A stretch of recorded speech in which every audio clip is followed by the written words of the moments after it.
Yes.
Hello, welcome Parrots, welcome XCOM and any lurkers. Good to have you here. Happy Thursday, not Tuesday, happy Thursday. And we are back to Disco Elysium. Hi! Hi! I will rule this sector or see it burn to ashes around me. We haven't had many discoveries this season. It's weird. It's weird. There is like 8 days left. And so many undiscovered characters. I guess we kept rolling the same characters over and over again. Anyway, I hope you're having a fine Thursday, not too busy. I hope you have time to enjoy some of this amazing game. I certainly am ready to go back and take it from where we left off yesterday. In fact, I could barely contain my excitement after yesterday's stream. I was so excited to continue playing for today, so I will, in fact, since we don't have any early boosts or anything, I will just jump into the game. And so yesterday I had realized that Harry Dubois, HDB, we saw that those initials in the ledger that we found in the trash can, yet our character was... Hey Vincino, welcome. How are you today, Vincino? Good to see you. Our character was, in fact, had not caught up that error. The union leader had addressed him as Harry Dubois, and that's because we had not chosen the related dialogue option. We had noticed that. So before we do that ledger part again, I actually loaded... I won't let my friends be hurt! I actually loaded prior to that, and we are going to go back to the union leader, talk about our name, and then re-examine the ledger. As for these thought cabinets, I made a little bit of a research, and as long as these are in progress, they will always be taking a spot in the thought cabinets. Wait, where is this?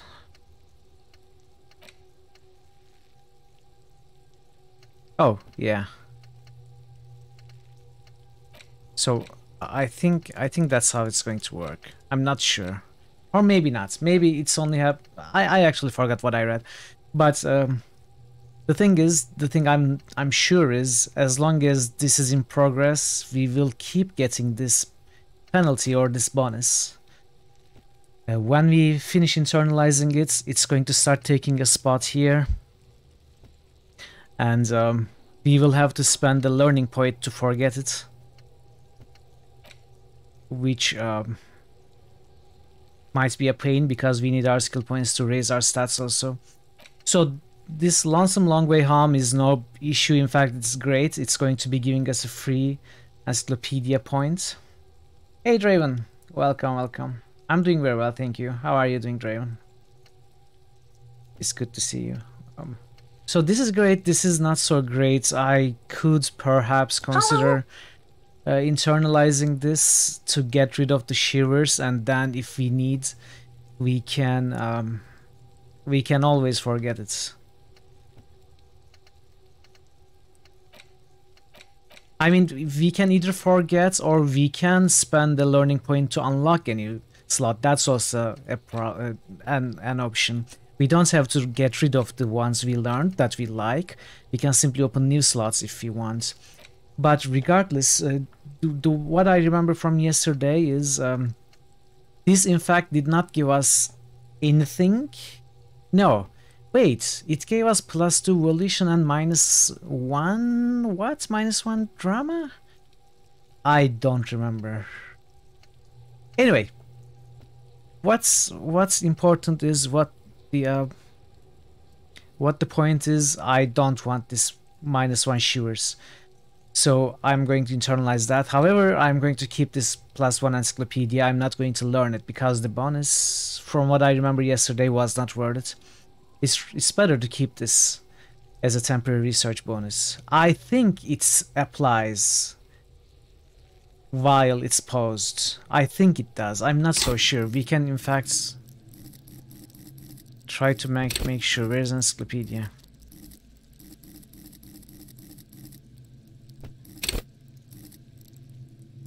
Oh, you know what? It doesn't apply. It doesn't apply.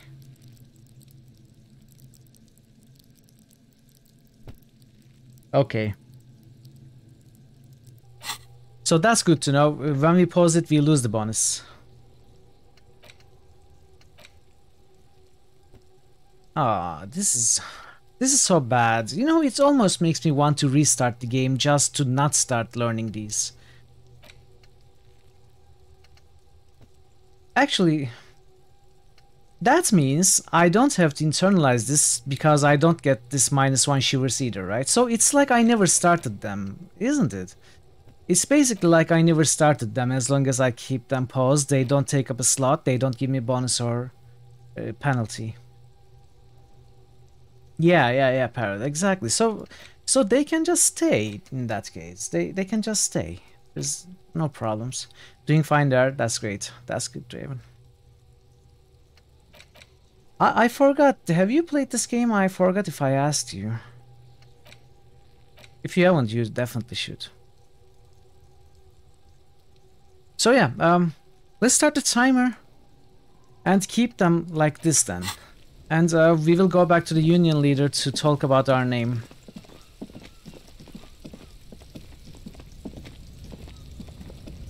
You not played it, did get it for free from some place, will you playing it at some point? Yeah, you should, you should.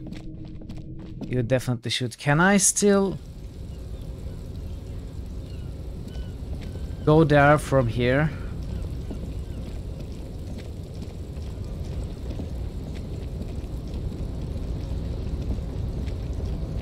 I don't think I can.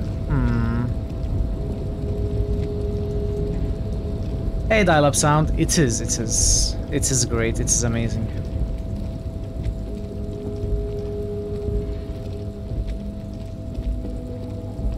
How are you today, dial-up sound?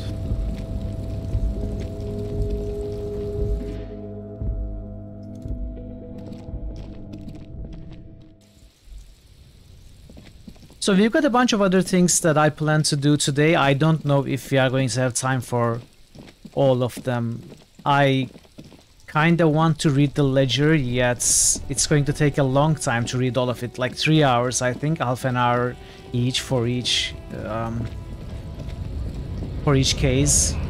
So we may not have time for that, but at least we are going to have to visit the shop and cash in the check, get the money, and we are going to have to deal with the hanged man once we can.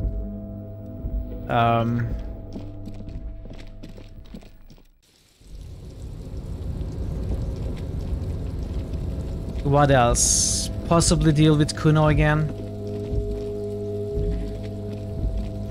I'm not sure what we can do though. Our character seems to be mostly unable to do stuff right now, you know, apart from dexterity, agility based, motorics based things. So we are not able to achieve much with the current build. However, I did level up twice and kept my points. I can always spend them to retry some things. I can always save scum some of the options if I feel helpless. But for now we are good to continue Mr. like Dubois, this. every worker He's an organ in the great state organism of war. Also looks just like me. No. This is individualism. This is... I don't know what this is. He's a living god. A member of the board. This is communism. Everard would like that. I don't know what this is. Let's go with this. That's right, Mr. Dubois. I see the socialist democratic fervor now burns in your heart too. How can I help you today? You called me Mr. Dubois. Why? Of course. Let us dispatch with the formalities. You call me Everard, I call you Harry. The first try, you got a game over in the first room trying to grab the tie. It's exactly the same with me. I turned on the light and I died. I created the character and it took me less than 5 minutes to kill it. That was amazing. My God, so it's true. I didn't want to believe it, but you are a fantastic science fiction amnesiac cop, aren't you? What are the odds of that? I think the odds of that are very low. It's true, my memory is a bit hazy. Yeah, let's say this. Because I don't want to give him more advantage. And he's not going to buy this, but at least we won't be admitting it, right? Let's go with this. So good to hear that, Why Harry. am I not reading? Why am I not Apparently, reading? my I'm sources were sorry. wrong. However, if you did have a spot of memory trouble, I could help you out. With my big fat folder. Words flow like a river of honey from his lips. It's just a brown folder. You can't make out what's written on it. Are you trying to tell me you've gotten hold of some of our documents? The lieutenant inspects Everard over his spectacles. Mr. Kitsuragi, would you mind? Me and Harry are talking about his lost identity right now. Do I dare? Do I dare? I have to, but I can first take the other options. Maybe we'll get more bonuses. Let's get this straight. What's my full name? It's Harry. Harry Dubois. Okay, I like it. I can work with that. And I can work with you, Harry. Now, what else can I do for you? Do you know where I live? But of course, Harry. Your precinct is the 41st and you live in Jamrock. You're a Jamrock boy. A long way from home, but that's okay. Do you know anything about my family? Do I have a wife or kids or... Family? Harry, you're not a family man. There's not one peep of family in here. Unless you think you're a family man. Do you strike yourself as a family man, Harry? I think I do. I'd be a wonderful father. Well, yes.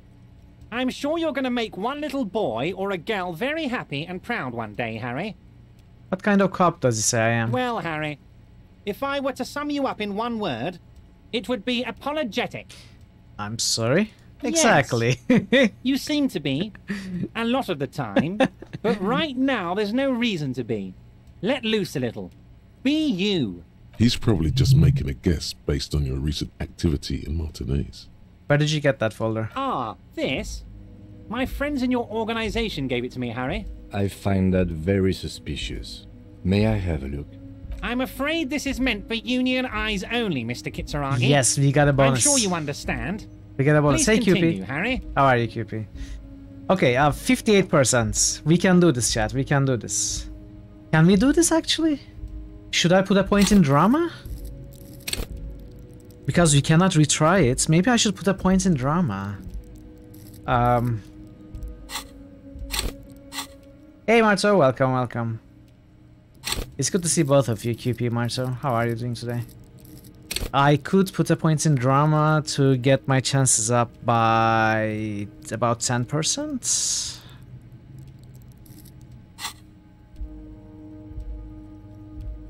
For a moment, we can go back to this, right? Of course, Harry, of course. Let's hear it. Of We course, can. Harry, We of can. course. See you soon. Okay, first things first. Let's save. Hey, so we've been monitoring you internally, and now we know your Copo type. All good, you'll be lurking, cause you gotta work another 3-4 hours. You will be my radio. Perfect, I'm happy to be a radio. You are good, I'm also good, QP. I'm also good, thank you for asking. Wait, there are Copo types? Yes. Guess what's yours? Sorry, Cup? I'm sorry, I'm not sure. We can embrace apologetic Cup. New critical hits boost. Hey, Mass Martel Effect. _ Varna just boosted Mass Effect.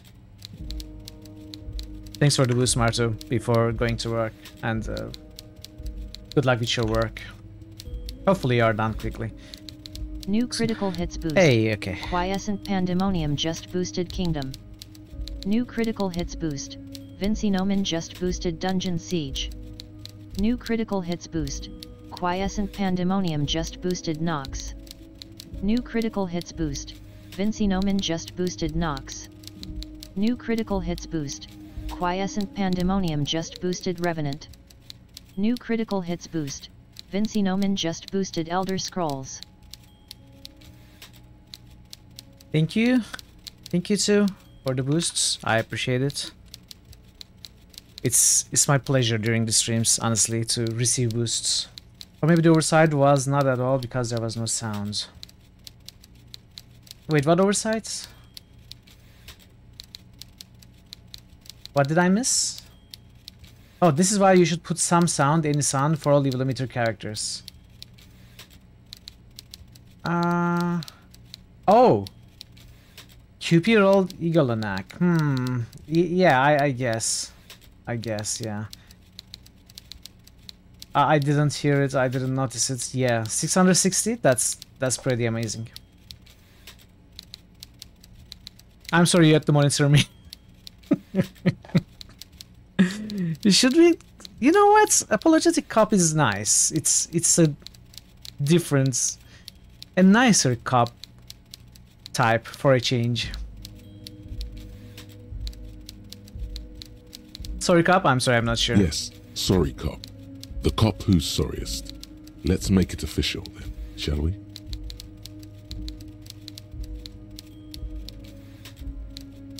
I'm sorry. You know what? I'll go with this. I'm happy with this choice. Of course you are. It's okay. See if you can get something out of this, like info. Or maybe every time you say you're sorry, you get $1 million. That won't happen. Okay.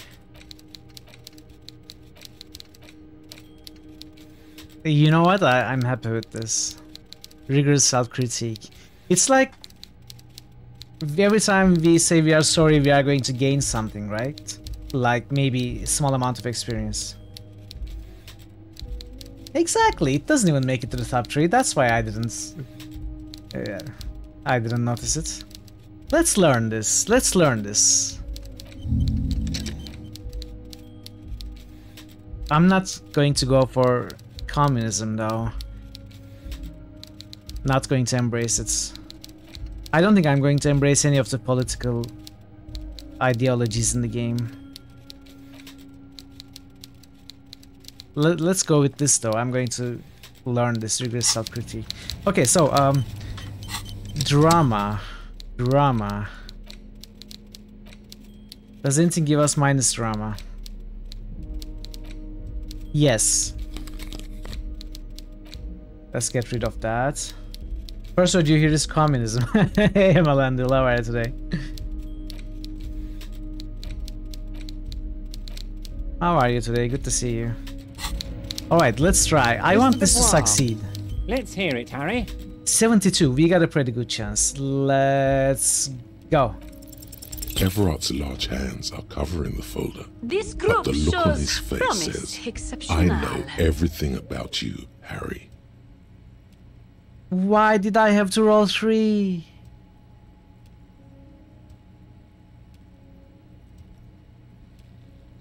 Dinah here. No, I'm so unhappy right now. I really wanted to succeed in this. Should I reload? Maybe give myself another chance with this. I really want to succeed in this. I'm going to reload this. I'm going to use my Mr. Dubois. reload. Every worker, member of the board. Let's How try can this I help? again. Let's hear it, Harry. As you look at the folder, Nice. Everard covers it with his hand. New and critical pets hits it. boost. Draft He's Hey. hey. hiding boosted from might you and magic because 7 it's not a real for blood and RCM honor. folder. I'll It's give just you a another minute in one case of you those want to brown boost other folders games. you Stream. saw in the file cabinet. That's not an RCM folder. Okay, Harry, you got me. This is from the Census Bureau, not the RCM. Those Census Bureau people are absolutely corrupt. You should do something about them. He got the name from the Census Bureau, and everything else from your actions here in Martinez. Yes, Mr. Kitsuragi from the Census Bureau. Like I said, now I'm actually a very busy man, so is there anything else I can do for you, Harry? That means he doesn't really know anything about you. A pity. The mystery of you will have to remain a mystery for the time New being. critical hits boost. So the Census Dragon Bureau says just my name is boosted Harry in Dubois. Necronox. Yes, that's what I said. Try to keep up, okay? Let's move on. My Magic 7, Anachronox, good choices. So what is this? What does this mean? Let's save and Mr. see Dubois, what this means. I did every Everett, I worker- turned it off. What? The Shady Brew. You told me to make it even shadier. I didn't. It had alcohol in it. Now there's no alcohol. Did I? Well done then, Harry. I like not knowing about it, and I'm sure you made the right call. I spend the whole day delegating tasks, and it's a great relief to see people taking initiative.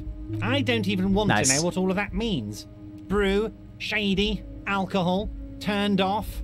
I'm gonna let the world surprise me. Farewell. Alright. I am happy with what we accomplished here. We got 10 experience. We learned our name. Now it's leisure time.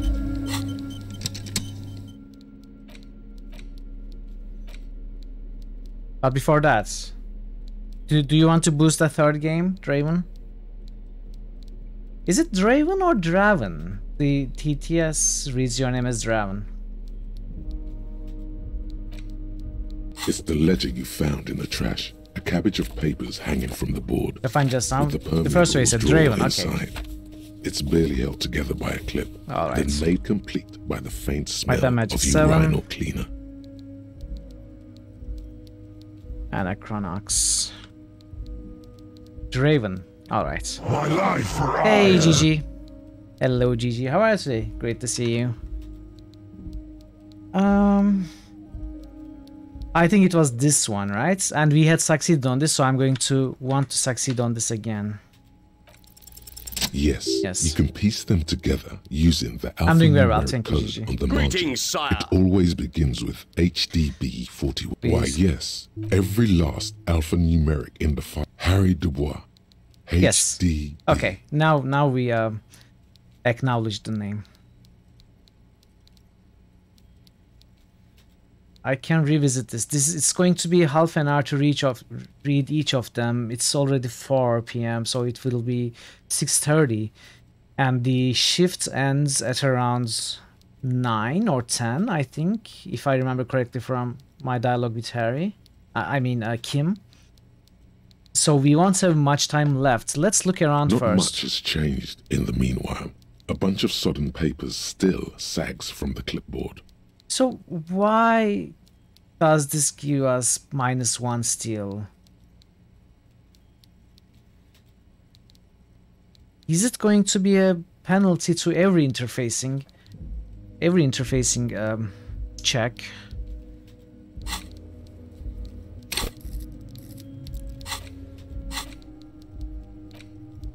I need to get rid of this if it's going to be a problem with every interfacing check.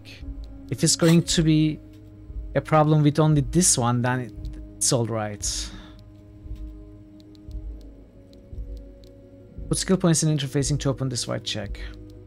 I find it better sometimes to just be a little weak. Ah, I'm alright with that, really. 11. That's a nice low roll.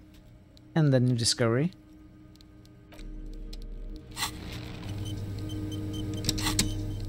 Yeah, I don't know what to do about this. Should I just learn it?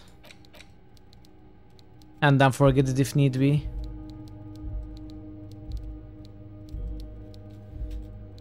Number 1 was good. Very good. Well, that's fine. But I want to open the ledger too. Should I put a point in that then? Into interfacing.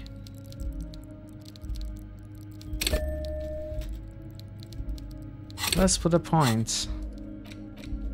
It's the ledger you found in the trash. A cabbage of paper. Just relax. The two sides of the board are slightly misaligned, like a drawer that's come off the slides. All you need to do is bend the plastic on your knee, slowly. The slides snap back into place. It should be possible to just, you know, slide the drawer open. Without resistance or sound, the two panels move against each other. The compartment is now open. What's ticket inside? stubs and a handmade postcard. Pick up the ticket stubs. 2 octopuses are smiling, reaching their tentacles toward each other in the colored pencil drawings. The tickets permit access to the zoo in Revachol East. The aquarium costs extra. These let you go there too. What is this? Fucking kill yourself, you asshole. Why? Why? Pick up the card. Hey, Proc. Thin wax paper has been glued to a piece of How are you cardboard. today? Good to see you again. Sounds like leaves rustling when you pick it up. You see violet flowers, floral patterns, patches of glue. Smell it first. It smells of chewing gum, apricot flavored, a touch of cinnamon, the end of summer. You think the label says tutti frutti. Open it. Familiar handwriting lines the inside of the card, looped, round letters in a woman's hand. A young woman in her 20s. There is care, effort, and a smile, you think. Although that is not Hey, something Super you Meat can Boy. read from someone's handwriting. Harry, It begins. You're already reading. I wanted to write you a letter so you can read it when you wake up. Maybe it will make you happy. This is from our ex-wife. Throw it away, please. Yeah, it's going to break our hearts, but we need to learn. We need to learn. But it will make me happy. Outside, you hear the wind howl. A sudden gale blows in from Martinez. I hope I have enough flapping magnesium. street signs and window blinds. Come outside. What? Far away and outside, the reeds hiss with desperation. Step out. I'll take this outside. Okay, let's read it outside. You know what? Let's read it outside. Why not? Let's see if it changes anything.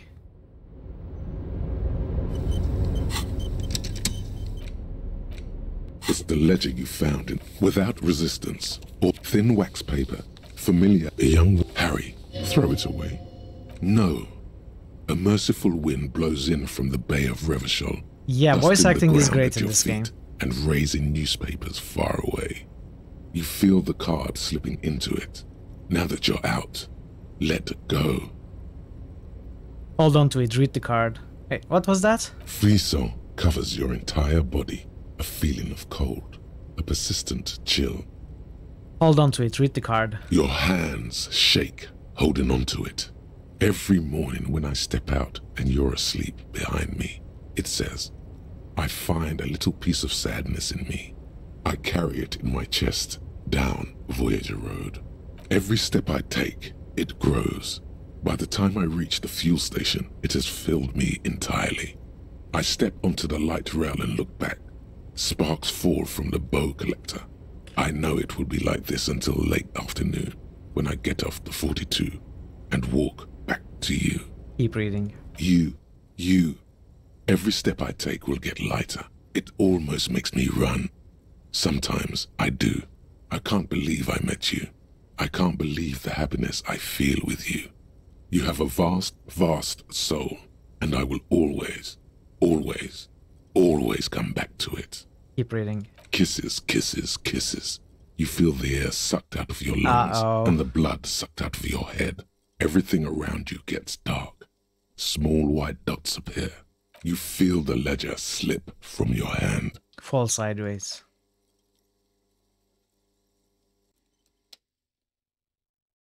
Uh-oh. Did we... What happened? Did we die? Really? We couldn't handle it?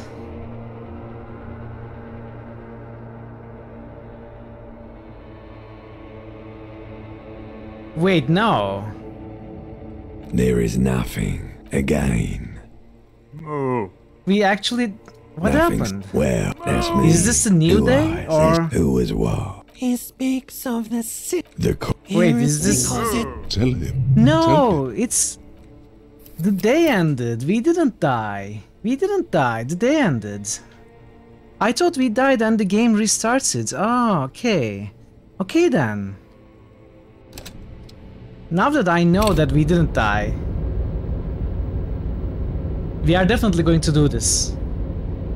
We are definitely going to do this. I want this to happen, but not now. I don't want to waste the rest of my day. Wow, that was amazing. I actually thought the game ended there. That was so weird though.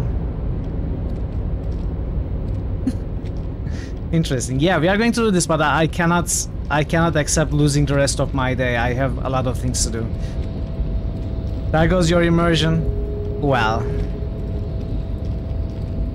it is kind of unacceptable for me to lose the hours that we did.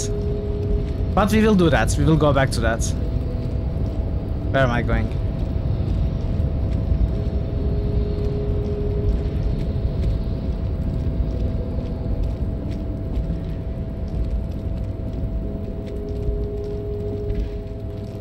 Where was the exit from here? I forgot again. Not here. Oh, it's here.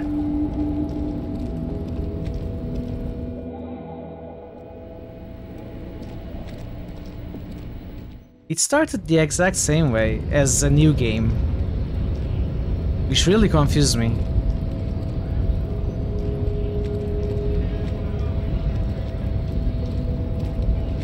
Alright. Then we know not to do it until the end of the day. So we need to find the shop first then. An old monument stands in the middle of the traffic island, pointing toward the sea. It looks as if it's been reassembled piece by piece, secured and mounted in the air with the aid of numerous ropes and rods. Who is this? A silver plaque on the statue's pedestal reads, "I am Philip III, the Squanderer, the greatest of the Philippian kings of Revachol, son of Philip II, the opulent, father of Philip IV, the insane." As you look up, you notice something about the statue. There are some odd indentations on the king's chest piece. Let's try. Encyclopedia.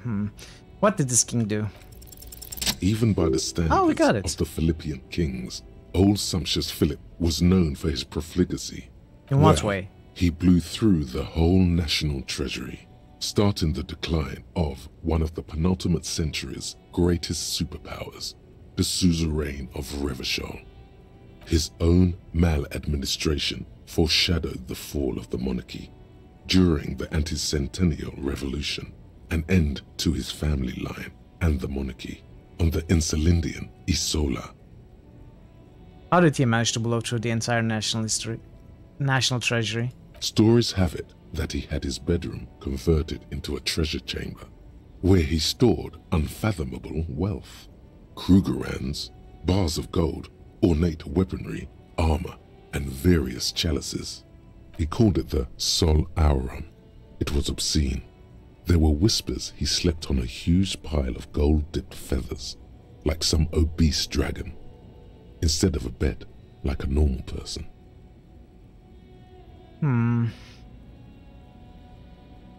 A deplorable farce. No wonder everything went to shit. Wait, really? There's no way that's true. But wait, you haven't even heard about his fabled cocaine addiction. Do what now? You see, old Philippe wasn't just good at squandering the national treasury on gold and ceremonial weaponry, he was also a prodigious snorter of nose candy. So he was addicted to nose candy, a bloated druggie? That's what the revolutionaries said 150 years later, right before they emptied out the royal mausoleum and dumped His Majesty's mortal remains in the Insulindian Bay. This is a lot to process. His Majesty's courtiers said it helped him connect with the higher realms. I mean, our character knows this, but let's ask it anyway. Okay, what is nose candy? Cocaine. Okay, where is he buried now? Beneath the cold waters of the Insulindian Bay, thrown there by the revolutionaries after they cleaned out the royal mausoleum. What happened to the statue? The original was blown apart by communards, then further damaged during the landing of the coalition's airships during the turn-of-the-century revolution, when Martinez was leveled. Who restored the monument? Some years ago, a group of liberal, artistically inclined individuals, designers mostly, thought it would be ironic to restore the statue of the most wasteful ruler of Revachol in the poorest part of the city. The statue is supposed to capture the moment it was blown apart, like an instant frozen in time, a rare butterfly trapped in amber, floating on a sea of shit. That's brilliant, so funny and nihilistic. People in Martinez tend to disagree, as do many prominent art critics and thought leaders with more nuanced social awareness than the young ironists. Philip III, the Squanderer, however, with his bronze face up in the air, doesn't seem concerned about what the hoi polloi think of him in death. What indentations? What do I see? Something with great kinetic energy seems to have impacted the cuirass, around where the heart is. A bullet? Someone shot him in the heart. Lieutenant, has someone shot the king? Point to the indentation. Okay, I can't see it, but I take your word for it. What do you think? Well, Martinez is riddled with bullet holes. This place saw a lot of action during the revolution. But the statue is recently renovated, so maybe a joke? Target practice or a political statement? What do we choose? None of the above. Maybe it's connected to the murder. No. Yes, a practical joke. Why not? What this shows us is guns aren't too uncommon here, and people still shoot them, sometimes at kings. He takes a note in his notebook. The king stands high above you, surveying the bay, mute and indifferent to your sightings. Leave.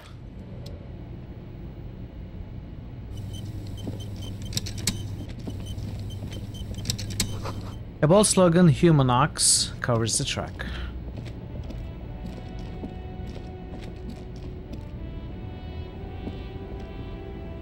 Kim? Okay. What is this? +1 physical instruments compared to +1 conceptualization, -1 suggestion. Okay, let's keep this one on.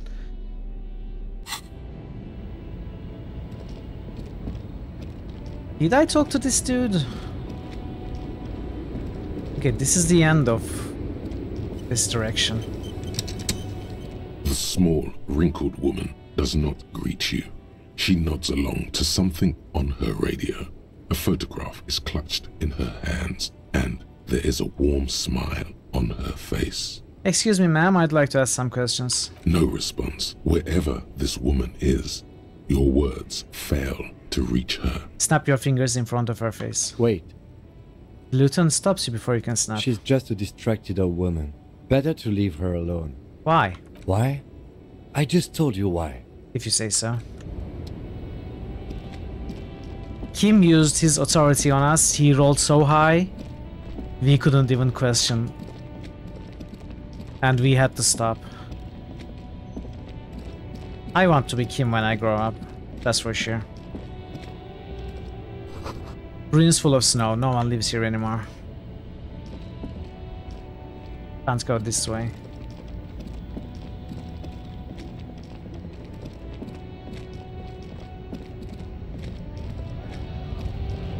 Let's talk to this guy again. Right to... Or not. What about this guy?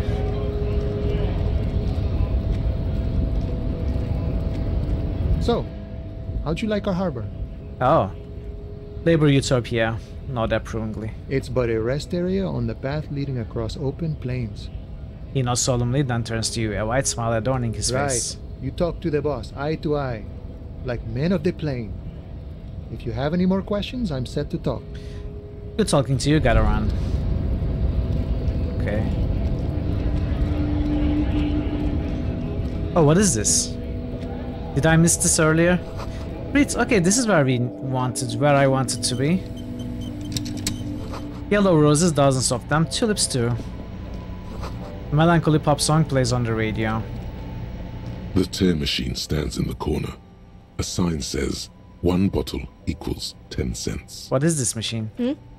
Oh, that's the tear machine. Yes, but what is it? It's a machine for tear. You know, you find tear outside, like bottles or whatever. Oh. And put it in the machine, then it gives you money. I see. How do I pick up tear for the tear machine? You need a bag, I guess. We used to have some, but we gave them all out, so... She shrugs awkwardly. Feel free to use it if you find a bag, though. I'm sure there are some out there. Somewhere. Okay. A small cabinet on the wall is filled with various medicine bottles, nasal sprays, and blister packs. They all bear the Saint Baptiste Pharmaceutics logo. Just ask me if you need anything from Saint Baptiste. We don't stock prescription meds, but we do have Nosafed, Duramine, Magnesium, and Hypnogamma. Nosafed is health, Magnesium is morale. What is this? Oh, this is the better version. So my maximum is 2 though. So I would need at least 4 maximum to be able to use them. What do these products do? I don't know. Let's see. Nosafed is a nasal spray. Duramine is a really good painkiller. Magnesium is a dietary supplement. Hypnogamma is... He stops. I don't really know what Hypnogamma is. I guess it makes you feel less shit. It's recommended to use after lots of partying, studying, or exercising. Can you be a little more specific? No, sorry. I'm not like a doctor or anything. She chews her bubblegum absent-mindedly. Nosafed heals +1 health. Okay. Dramine Who heals is Saint Baptiste? Saint Baptiste. You know, the pharmaceuticals company. Saint Baptiste Pharmaceuticals. The one that sells meds out of Saint Baptiste. That one. There. Do you have an ammonia? Yeah, there's like an ampule somewhere. Do I want to buy it? I guess it is going to help me with the examination of the corpse even further, right? I guess it's a good buy. Or we can also try and find from the gardener, though that was mentioned. You see several packaged raincoats fill a low shelf Maybe we don't have to beneath a spend display money. of croissants and juice bottles. The raincoats are transparent, except for the big Fritta slogan on the back. The packages are small, discreet, sloppily stacked, making them easier to take unnoticed. Okay. No need to worry about knocking over a display. This is tough. If I get rid of my pants and shoes...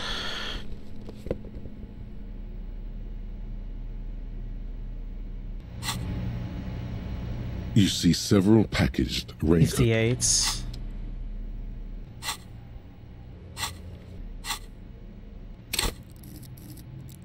I could put a point, but I don't want to.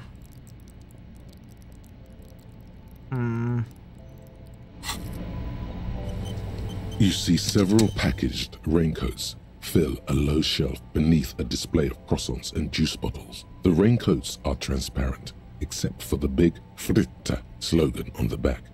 Let's try. Steal a raincoat. Come on. The girl delves into the magazine. Hair covering her face, vision obscured. She cannot see your hand move. Try to grab a package, any one of them, slip it up your sleeve and... Oh no. I said don't let it fall out with a thump. What did you do? Did you? The girl stares at the package lying on the floor. It looks a little sad as it lies in the dusty floor. I mean, I didn't just see a middle-aged man try to steal a 4 real raincoat, did I? I'm sorry, I'm such a mess lately. Really? A plastic poncho? The clerk stares at you, but doesn't say a thing for a moment or two. I mean, it doesn't even cost that much. Like, why would you want to fuck with Frit over something like this? It was a choice. Fucking with Frit is dangerous, you know. Just leave it there. I'll put it away later. What's that? Point to the raincoat. What is what? A raincoat, you know. So we didn't like gain experience the one from you tried saying to we are... steal we haven't internalized the thought yet, right? Okay, let's leave. And let's put on our pants too. That is the worst thing. You know, we get caught stealing something and we also don't have our pants on. A colorful display of cigarettes and alcohol bottles line the shop wall, inviting you closer. The bottles wink at you in the light. The smokes too glitter in their wrapping. It's like looking into a kind of heaven. Your knees are weak. There, in that dark green glass, all in vain. The great flowing river of warmth, wine, alcohol, beer, alcohol, love, alcohol. This is not a good place for a recovering addict. Guess not, no. She looks at the wall of goods behind her, then adjusts her hat. I'm obliged to inform you that both alcohol and cigarettes damage your health. But I guess you already know that. Oh, look at this. Ooh. One physique. One physique. One intellect.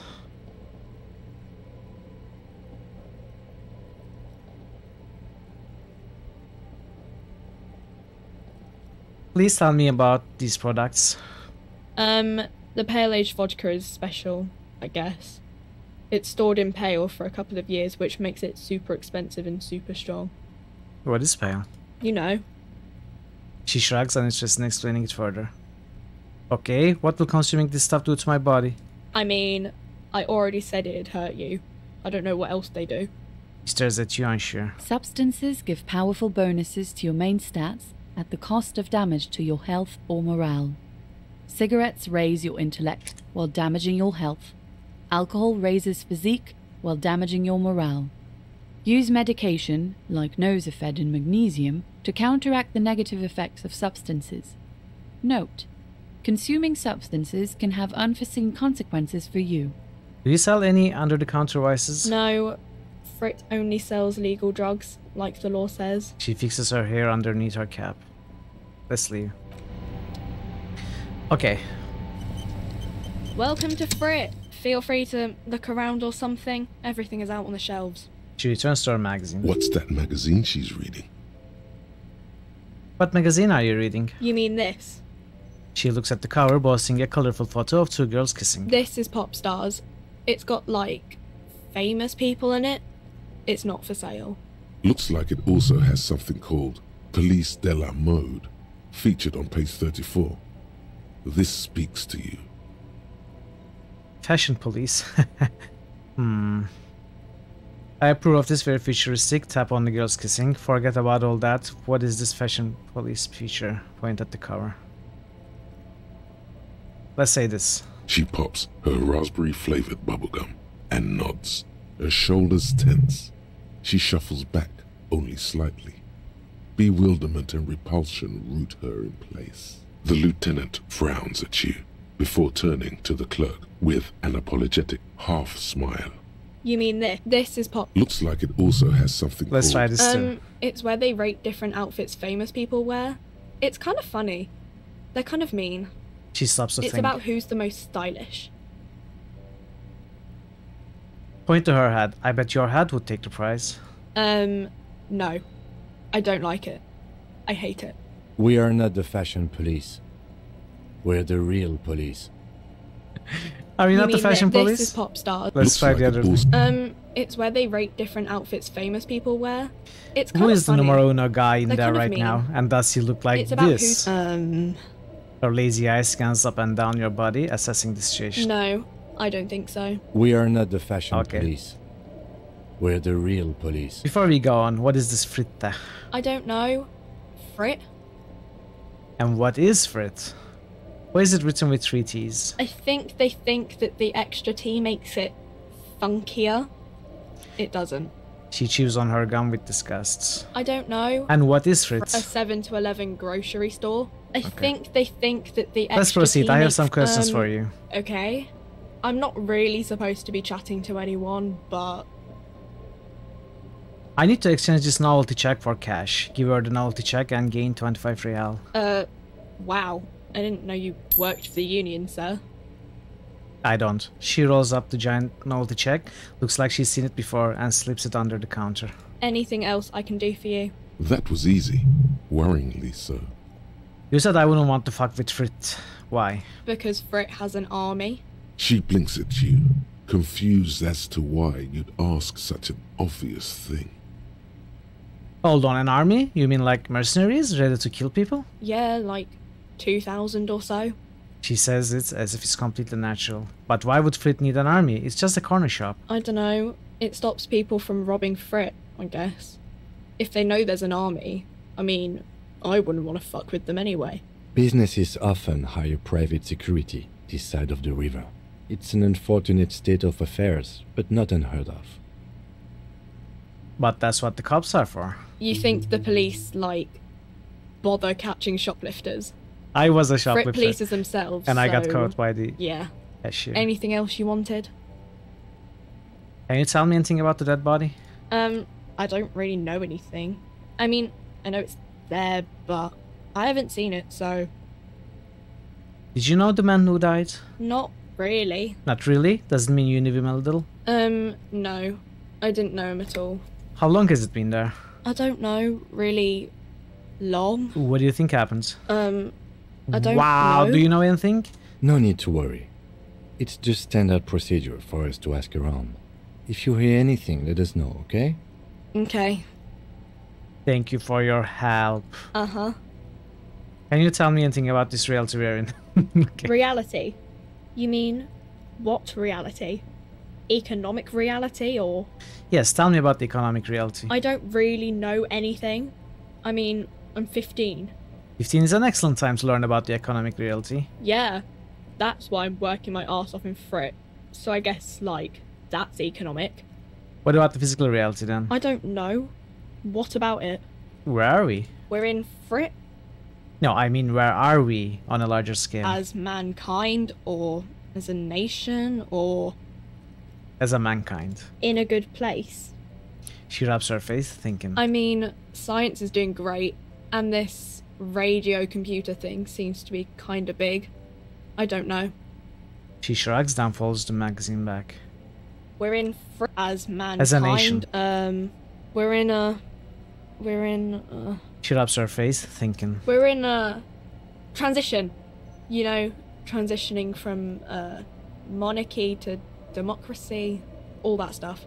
She nods, down, folds her magazine back. We're in as mankind. Like, we're in the world. We're in Revachol, like on the Insulindian Isola. Thank you. You're welcome. What time is it? I don't know. Look at the clock. It's right behind you on the wall. The clock shows the time at 10:09.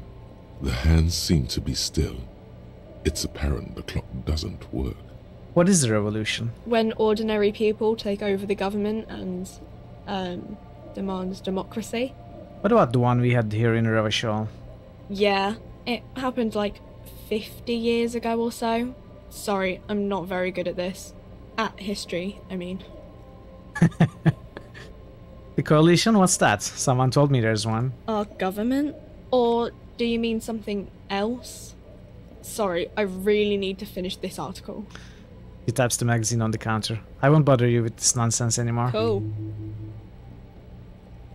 Leave. We traumatized the poor girl enough today. He'll come back tomorrow.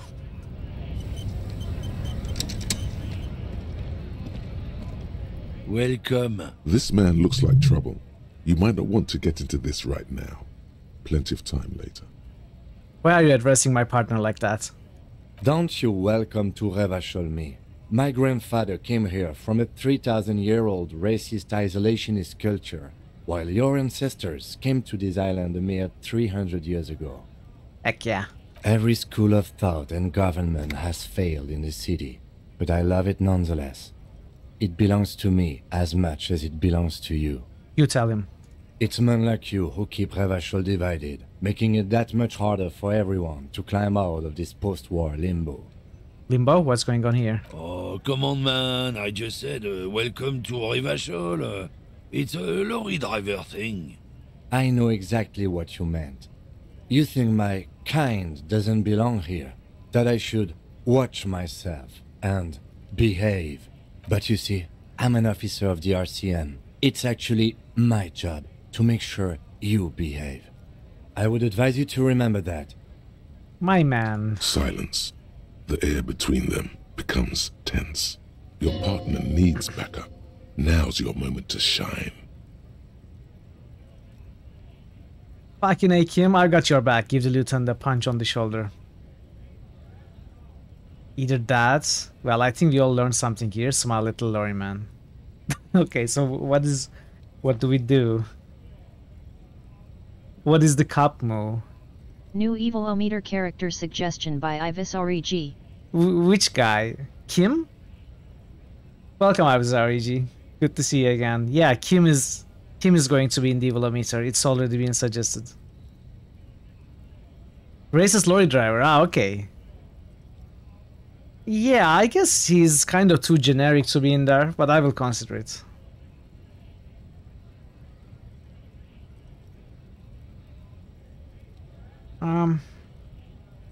Which one do we choose? Let's choose that. Well, I think you'll learn something here. Smile, little lorry man. I haven't learned anything I didn't know before. The lorry man shakes his head with indignation. The lieutenant exhales and resumes his regular calmness. Now that that's settled, we have a couple of questions. Whatever you say, officers. He waits impassively, cigarette smoldering between his fingers. He smells of heavy motor oils, and his breath of high tar content cigarettes, probably Astra Whites. I found this mug in the trash. I'm so happy this is an option. I imagined it would be yours. Oh man, that's great. Look at that guy go. Haven't seen anything that funny in a while. Is it yours? God damn. Thanks for that, but no, it's not mine. What was that argument all about? It's about biological determinism, natural law, the sorting of the races. Not the most popular topic nowadays, with the coalition in charge and all. Oh, we could use the change mag topic. with measure That head is, also. bury your head under the sand like common sheep. Not sheep, ostriches. Sheep don't bear their head, ostriches do. You mixed up your metaphors. Whatever, go back to your college class, Bino. Oh, so you're just a racist. Makes sense. I'm not just racist. Look, I've read books. Huh?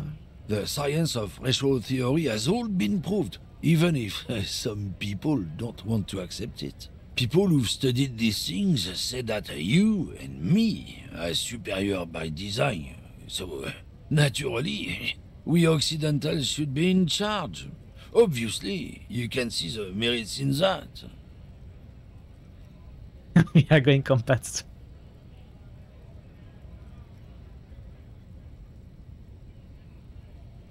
Yes, I can really tell you're a prime example of superior design. Open your eyes. Haven't you noticed something different lately? An unfortunate downturn, maybe? Huh? When members of the superior race cease to believe in their innate superiority, they stop competing for resources. Okay, and? This concerns you, policeman, so you better be vigilant. The damn kips are showing up good lately. Same with the mosquitoes. And the other intruder species too. They're on the precipice of cultural victory. He throws a sharp glance at Lieutenant Kitsuragi. Another one of your favorites is forget domestic violence. We are going international.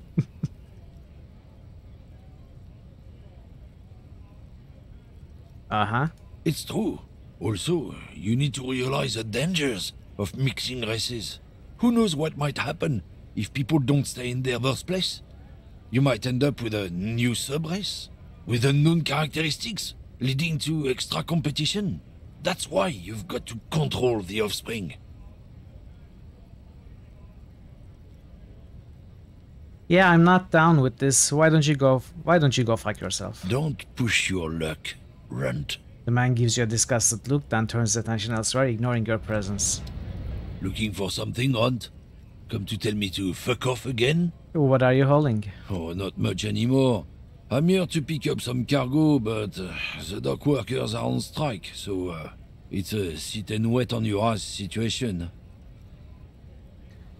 What kind of cargo are you supposed to pick up? Apples. Apples? Yeah, apples. I take it you had other questions? He's given you the runaround.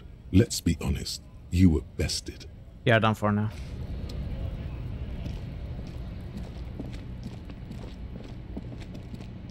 So I need to find the gardener. This was the gardener, right? The RCM in Martinez. What can I help you with? You sound surprised. We don't see a lot of police around here, that's all. The place looks the part. There's graffiti everywhere, and the traffic jam behind you is completely unregulated. I have some questions for you. Of course. What can I help you with? My partner told me you may have ammonia. Can I have some? Sure. I'm Nice. done with it. Nice. She takes a small capsule out of her breast pocket and hands it to you. Go easy on that stuff. It gave me a terrible headache. Oh, it's going to damage our morale. What is this fuck the police business? Excuse me? The street sign says fuck the police. Point to it. Oh. Well, I didn't write it there. I'm just sitting here. What about the other sign, pigs go home? Who are these pigs? I don't know anything about that either. As I said, I didn't write it. Pig is a widely used term for members of the police. It's not loving. No need to worry, we are not saying you did. Okay. Well, I didn't. We need directions. Is the street signs messed up? Okay. What do you need? Where am I? What do you mean? I'm a bit disoriented. This is Revachol, right? Yes, sir. District of Martinez. This intersection is called Roundabout North.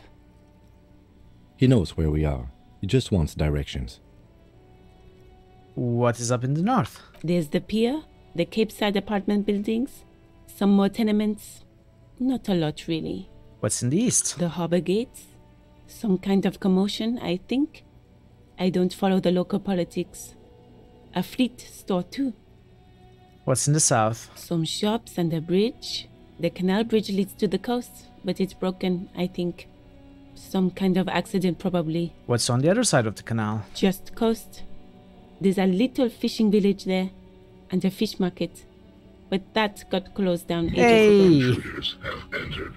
Spider Cookie, hello! Hello, Spider Cookie. Hello, Raiders. Let me mute this game so we can give you a proper shout out. Hello, hello. Welcome.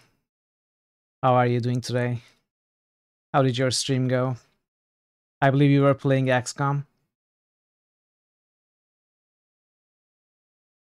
Hey, Buck. Do more research in the library. Okay. Whatever you want. Hey, Blackbird.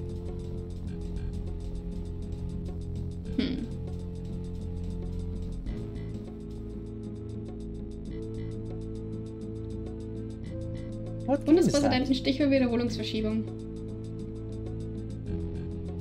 So, Simone Trilby. How's the ghost hunt going?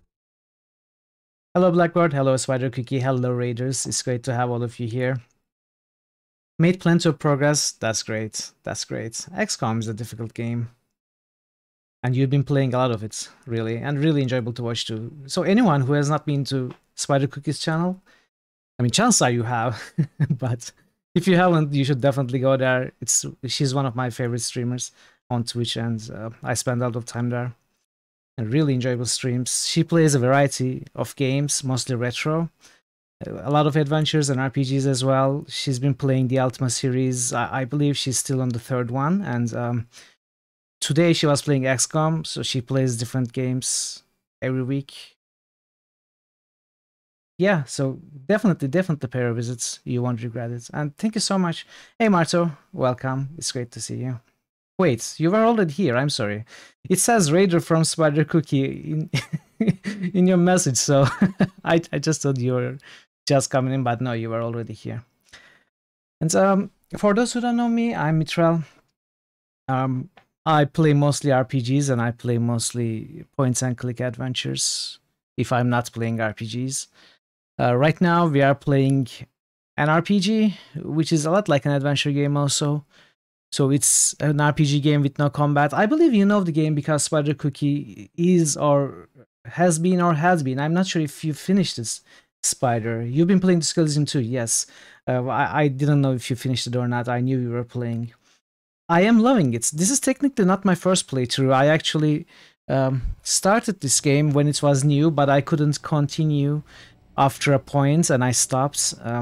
Now we are back and I fully intend to finish it this time and I'm really enjoying it. It is so great, amazingly written, greatly built, choice and consequence in this game, and you know the progression of your character is entirely up to you and it affects the progression of the story also. You know, if you fail something, that does not close any paths to you, it in fact opens other ones. So it's just amazing game. It's like very well written art piece, I would say, more than a simple game. It's, if not the best, it's one of the best. I put it up there with ones such as Planescape Torment, and even better than that in some aspects. So yeah, I've been really enjoying it. How about you, Spider? How have you been enjoying it? And how much progress have you made in this game? I mean, you are probably way ahead than I am. I just started yesterday, still in day one. You're a mod there, yeah. You are important, of course. You also lurk in our channel. Yeah, I know, Marta, I know, of course. Spuru is a real fan of Kuno. Yes, that makes one of you, Spider.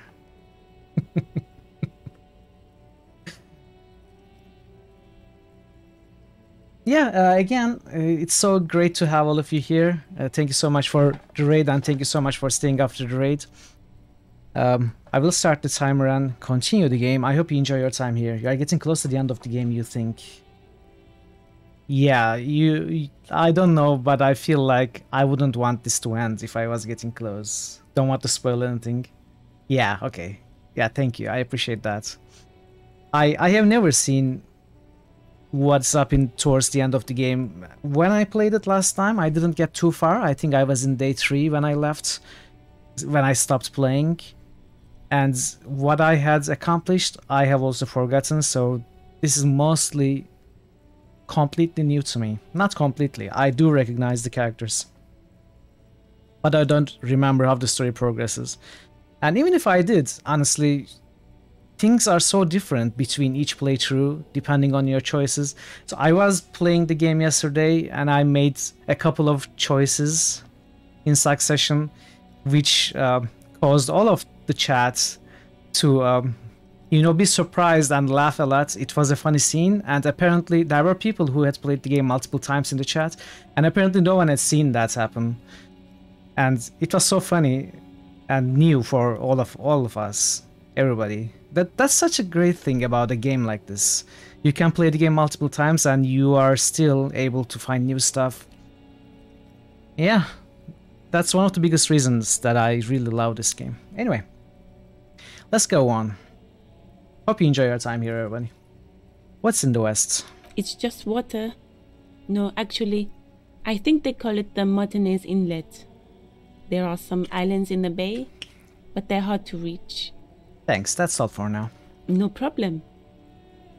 She nods, brushing a fleck of soil off her cheek. She's very well composed.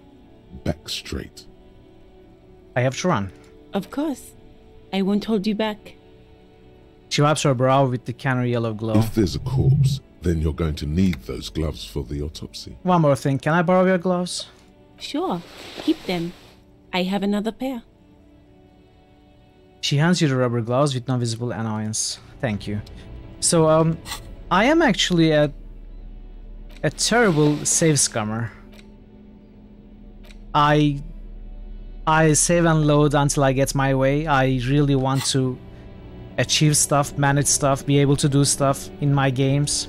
I want my character to be successful, but this game I am not doing it. I think I have once. Very good. Thank you, Messino. I have done it once. I have reloaded the game once to get a check successful, but otherwise I don't do it often. Because in this game, it is also interesting to fail. In fact, it's sometimes more interesting to fail. So, I am trying to have a playthrough that I don't ever load. But not 100% of the time. Alright, it's time to try this again, so, let's see. There he still is. 8%. Right through you, with his white eyes. We can heal up. The body below is entirely dedicated to that corpse smell. Emitting it is all it does now.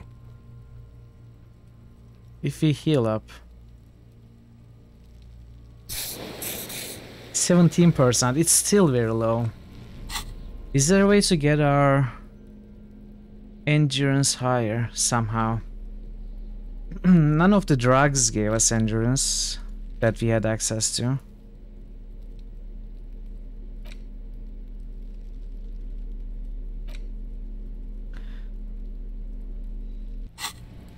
I have to try, right? He still is, looking right through you. I have with to his try. white eyes. The body below is activity. He's about to blow! Cop's gonna blow, Kuno! Let's try. The ammonia only makes it worse. The combination forces tears out of your ducts. You manage to keep it in once. The second time, not so much. When the vomiting is done, your cheeks are wet with tears. Okay.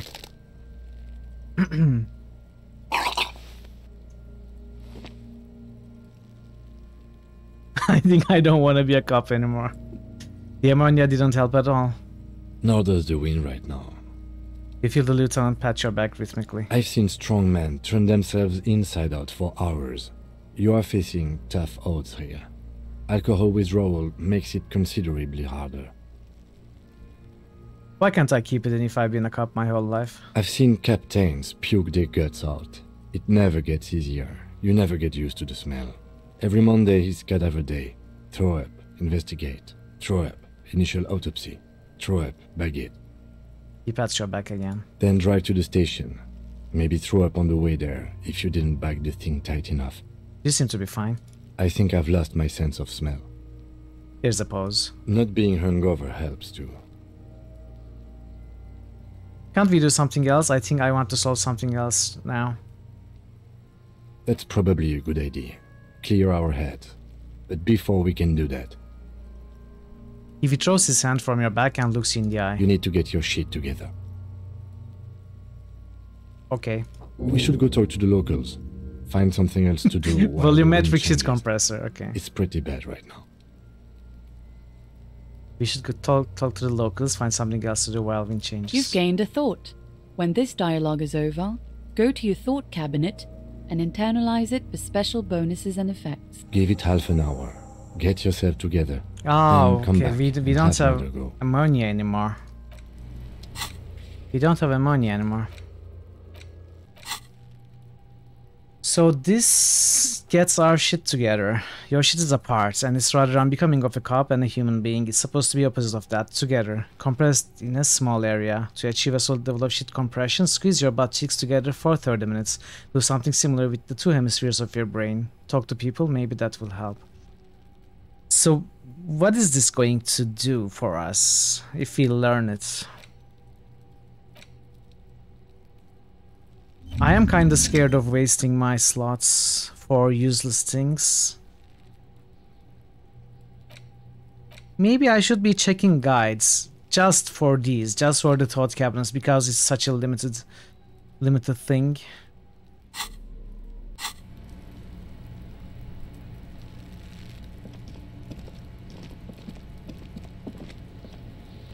Fuck does Kuno care? Empathy.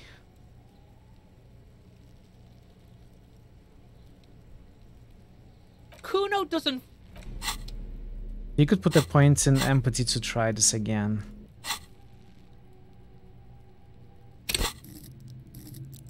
I do feel empathy is important anyway.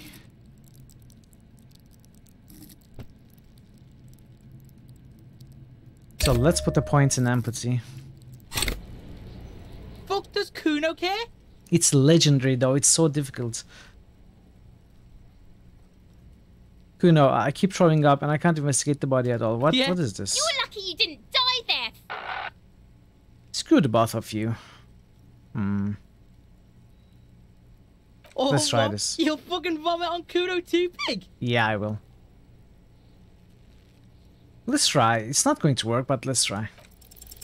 What's going on is an ungovernable youth on your crime scene, throwing around incendiary language, trying to push your buttons. Like you don't have enough on your plate. You feel a sudden surge of self-pity coming on.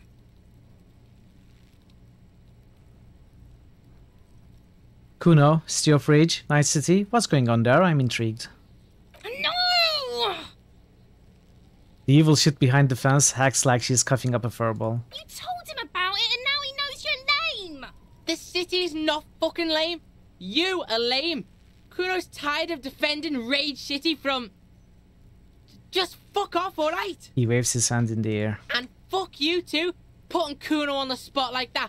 Kuno doesn't need to fucking explain his shit. Kuno's king. He rules here. Fuck did you want? Fuck does Kuno care? Yeah, okay. Kuno does... So, we had a quest from the... What is this? First go to Kinema, internal lights. Oh, right! The car. I forgot about that. Where is the car, though?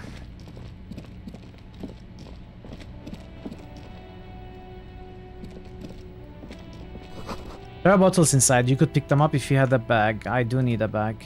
Is there a bag in the trash can. This Postlavantore it's a mail collection, mail collection box. has been heavily vandalized with graffito. A closer inspection reveals 2 bullet holes in the front. A faint sticker on the side reads, RCM Emergencies Desk number 8102, with a slogan, Mankind, be vigilant. Good mail delivery box. Pat the box.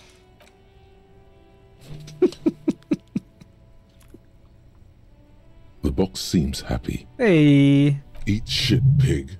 Fucked by the coon. And St. G with a crown have been scribbled on it. Jenny is a whore. And best set mailbox also. Been there. Post Laventurier. Mail collection box. Been there. The mail collection box seems cathartic. Thankful even. So do you. You shudder. Then you swallow. Leave. Okay, I want to see what this is, but I'm probably going to reload from this. Fuck you, mail delivery box. Ow. Did we There is a take hollow damage? ring as you kick the box. It sounds like it's mostly empty. Your toe hurts now. Your toe has suffered damage. We could have died from this. Cool. You really showed that mail collection box. You think so? You think it was cool? I don't. Let's go. Okay, let's reload. I wanted this for fun.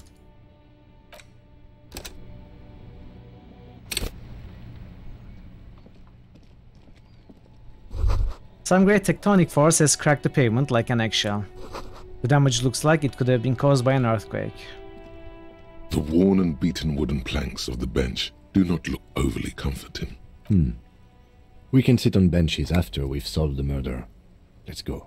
You can revisit the bench if you ever need to pass the time when Lieutenant Kitsuragi is... Let's pass the time. Okay, this must be the police car. Before you stands a motor carriage. The bodywork is covered in blue and white livery, bearing the number 57. This must be the infernal machine that tore you from oblivion. Open the door. In the cabin, you are welcomed by a set of steering levers, a radio microphone on a hook, a pull-out toolbox under the seat, and the soft glow of the fuel preheater gauge. A scent of leatherwork and heavy fuel oils washes over you. Run your fingers over one of the steering levers. The white suede feels luxurious under the touch, and the metal clutch handle so very familiar in your palm. Your fingers waste no time closing around the handle. Clutch disengaged. Release the handle. Clutch drops. Right foot yearns for the familiar touch of the accelerator pedal. You have synced with the machine's mechanical circulation. Do I know how to operate this machine? You feel an uninterrupted connection to the mechanics. Wait, does it mean I know how to pilot it? After a while, you realize silence is your only answer. Do what you will with it. Release the clutch and squeeze it again. Of course it's only in your head. Of course it is.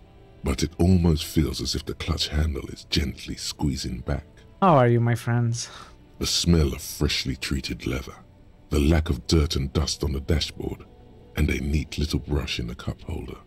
All seem to be whispering, I'm good, cherished and cared for, in the hands of a tending owner. Where have you been? At the bottom of the sea. Uh-oh. What? So strange. The machine is not on the bottom of the sea at all. It's right in front of you, well kept. Why did it say that? Release the clutch handle. The handle is pulled back. Somewhere deep inside the drivetrain, the disc is mated to the flywheel again. In the cabin, you see a set of steering levers, a radio on a hook, a pull-out toolbox, and the soft glow of the fuel preheater gauge. Pull out the pull-out toolbox. A metallic drawer slides out from under the seat and clicks into place. The tools inside are neatly organized. Lockpicks? Take what you need, officer. It's going to be a long case. I'm not protective of my tools, like some men are. I'll take He's everything. clearly a little protective of his tools. But what can you do? Work is work. Take the red-tipped pry bar. The pry bar feels nice and cold in your hand, heavier than you'd think. Useful for opening all sorts of doors and lids. Take the rubber-handled chain cutters. The handles are long and sleek, Snap, snap, go the cutters in your hand. You can do good work with these. Cut chains, locks, and ropes, especially belts. Take the hand-cranked flashlight. It's robust, weatherproof, and well-made. Police issue, blue. Lets you see things in the dark you would otherwise miss. Push in the pull-out toolbox. The pull-out toolbox slides back into its nest. Preheater gauge casts a warm glow on the steering levers and the radio on its hook. Kim, how do I turn on the headlights? Alright. Ready? I turn, you press start. It's next to the preheater. Press engine start. The dashboard lights up with orange glow. The rounds per minute gauge jumps, and the engine of the Caprice Kinema comes to life with a whiny growl. Like a leopard waking from its sleep, yawning and roaring at the same time. Press the button labeled headlights. The lights unfold with a little click, casting electrical light onto the ground before the vehicle. There you go. I'll turn them off from the remote once you're done. We just need to stand in front of the machine now. Kim, what are we looking at? What is this machine? This is the Caprice Kinema, my motor carriage. You can use the toolbox and the radio if you'd like. Do all the policemen in RCM have such cool motor carriages? The Caprice motorcar does provide most of our patrol vehicles, yes. But this is different. This is a sports model. I might be wrong, but this one's a sports model, right? You're right. I didn't take you for a motorcar enthusiast. Do you also like Tip Top, detective? A vainglorious smile spreads over his face as he pats his machine. What's Tip Top? An interstellary racing series. You should definitely give it a go if you like motor carriages. It has fantastic competition. He smiles again. This must be what woke me up when you arrived in Martinez, the infernal noise. Yes, sorry about that. The Caprice Kinema does have a rather distinctive engine sound. He says it with very badly concealed pride. Can we turn it on and drive somewhere? No, I'm afraid not. We have a murder case on our hands, remember? Look around the cabin again. In the cabin, you see a set. Okay, we will use the radio in a little bit. Let's do this first. As you hold your ledger's clip under the headlamp, an iridescent hologram appears. A street grid and the veins of a great river. A familiar sensation washes over you. There she is. Revachol West. There's an auto pride in the lieutenant's voice. Around the borders of the watermark are dozens, no, hundreds of micro-perforations. Look at the perforations. No, look at the shimmering street grid. The rectangular watermark is overlaid with the logo of the RCM, and yet the major arteries of Revachol are all recognizable. Hey, they Sangnif. shimmer in the Kinema's headlights. How are you today, Sangnif? It's great to see you. Wait, look around you. A rat brazenly darts past you and disappears amongst the stopped lorries. In the distance, a child somewhere shrieks. A woman reprimands her in a voice no quieter than the child's cry. You're alright, good to hear. Ah, Martinez. Where are we on this? Point to the halogen map. Let me see. He takes the ledger for a moment and inspects it. Right here. He says, his finger near the top of the map, on a segment of coast jutting into the Great Ocean. Seems nice. No, it does not. Look at the perforations. There are many of them, and they are divided into 3 separate rows. Tally up the different rows. The first row has 18 dots. What about the next one? The next is the longest. It runs all the way around the border, and then some. Count them individually. You count 216 perforations.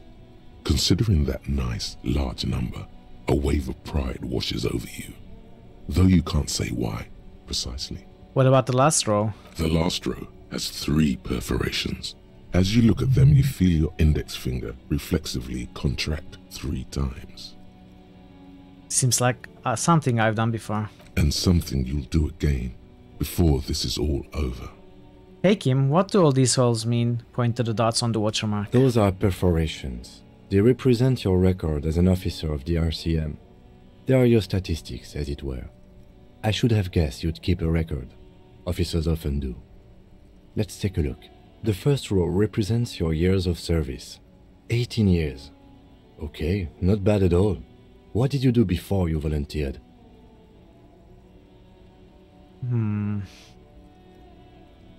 I feel like I just went around apologizing all the time. Wait, 18 years I've done this? That's what it says. I might have guessed even longer based on your age. What did you do all those blissful years of your youth? I feel like I just went around apologizing all the time. Maybe you were a diplomat, or in PR. Doesn't matter, I suppose. Let's move on, shall we? This next row, the one that wraps all the way around, is your number of closed cases. Closed is good. It means finished. You've got, let's see, wow, more than 200. 216 to be exact. It's quite a lot, even for someone who's been on the force for nearly 2 decades. Usually, clearing more than 10 cases a year puts you in the 90th percentile of all RCM officers. I used to be good, that's some solace I guess. What's the last number? You know the answer already. The tingle in your index 3 finger kills, gave right? it away. Those are my confirmed kills, 3 of them. That's right. How did you know? Because I felt a twitch in my index finger. Ah, right. Sometimes the brain's able to preserve certain responses even when conscious memory has been, let's say, misplaced. For an RCM officer, especially Precinct 41, which is in the Jamrock quarter, it's rather tame. I mean that in a good way. There are certain officers who treat their kills like some kind of ghoulish game. If they do happen to solve a case, it's usually by accident. It's obvious the lieutenant doesn't think very highly of these officers. But it seems as though you are, or at least were, one of the good ones. So we have that to be thankful for. Have you ever killed anyone, Kim? Yes. He says, declining to elaborate. How do you handle this strain? Everyone has their own method of coping. Some more effective or self-destructive than others. He gives you a meaningful look. Personally, I find it helps to keep up a few hobbies. Maybe I should find a hobby. Why not gardening? You've already got the gloves. Everyone, personally... Like what? Oh, this and that. Let's not get into it now.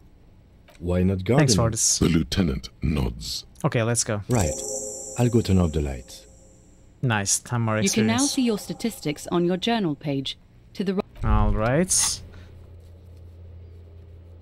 Statistics. Oh, look at that. Superstar Cup. Sorry Cup. Boring Cup. Apocalypse Cup. Communist.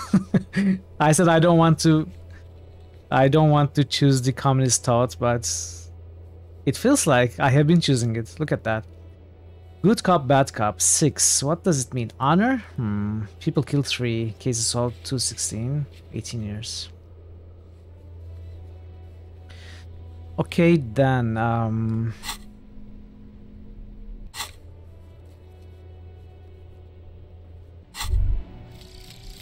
Volumetric ship compressor. Bizarre scientific news from Revachol West today, where a police officer's shit has been observed at a pressure of around 495 gigadecimals. These metallic hydrogen levels of shit togetherness were thought to exist only at the center of collapsing stars, not law officials. It remains to be seen how long the shit singularity lasts. Bonuses. All endurance white checks unlocked. Learning cap for endurance raised to 4. Okay, this was actually very good. I think this is very well worth keeping.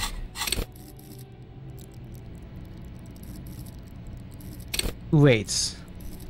I thought the learning cap was raised to 4. Why is it not raised to 4? It says learning cap for endurance raised to 4. It's not. It's still 2. I don't understand.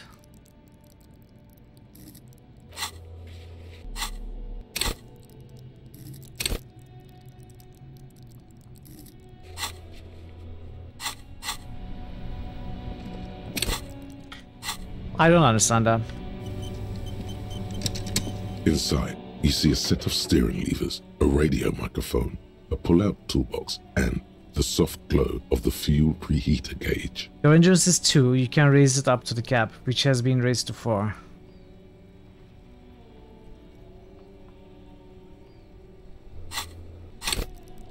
No. That's not how it works, does it?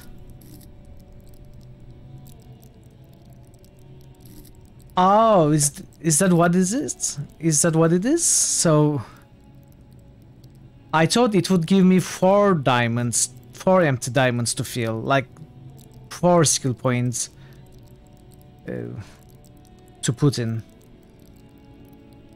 It would have been less if I had started with 1 point in physique. So it's only ever useful if I start with 1 physique then? I don't know, it says learning cap. So learned skill is 0. It should give me a cap of 4 learned skills. Physique base is something else. I feel like my learning cap right now is 2. Plus 1, my 2 base would add up to 4. But the toad should give me 4 cap on learned skill, so I could go to potentially 6. Hey, Backtooth Gamer. Backtooth Gamer. Yeah, that's what I think should happen. Learning cap is always equal to the stat unless modified. In this case, I think you should have 4 diamonds. Yes, exactly. That's what I think as well. So I'm not sure why it's not working right now.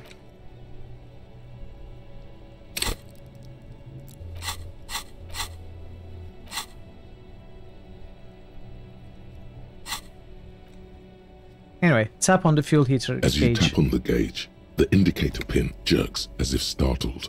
It's in the large orange sector, indicating the engine is warm. Next to the gauge is a red switch labeled heat. Oh wait, never mind. Continue. No, that's enough fun with the foldable headlights. I know they are mesmerizing. They are also fragile. I'm not going to turn it on for you again. Pick up the radio. The frequency tableau lights up, and the green button labeled Prime Line glows like a feline eye. And then you hear something. The soft purr of electrical kittens, radio waves cast far and wide over the metropolis.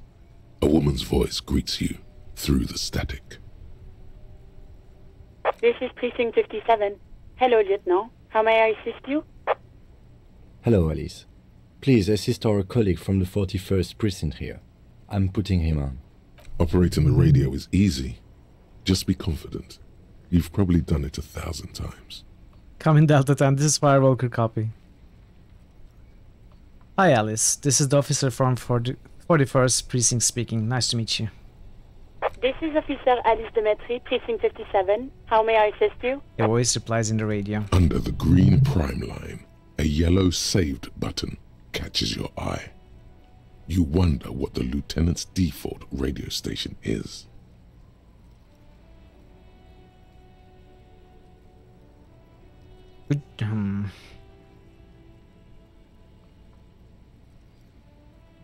Could you connect me to the 41st Precinct? I have something I need to report. Just a second, officer. She puts you on hold, static crackling softly like a bonfire. After a while, you hear an old man greet you from the radio. His rattly voice is oddly familiar. At first you thought the cap was referring to the max value your skill could have, i.e. the stats plus maximum number of points invested in skill. 10-2, 10-5, this is 41st, come in, over. Hi, this is me here. I work at your station. 10-4, what's your status? Over. It's not good. 10-18, 10-20, over. Please just talk human to me. These numbers mean nothing to me. State your message, sir. Over. This might be odd, but there's personal details I'd like to discuss. 10-4, your badge should have most of your personal details. Look over that. Over. I don't have it, my badge. 10-9, repeat message. Over. My badge? I can't find it anywhere. Basically, it's gone. 10-4, message received. This is a very serious situation. I need to 10-22 the captain. Over. Is it him? What does he want? A dry voice asks in the background. Says he lost his badge and needs to report it. He what? He lost his badge? Say nothing. Who lost his badge? Dick fucking Mullen. Who do you think? It's Officer Dick Mullen from the bestseller Dick Mullen and the Lost Identity. He says, fighting off laughter. Dick Mullen is not your name. It's the name of a fictional detective who would not lose his badge. Defend yourself. Immediately. They're laughing at you. Haha, officer has lost his badge. Haha, like I'm the first cop to ever misplace his badge. In fact, I might be. He says this has probably happened to other policemen before him and laughs sarcastically. Oh, goddamn it. Is he fucking kidding? The whole station's gonna be dicked for this. Satellite Officer Vikmar is wondering if you might be joking and adds that this tarnishes the reputation of the entire station. Over. Mullen dicked us. Can't we just move on? I want to get it reported and be done with it. 10-4, I hear you, officer. 30. I'm just going to make a note here that you are in pursuit of your misplaced badge. Over. Fuck me. Mac, come here. You've got to hear this. Dick Mullen lost his badge. What's going on? Super Cop here lost his badge. He lost his what now? His badge. He lost his goddamn fucking badge. Could you all please just stop saying lost his badge for a moment? He asks you to please stop saying he lost his badge. Why? Did he find it? Jerome at the other end of the line erupts in volcanic laughter. Sergeant Orson was wondering if you found your badge yet. Over. You don't have a comeback. Sorry. It's hard to think like this. We lost by 1. Say nothing. He's not replying. Looks like he's still looking for it. Enough with this now, I have other things to discuss. 10-9, come again. I didn't get that. Over. The animated conversation in the back is making it difficult for him to hear you. New heights even for Captain Sober. Ask him. Ask him if he's lost his gun too. Sergeant Orson wants to know if you lost your gun too. Over. Oh, fuck.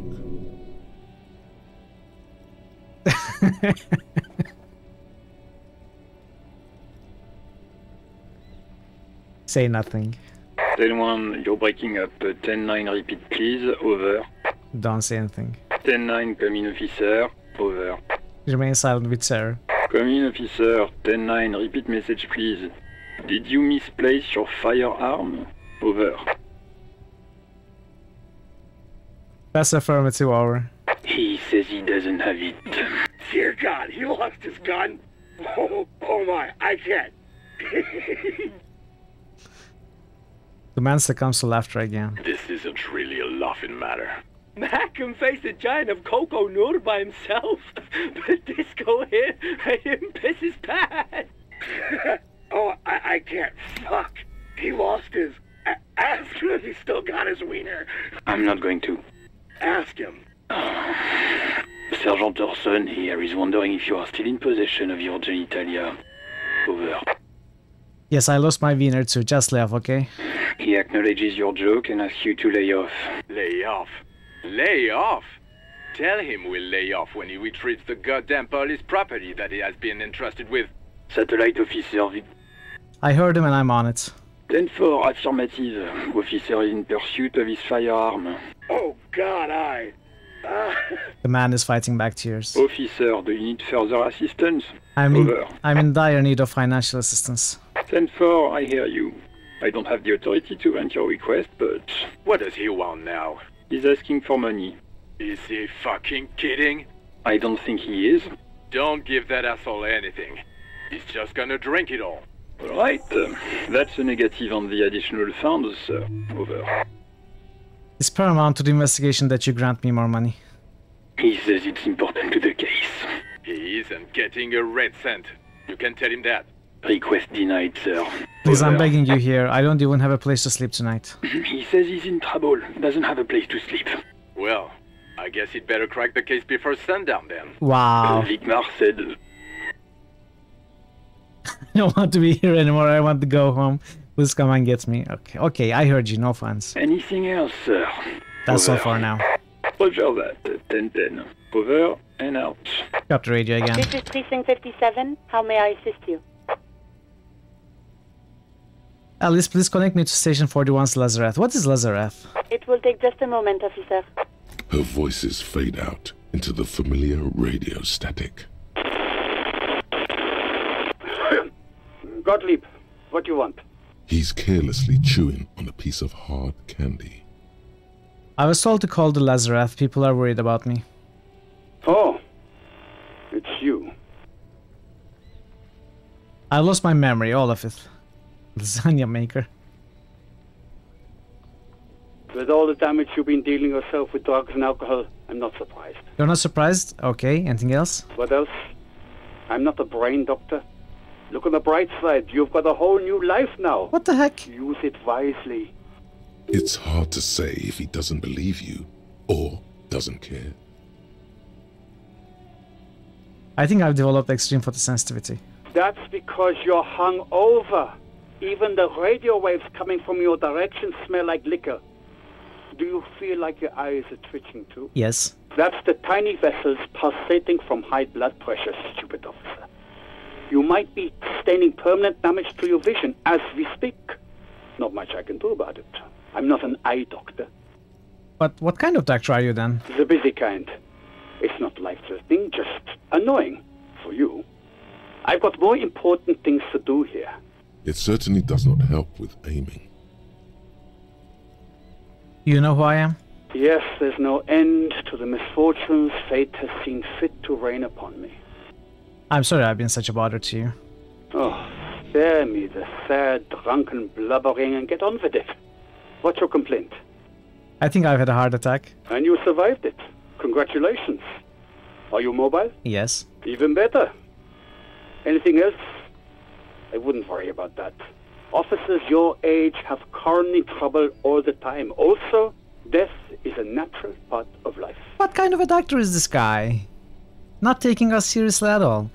Isn't there anything you can do for me? What? You want me to do blood work for you again? Tell you just how bad things really are across the board? You want another rundown of everything collapsing inside your body? Yes, I want the truth. You want the real, honest-to-God truth? Stop drinking, eat magnesium and vitamin D. Our station is not a retirement home. We don't have the funds to deal with rock stars past their prime. So it's political.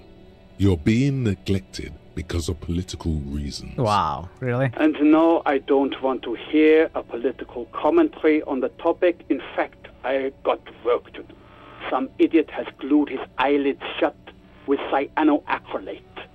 It looks like Mactorson. It's not fucking cryoacrylate. It's super glue, Doc. I guess that's it for now. Mm-hmm. The phone clicks, suddenly you hear the already familiar voice. Anything else I can help you with, officer? I need you to connect me to a civilian. A Sylvie. She may have reported a murder. Of course. What is her number, officer? Kim, didn't guard give you Sylvie's number? Yes, hold on. Her number is 005 1944 298. Received. Hold on, officer. Start slapping a marching rhythm on your thighs. Give it a minute. She might be busy at the moment. Takes a bit to get to the phone. Officer, I have Sylvie Malaika on the line for you. Yes, hello? A female voice greets you through static. It sounds like she's a million miles away from here. Sylvie, I believe we met before. This is me, a detective from the Whirling in Rags. Oh, right. Hello, officer. What can I do for you? You quit your job at Whirling. Why? You mean, why did I leave the bar? Honestly, I'm not really comfortable discussing it with you, sir. Wait, why aren't you comfortable discussing it with me? Let's just say I left because I needed to get away from someone. Get away from whom? You know whom. Alright, I won't push you on this. Are you ever coming back to work? Maybe, I don't know. I just know I have to take some time off right now. Was it you who called the police? No, not me. But why didn't you call? Didn't the cops behind your workplace bother you? Do you know who made the call? No, sorry. I don't. Not a lot of people have phones around here. Copper thieves take the wires. People don't have the money to have the cables put in again. They use the union's phone, or the one on the coast. It was someone else. We'll find them sooner or later, officer. It just might take a while. Okay, let's choose this too. What? what bothered me. But I thought the Union already knew about the corpse. I meant us. You should have called the police. No one calls the police. The Union would get angry. What do you mean by that? You know, what the Union says goes. People listen to them and they take care of their own, which is like everyone here. We don't want to stress her, right? Looks like there's a limit to my authority then. Mm-hmm. I see. Maybe there's something else you can tell me about. I don't know what to tell you, officer. I didn't call you because I didn't want to get in trouble with the others. With the Union. I'm sorry about that. Okay, next question. Yeah, go on. Do you know who put the victim's clothes in the trash? No, I don't know. It wasn't me. I haven't been out there since. I was terrified of the stench and the corpse. Have you seen my badge? Yes, I know who you are. You're a police officer. The law. Wait, how did you first learn I'm a police officer? You told me back in the whirling. You told everybody, and so does your badge. I don't need to hear about it anymore. My badge is missing. Have you seen it anywhere? I am the law! No, I haven't, sorry. Real policemen have uniforms too, by the way. Where's yours? Kim doesn't have a uniform and he seems real to me. He's in plain clothes, voluntarily. It's different from not knowing where your uniform is. Have you seen my gun? Please, no. Not this again. Everyone saw your cool gun, detective. She sounds beyond exasperated. I showed you my gun? When did it happen? You were trying to impress some people with it. Everyone was eating and... She stops hesitantly, not sure if she should continue. And what? What did I do? You were waving it around in everyone's face, begging them to describe it. You said it calms you, and then you started making suicide jokes. It got pretty graphic. Why would I threaten to kill myself? I mean, look at this world. I would love to stay. There is silence on the other end of the line. Okay, I don't know what to say. Me neither. Yes, but what happened to my gun? No idea. All I know is next you were waving around money instead, saying things like big butts cannot lie and guns can't buy money, but money can always buy guns. It almost looked like you pawned it. But believe me, I did not ask. Yeah, I found my patrol cloak earlier, but have you seen my policeman uniform? Uniform? I never saw you in any uniform. You had your things on. The disco things. Do you know how my paperwork ended up in the trash container behind the whirling? Well, you tried to jam it down the toilet, sir, clogging it completely. After I had unclogged the toilet and retrieved the paperwork, I threw it out in the trash, thinking you didn't need it. I am sorry about that. Anything else, detective? She doesn't sound like she's actually sorry. I think I got everything I need, thanks. I do hope so. Please, don't call me again. Can we Bye. get this? Please let this work. Wait, why does she seem angry with you? Please? No. Nah, come on. She doesn't have a problem with you. It must be someone else she's angry about. Some other guy. Like Gart. Oh, okay, but I'm a guy. Sure it isn't about me? Trust me, you wouldn't want to be the guy here. You know how it is. Yak, yak, nag, nag. No. It was a red You're check too, right? the guy. You're Lieutenant Love, matchmaker extraordinaire. Help the poor girl out, lest she turns into I kinda a want to try this again. I spinster. don't want to miss the red check. I should probably reload. Oh my god, not this mister. Not a spinster, my God. You have to intervene on behalf of the People's Republic of Love. First, calm her down. Tell her you've got everything under control. And then go have a boys' talk with God himself. Think you can do that, Lieutenant Love? Refuse the love quest, although it's wonderful. We are going You're to just a refuse it. gimp. What? You want to be more empathetic? Call was terminated by the other party. Anything else? Okay, let's reload. I don't want to miss the red check. When did I save though?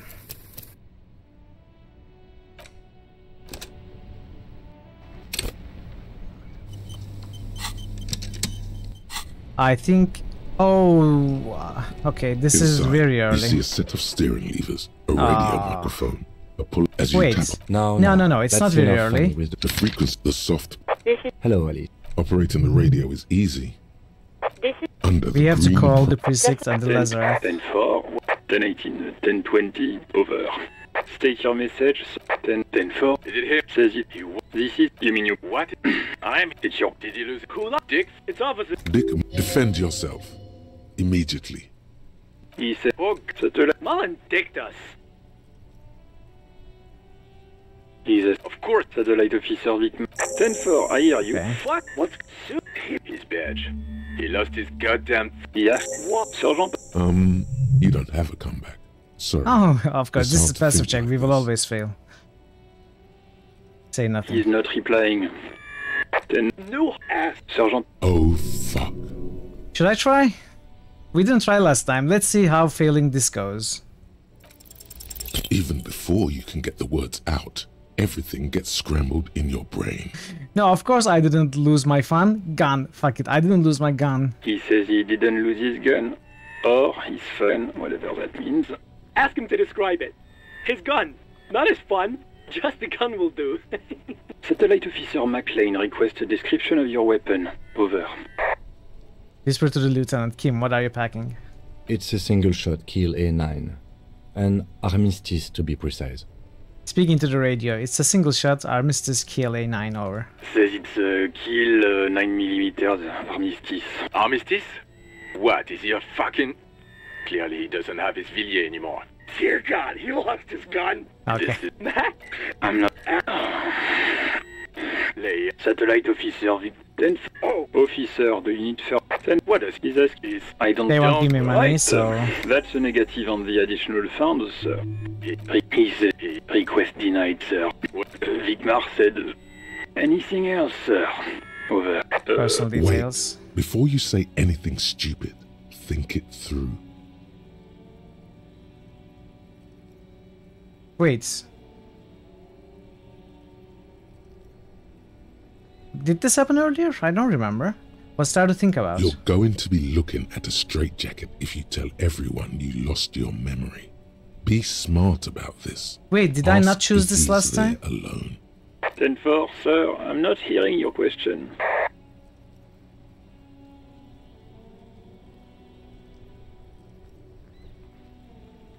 Have I ever told you about my life before the RCM? 10-4, well, that's, Does he actually want something, or is he hell-bent on disrupting our work? He asked if he ever told me about his days before joining the RCN. For God's sake, cut this shit out! Tell him to stop I wasting think time and be a I goddamn didn't choose policeman this for option change. last time. Sir, Satellite Officer Vic. I heard him. So, Okay, let's was continue. there Let's wrap anything- this up. Understood, sir. Roger that. This is Precinct 57. Lazarette, let's get this done. Oh. Yes, there's no end. Oh, damn me. That's the time.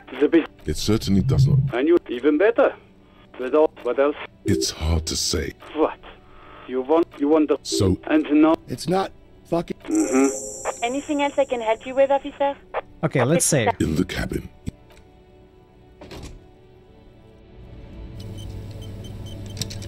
Now, we want that empathy check.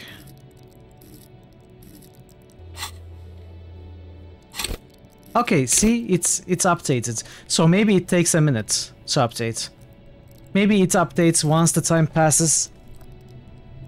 The next time passes, it updates, I guess. Something like that. So what we can do is we can try the vomit check again. If we fail again, which we will, we can put a point and try again. I think that's a good idea. We also want more health. Like we want 4 health or something at least. Inside. But you yeah, see a set of let's do this steering first. levers, a radio microphone. This is Precinct 57. How may I assist you? Of course. What is an... Yes. This... Lieutenant. Yes, hello? Oh, right. You mean, why did I leave? You know, maybe, I don't know. No? What? No one, you know. What do you... I don't know what to tell you of. No, people... It was someone else. Yeah, go on. No, I don't know. Yes, I know who you told me. Oh. Real policemen have uniforms too, by the way. where's your? He's in plain clothes. Please, you were trying to impress some people. You were waving it around and everyone's... Me neither. There is silence. No, it almost looked like you pawned uniform. Well, I am sorry about that. Hopefully we get it this time. Come on, please. Don't call me. Yes. Yes. You have obviously done something to upset her at the Whirling in Rags when she was still working there. Wait, before you go, you are mad at me, right? Tell me, what did I do? I can't remember anything. I'm not mad, it's just... You were so drunk and so emotional all the time, and then the skua thing happened. It just made me want to quit. What skua thing? The stuffed bird. The great skua. You threw it against the wall while screaming, "Fuck that bird," and laughing like a maniac. Wow. I think you said it had been giving you shit ever since you got there. Bitch bird got what was coming to her. Why do I always end up screwing everything up? It was a pretty bird. There since I started working in Whirling. I really liked her. We call her Scotty. So you're telling me I was the one who made you want to quit? Yes, obviously. You were the worst client I've ever seen. And I have seen so many assholes in this place. I've had sailors fighting, union guys grabbing my ass, kids stealing booze.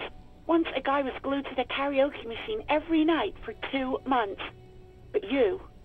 Go on, I want to know what I did. Well, you were worse than all of them.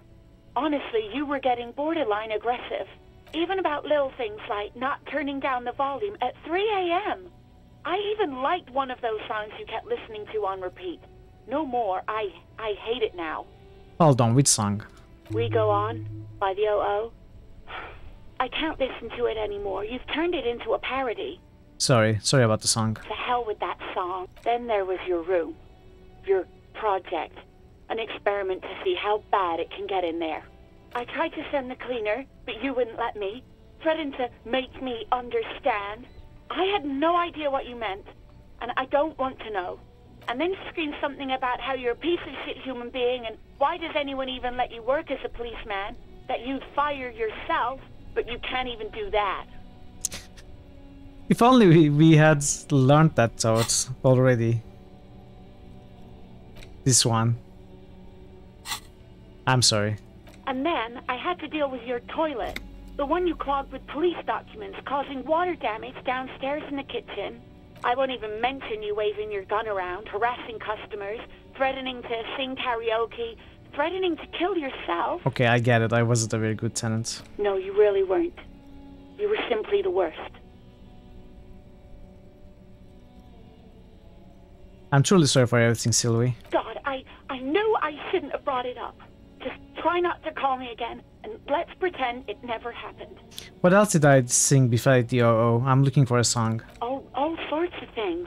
From disco, rock too. So much disco and rock. Was I singing The Smallest Church in Saint-Saëns? Yes, that's the one you like to sing along to the most. The later it got, the more that one came on. Interesting. You still have to find a copy though, before you can blast it. Right, thank you for talking to me. Take care. You hear a sigh of relief on the other end of the radio. Wordless, the call breaks. Then, the already familiar voice. Anything else I can help you with, officer? Ignore Elise and press the button labeled saved. As always, it's DJ Mesh and Fellatio, and you're listening to Street Freaks FM, bringing you the hottest, the nastiest, the most vulgar. A flock of seagulls takes off nearby, startled by the roaring radio. Right away, the lieutenant reaches into the cabin and turns off the radio. He's not looking at you as he says, "Someone must have been messing with the radio, or maybe it picked up a random frequency. You wanted a prime line, right?" Speed Freaks FM, huh? Look him in the eye. Oh, is that what it was called? He's trying hard to act surprised. Go for it. Turn the radio back on while it's still on the Speed Freaks FM. Pick up the radio again. Souped up motor carriage for one bad mama's boy. For the heavier foot and the freakier. Kim. Wow. God damn it. Lieutenant moves quick as a viper as he switches off the radio and sets it on prime line. Then he turns to you. Look, it helps me to stay alert on long nights, okay? It's a method. I'm not some kind of speed freak or... He shakes his head, furiously staring at his feet. What about your food?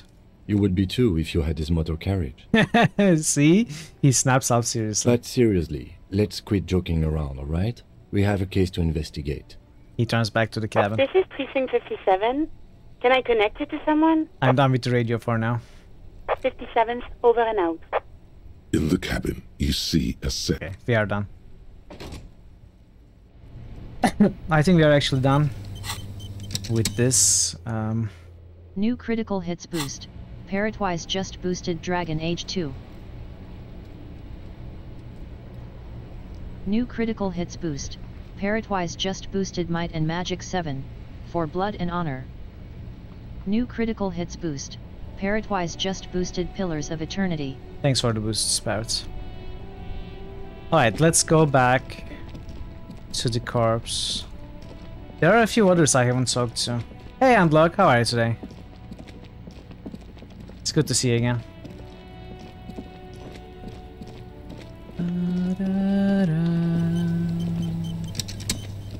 There he still is, looking right through you. Wow. With his white eyes. The body below is entirely dedicated Shit to compressed. that corpse smell. Emitting it is all We should it get it does done now this time. Hopefully. It's not still sure thing. As you breathe in, the odor comes over you. It's a smell of the mind telling you to run, and your stomach to wring itself empty. With your hands at your sides and your eyes squinting, you stand in it. This delicate machine, ready for picking.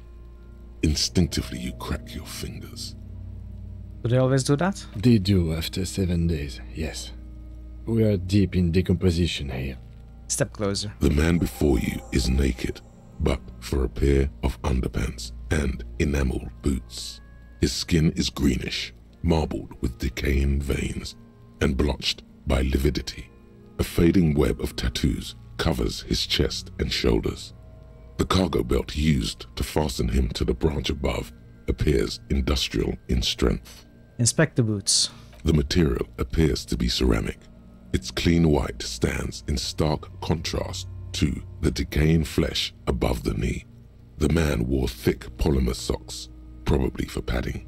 A fine array of interlocking plates covers them. Delicate and fragile, they feel alien to the world around you, out of place somehow. These are clearly not boots. They're armor, possibly part of a larger set. These aren't just boots, are they? This is the armor he was stripped of. Indeed. Technically speaking, these are sabatons, not boots. With his notebook under his arm, the lieutenant crouches to inspect the cells. What kind of armor is this exactly? Ceramic plate. Zirconium dioxide, most likely. This is where the make would be. Where? Under the hill. Fair weather. Fair weather model T500 V. T500? I'm guessing that's vitreous enamel. This is advanced stuff. It's advanced power armor. Where's the rest of it? Scavenged by the locals? Piece by piece. He's been out here for 7 days. It would be odd if they didn't.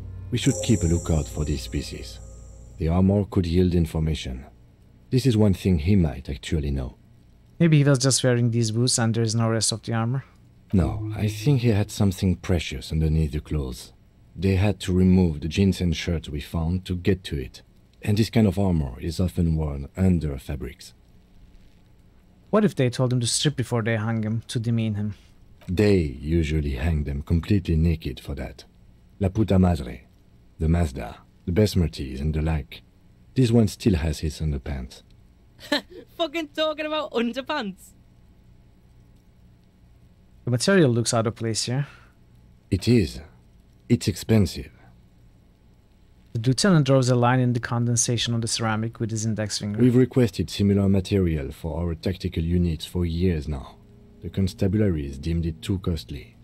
In that time, we've lost 6 men to semi-automatics. How much are we talking about? For a full set, about 4 years of wages. Ka-ching, baby. Not to the boots. By catching, do you mean let's not log them as evidence? Let's steal them? That is what catching means, yes. Mm-hmm. It means disciplinary hearing. The lieutenant nods, wiping his finger on his sleeve. The lieutenant nods often. It's part of his unplastic expression range, communicating both professionalism and sarcasm. This time, the latter. How could this man afford such expensive hardware? That's for us to find out.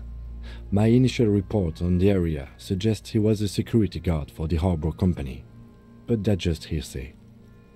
Initial report? Just something I scraped together from my station. An area report on Martinez. I'm sure you did the same. These look pretty advanced for a security guard. I agree. This equipment is way beyond what a guard can afford. Knock on the boot. A small bell-like sound fills the air, like tapping on the side of a porcelain cup. Sounds fragile. It's anything but. This material is a kinetic redistributor. It spreads kinetic energy horizontally, from plate to plate, dissipating it entirely. See? He points to the boots. Faint, organic lines cover the plates, where they separate into smaller ones. These plates then divide into smaller plates, until there are hundreds of them altogether. Pull the boots off. The stench fills your nostrils. As you push downward, an ominous creaking sound comes from above. Stop! The lieutenant's voice is sharp. He looks at you with the boot under your arm. Pig's gonna pull his head off. Brutal! Oh, this is a bad idea, isn't it? You're going to pull his head off. Do it, homo! I'm gonna pull his head off, right? Yes, that's what I said. You'll compromise the coroner's case if you do. So please, don't. Indeed, from this angle, it does look like the neck isn't going to take much more. Being dead for a week has all but liquefied his muscles. What are you trying to achieve anyway? Why are you hanging on to that boot?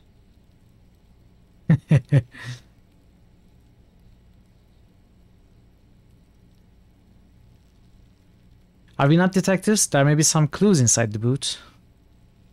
Maybe we should concentrate on what's outside the boot and leave what's inside to the boys at processing? Just this once. Besides, he taps on the boots. There's no way you're getting them off. All the organic matter in his body has been flowing down into the boots. They are fused to his feet now. Why do you think the locals haven't scavenged them yet? You're sure there's a way to peel them off, but first the body needs to be down. And second, it would probably be better if the lieutenant wasn't around. Sounds like a plan. The anticipation makes you crack your fingers. Feels nice. Nice and cracky. What's going to happen to the boots then? Processing will take care of them. With the situation in the morgue, it will yield nothing. But we must pick our fights. Should we continue? Back off and look at the corpse. The cadaver slowly twists on the cargo belt. His torso covered in tattoos, and extremities blotched pink and blue. Inspect the belt. The hangman's knot is pulled tight by the weight of the corpse below. Yellow, hard-edged polyester cuts into his neck. Above, a sliding buckle ties the belt to the branch. What kind of rope is this? Industrial strength. The kind used for tying cargo to lorries. Like in a harbor? Yes, it looks like they use whatever was on hand, paying no attention to not incriminating themselves. We are assuming dock workers from the harbor did it. I'm still approaching this as a lynching, yes. Motivated by the ongoing strike. You? Makes sense, believably mundane. 70% of the cases I get are just filling in the blanks on the initial report. This belt worries me. They should wanted him to stay there. The polyester seems strong. It's not merely polyester. It's steel reinforced. See these lines? This is where the wires run. I see rabbits for more than 20 strands. This makes getting him down much more problematic than I had assumed. How did they even get him up there? A noose is one of those things that's easier to use one way around. He points to the buckle, tying the belt to the branch above. Did they climb up using the kid's ladder? Point to the one at the side of the tree. That ladder can't carry a grown man. I didn't see any splintering either, did you? I think they lassoed the branch, then pulled on the belt to close the buckle. He makes a pulling motion. Could be. The shape of the branch supports the theory. Back off and look at the cadaver corpse. hangs from the cargo belt, limbs limp, and torso covered in tattoos. Inspect the tattoos. An intricate web of blue lines stretches across the torso, from the right shoulder to the solar plexus. Each time they intersect, a small white star is formed in their crossing. Hundreds of fading asterisks riddle his skin. Their concentration is highest around his heart. Is this a national pattern? Of no nation that I know of. If anything, it reminds me of religious illumination, last or penultimate century. Men who live harsh lives often turn to innocentic worship. But which one? I see no trace of a humanoid figure. We are missing something here. I agree. A sudden ring fills the air as the lieutenant pulls down the zipper of his orange jacket. He wears a wide leather belt around his waist and a gun holster under his arm. He takes a thin piece of milled aluminium from his coat pocket and pulls it open. Sounds like a sword being unsheathed. A small lens appears. Some sort of camera. What's that? A Trigger Sunshine. Mini. Shit, Kuno! What the fuck is that? An instant color camera. He produces two metal capped ampoules and clicks them into place on the side of the apparatus. A thin slot shines there. I have only 2 ampoules, so nobody move. I don't want to waste one. He points the camera at the corpse, peering into it. The lens needs adjusting then. A sound, a shrill flash, followed by the breaking of a small ampoule of glass. You see streams of color pour onto the thick, glossy piece of paper, rolling out. In case we need it. The lieutenant says and shakes the paper, letting it dry in the cold wind. On it, a color-perfect copy of the dead man's tattooed chest. Cool machine. Yes. It is pretty cool, isn't it? He slides the camera closed and tucks it away on his belt. There is only one ampoule left. Use it wisely. What do we need this photo for? It contains insight to the victim's person. By his build, I'd say this was a man of physical violence. The story he wanted his body to tell was important to him. It is his letter. To us. Someone should decipher it. Okay. We'll need to show it around. Can I have it? I should get it later without the corpse smell. Sure. Just don't lose it. He hands you the piece of rolled up photo paper. It's no larger than a pack of cigarettes. The glossy-eyed corpse looks by, his mouth mute and his skin as colorful as the chemical rainbow on the photo paper, teeming with opportunistic organisms. Look him in the eye. His eyes are milky white and blind to the world, protruding comically from their sockets. There is no one home, just subaquatic terrors there. These eyes used to be blue, baby blue. Dark brown hair grows on his head. Oh. His face is ready to explode from the organic processes inside. The death's head grin has passed. What remains is an unrecognizable mess. His eyes, they used to be blue. Good. The victim is of Occidental descent. Light brown hair, blue eyes. Occidental? I mean white. Can we do it? Can we get it? Tell me, who are you, dead man? Come on, 8. Yes. Wait, 7. We won with a 7? Oh, we have a modifier, of course. Yeah. I'm gone. Where have you gone? Into the wild pale yonder. This is the same sound as the ancient reptilian something at the beginning of the game. Where's that? In the past, way out in the west. I can see you are gone, but who are you? I'm a joke. Look at me. You are now, but who were you when you were alive? A killer. A motherfucker. And a killer. I have another question for you. Go ahead, Cobbo. What's happening? What do you mean? I'm talking to you. It's the power of your... Black frothy liquid starts bubbling on his lips. Imagination. Go ahead. Ask me more questions. You fucking love questions. Why do I love questions so much? Because you're a copperoonie. Look at all of them go. Do you want more questions? Give me a comical amount of questions. Coming right up. Copper Rooney. This is getting upbeat now. Why do I feel like I've forgotten something terrible? Because you have. Who killed you? Love did me in, Provocopo. It was love all along. Is my name Rooney? Fuck no. You're no Rooney. Rooney is not who I am. I'm Harry. No. You're not a Harry either. You're a motherfucker. That's who you are. Rooney the motherfucker. Can you ask me a question? Sure, Lobo. I can ask you a question. Why are you doing this? What? Looking at my face, motionless, looking into my eyes, standing here. Why are you investigating my murder? Maybe this will lead to something indescribable, unforeseen, miraculous? The clown lips on the corpse appear to smile. The face rotates before you slowly. Something is on its way. Something hidden. It's coming. A miracle from the northwest, and it's almost here. You can feel it in the air, on your hands. The cold spring air smoothing them over. Do I want to choose this? I hate you. You sting and you're boring. Do I remind you of someone? A deep sea creature. No, not quite. Be fair now. A baby affected with harlequinism. You sure got out of that one? Coppellini. Enough. Come back later, Coppo. Amuse yourself with my frank manners and my memento mori features. If possible, also, see me in your dreams.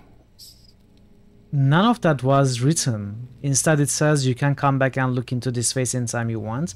Humor yourself with my harlequin features. Ask me your little questions, freshen your memory. Create associations, remind yourself of your mortality. Copalopo. Where did that come from? What he said. Squint and take a step back. As you narrow your eyes, the monster before you blurs into a violent mess of green and pink. This is a trick. You've done it before. Pink is where the blood settled in the first hours post-mortem. You can use it to see if the corpse has been tampered with. Does his position at the time of death match the discoloration? Only the lower extremities are pink with a dash of blue. His fatted hands, thighs, and his neck, just above the noose. The rest of the corpse appears dark green in the cold spring air. His face and hands are pink. Thighs too. I see it. His neck too. The lividity goes right up his chin. We have good, well-pronounced discoloration here. Relax your eyes. The monster comes back into focus. An explosion of color, coursing with dark marbled veins. His stomach appears pregnant with something. Black liquid streams down his thigh and onto his boot. So, what do you think? I think he was upright after death. His hands, feet, and neck are discolored. Agreed, especially on the neck. The belt acted like a tourniquet, keeping the blood in his head. The hypostasis supports a hanging. Could it still be he was moved after death? There's always a chance. We should check for ligament marks on his neck to see if they're in tune with the belt. We'll have to get him down first. He's beaten up. See the bruises? I do. Most of them are post-mortem. Maybe even all of them. The delinquents have made our jobs harder with their little sport. Stop talking in riddles, coin slot. It means you fucked him up good, Kuno. Fucked him up brutal like. Cover your nose. Something is coming out of him. A pool of blood and feces has eaten into the frozen mud below the man's feet. Purge liquid is dripping into it, drop by drop. The victim appears to have contained no more than half a kilogram of digestion at the time of death. The fuck he's saying? Talking about shit.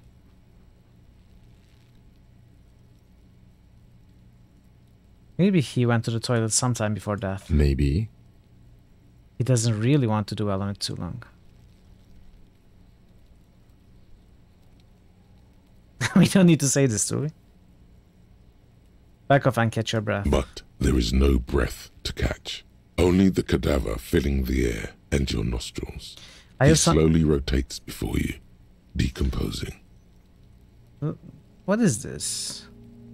I have something I need to know. This is going back to that discussion, right? Okay. Come back later. So how do we get him down? Are you sure we finished the preliminary examination of the cadaver? We might miss some of these things once he's done. I think we have, right? We have checked everything. Vivian Thorough, do you have a plan for getting him down? The steel reinforced belt presents a unique challenge. I brought chain cutters, but I don't see a good angle of approach to the belt. The cadaver is a good 1.2 meters up. Neither one of us can reach the belt without assistance. Okay. And even if we do, there's the question of cutting it.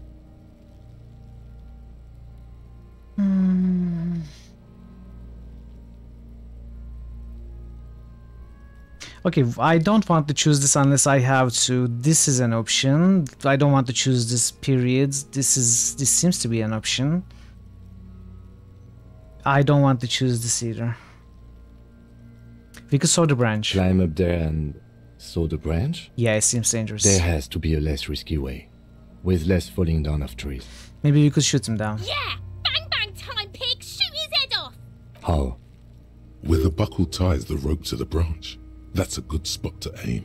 Point to it. There. The buckle holds the belt together. Where?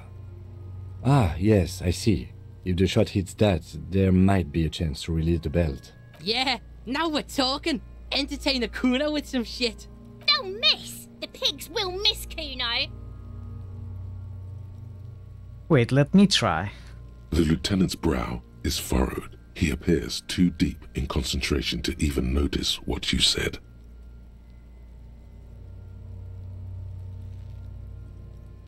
Say nothing, let him choose. Silence. With his elbow sharp, the lieutenant unzips his jacket and produces a lightweight firearm. He drops a paper cartridge in the barrel, separates the scouring stick, and gives the cartridge 5 tucks, securing it in place. He then steps back and assumes the fellow's desk position, taking aim. The corner of his eye twitches.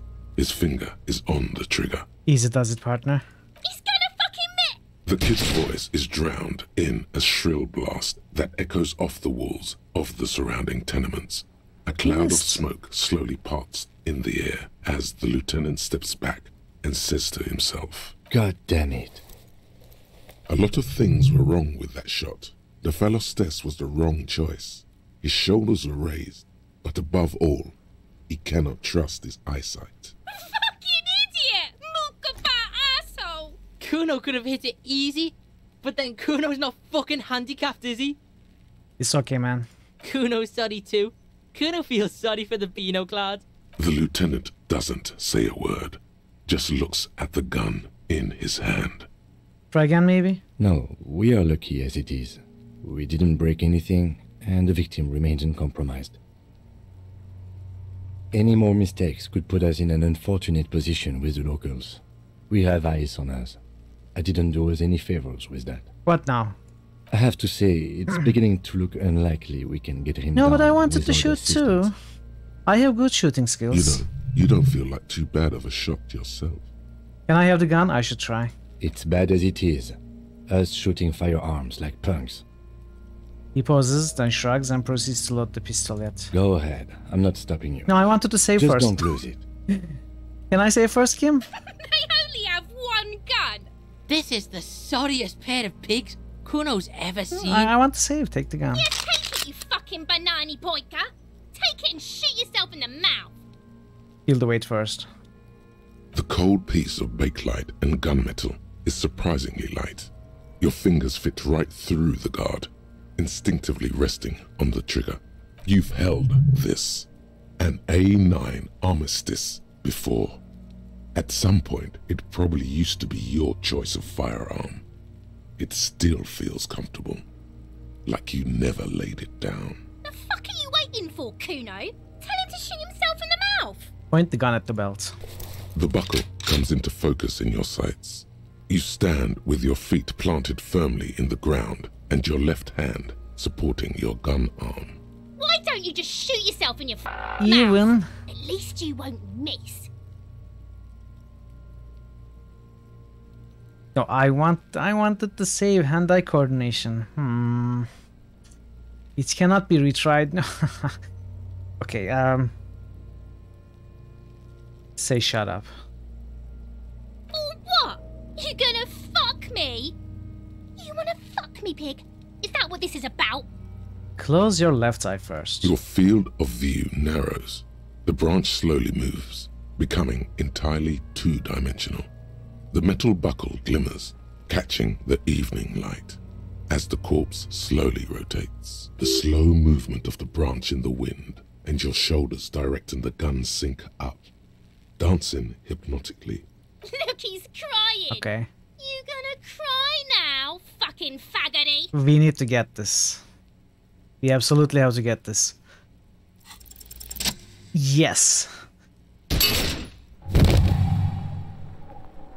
The buckle explodes into tiny pieces, coming loose with a whir. With your hand numb from the recoil, you look at the body slump down. For a moment, the man appears to kneel in front of you, looking straight at you, helpless, trapped within itself. Who killed you? Communism. It takes a millisecond for the association to flash within your cortex. You have no idea where it's coming from, only that it's right. Then the rigor in his muscles gives up, and he smashes sideways 70 into more. the spring mud, letting out a horrid stench. So much experience. We have 3 skill points we can spend.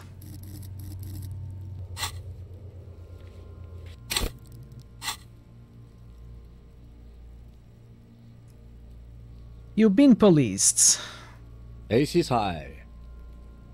The lieutenant raises his right hand, waiting for you to slap it. The ace is high, a custom invented by the aerostatic brigades during the revolution, is used to celebrate success in Revachol, especially in sports.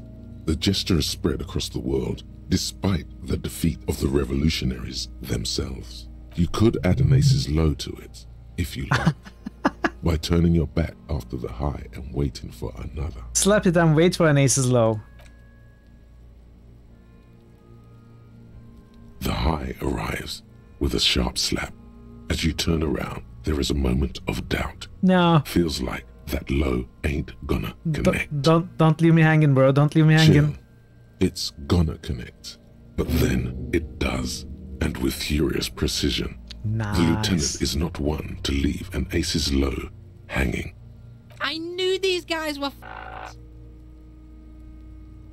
Yeah, we are. Got a problem with it? Kuno cracks with laughter.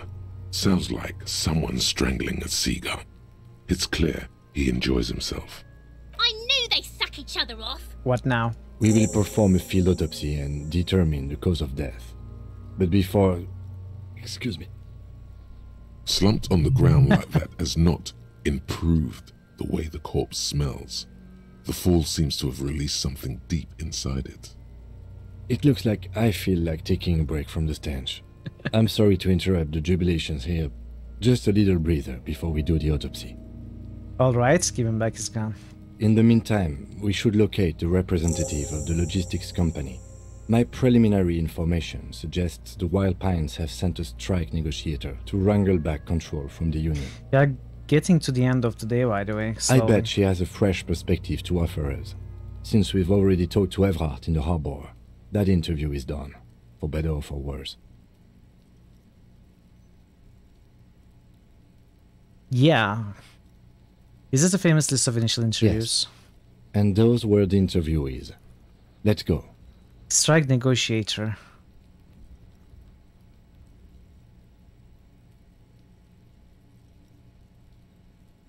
Where would she be? Wait, I don't want to go yet. I want to steal the boots.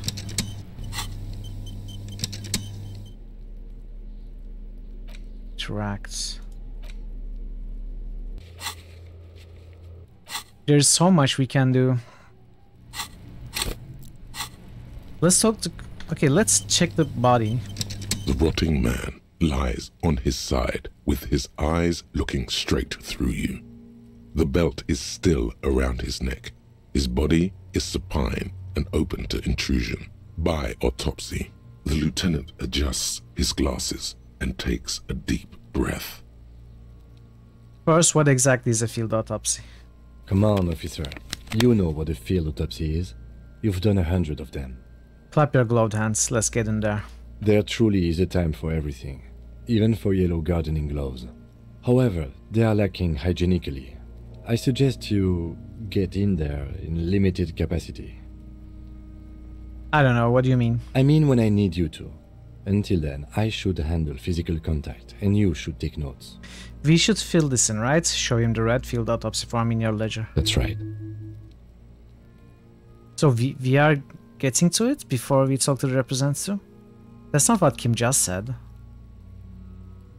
Open your ledger at the field autopsy form. The dead man stares in silence as you crack open the ledger. The bright red paper is covered in boxes and lists, describing the condition of his skin and organs in 3 parts. Above those, an 11-field info form needs filling out first. It begins with... Begin. 1 assistance. That's you. Right, Harry Dubois. The corpse is indifferent to your scribblings, just lies there. The next box says... 2 coroner's case number. KK57-0803.0815. Write it down. Next. 3 name. NA. Next. 4 date of birth. NA. 5 age. Roughly 50. Try 40. The damage is so extensive, it's better to err on the young side. I'm gonna write 42. He nods. 6 race. Mondial. Subgroup Occidental. As per your observation. Write it down. The pudgy mess looks neither Mondial nor Occidental. It doesn't even look human. The next line says... 7 sex. Fucky, fucky! The little monster exclaims energetically. Male. Pigs can have sex! Right, male. Nor does he look male, with his pregnant belly and indistinguishable face. 8 date of death. We're still going with March 4th. 51. Right, 4/3/51. What else? 9. Body identified by is non-applicable. 10. Case number is the same as the coroner's case. KK57 0503 0815 listens motionless. No, this should have been a the dot, cargo belt not a dash. still around his neck. Only 1 box remains. Evidence of treatment. None. At least not after the initial examination. What exactly is treatment anyway? Interfering with the body's position or wounds post-mortem.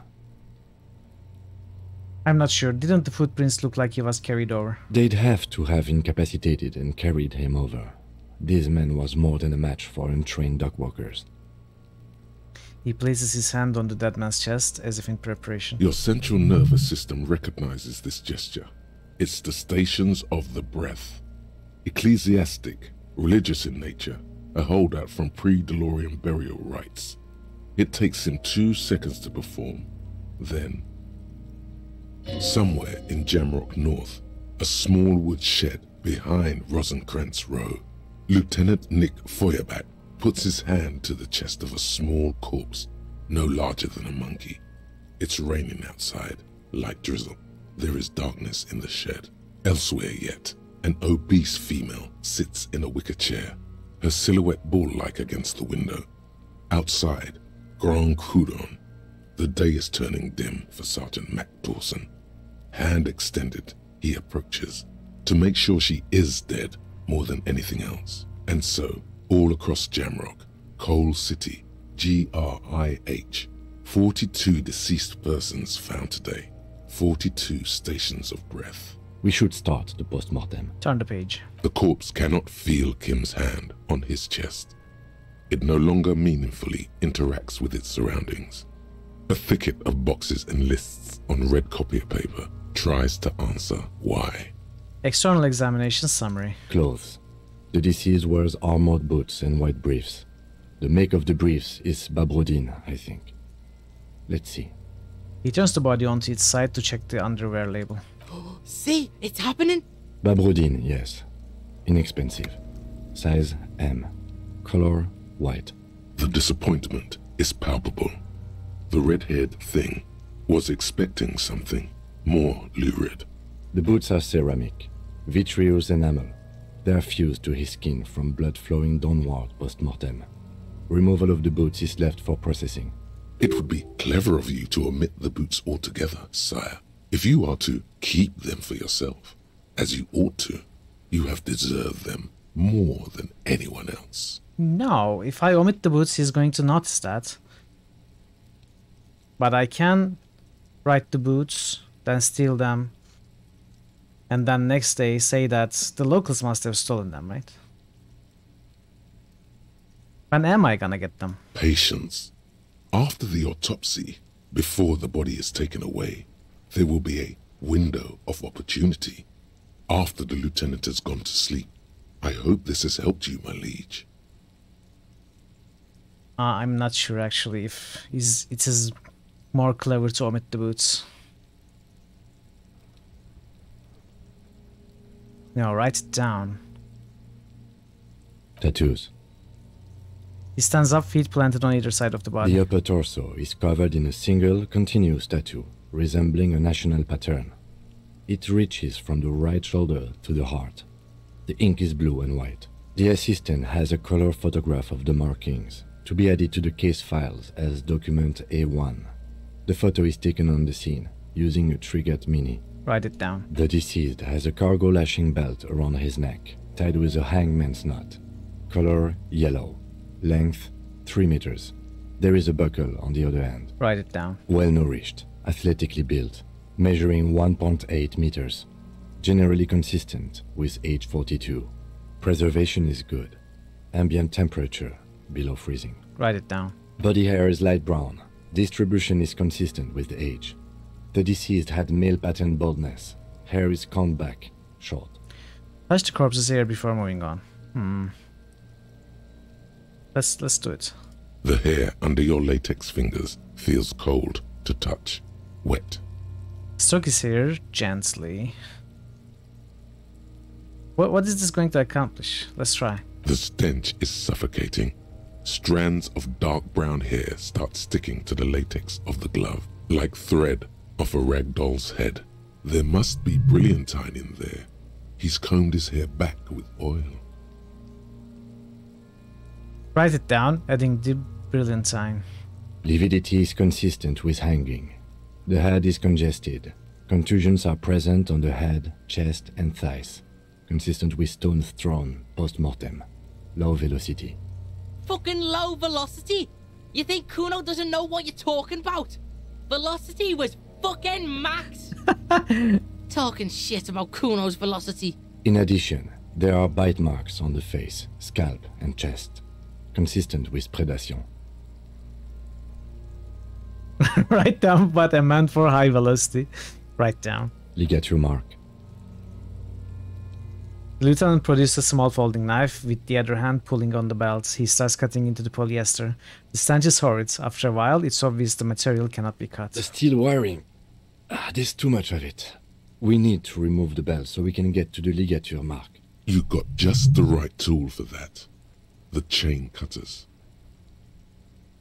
Oh yeah, I'm prepared. Pet the chain cutters. The hanged man lets out a joyous little bubble of rot from his nose. Good thing we got these chain cutters. Pull out the rubber-gripped cutters. Always good to think ahead. Now... He points to the rope squeezing the dead man's neck. We need to cut the belt to see the ligature mark below. Carefully. With as much precision as you can. What do you mean? See? My pig is gonna fuck his head off. No, he ain't. Your pig's a boring fuck. Oh. No.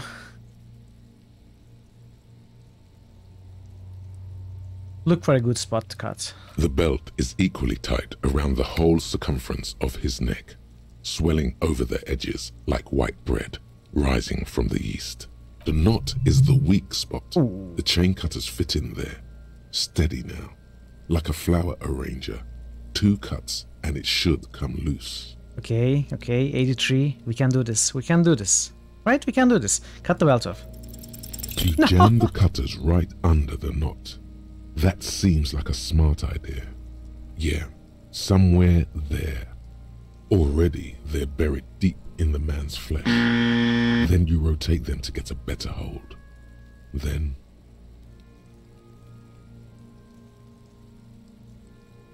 What the fuck? The lieutenant looks by, somewhat worried as you summon power words to your aid.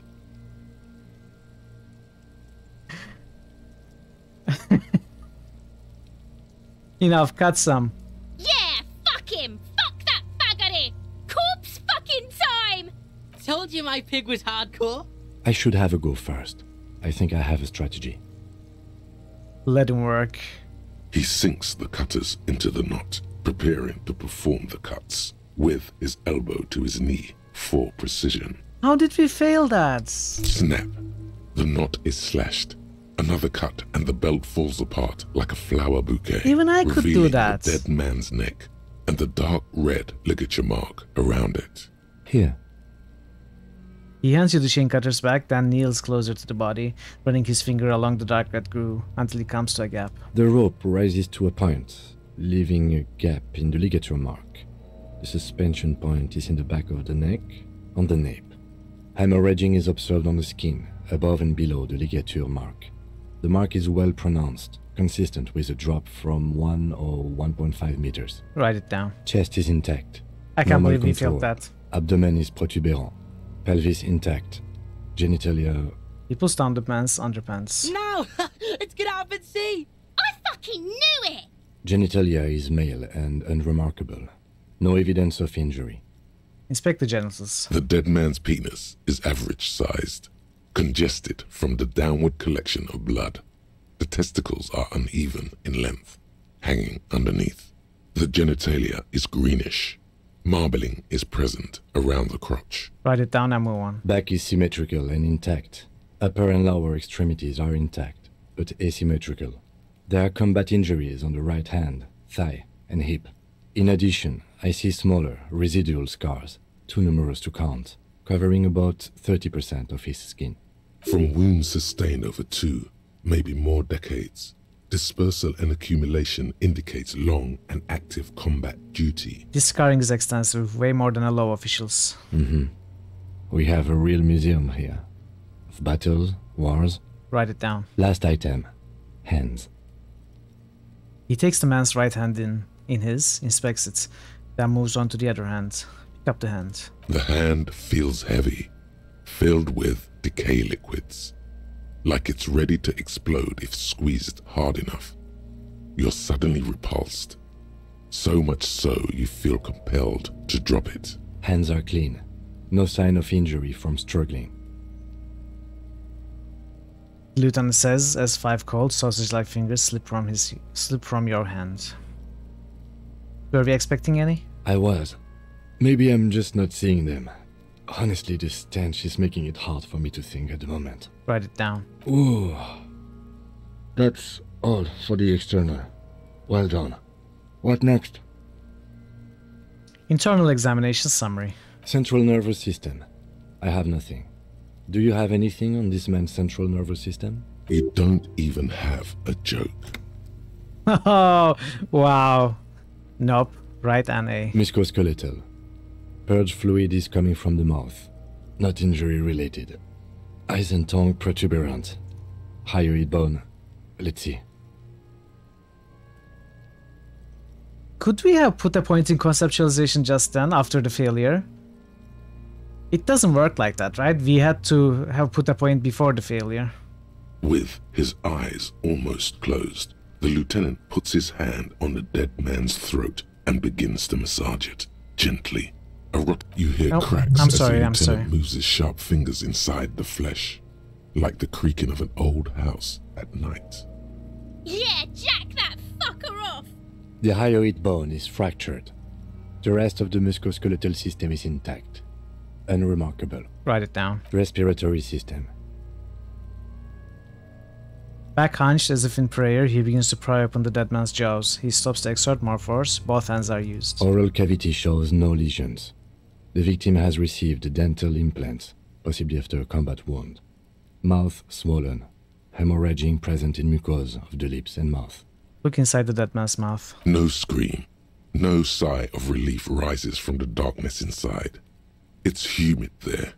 Sickly sweet air, unlike anything living. You feel like you're about to throw up again, straight in that mouth of his. Look deeper inside. It's hard. Once more, you taste stomach acid in the back of your throat. A contraction. Your throat pumps a little something from your stomach and into your mouth. You're forced to swallow, just to keep looking. Inside, you see darkness. Just a mess of meat and darkness. Hemorrhaging present in mucus. The lieutenant repeats impatiently. He lets go of the jaws. The mouth snaps shut before you. Write it down. Hepatobiliary. NA. Why, don't we have anything? Are you a hepatobiliary expert? He looks at the corpse's stomach with a mixture of tiredness and disgust. I don't think so. Neither am I. And that's it? That's it. Right, NA. Same for toxicology and serology. NA. Right, NA. Cardiovascular. The body exhibits heavy lividity. Blood has gathered in the hands, feet, and neck. Hypostasis is visually consistent with the hanging. Write it down. Gastrointestinal. He breathes a sigh of approaching relief. This is the last field on the list. He looks around to the ground. The pool of feces there. Digested semi-solid food in stomach. Voila. He touches the corpse's bloated lower abdomen briefly. Write it down, omit the voila. What's next on the list? Description of injuries, summary. Let's see. We have bite marks, contusions on the head and chest, and a ligature mark encircling the neck. You'll need 3 fields. Leave a 4th one too. Be thorough if you want maximum results. What about the injuries we have inflicted? Oh, so we inflicted them? This is a team effort. You mean the incision on the thorax from a chain cutter? That was not a team effort, and I wouldn't mention it. Muddies the water. I agree. The waters are muddy enough. See? These pigs are fucking corrupt. You're right. The boy nods approvingly. Why don't you fuck him if you love him so much? Now, injuries. Bite marks. Head, chest, and scalp bite mark injuries. Predation by birds has caused damage to the body. Odontologist does not need to be consulted. Write it down. And your opinion, officer? Non-fatal post-mortem. Agreed. Next injury? Contusions. So, the scalp bleeds from a post-mortem head injury, a stone. The injury does not have the rim of an early inflammatory response. The perpetrator on the scene has confessed to causing it post-mortem. At maximum velocity, fucko! Has confessed to causing it at maximum velocity. Write it down. Coagulated blood sticks to his scalp and chest, where the countless stones have hit the dead man. Beneath, the description of injury. 2 boxes. Non-fatal post-mortem. Right. Next? What's the 4th injury field for? Nothing. Just in case. Turn the page back. The corpse lay slouched to the side, oblivious to its surroundings.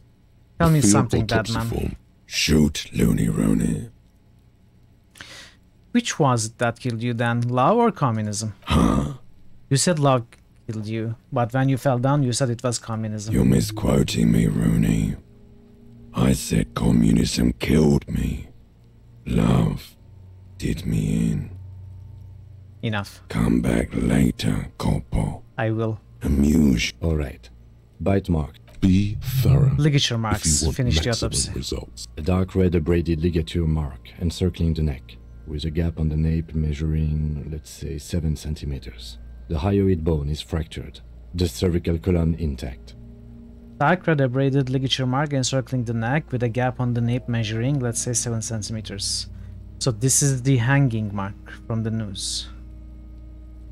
I see hemorrhaging on the skin, above and below the ligature mark.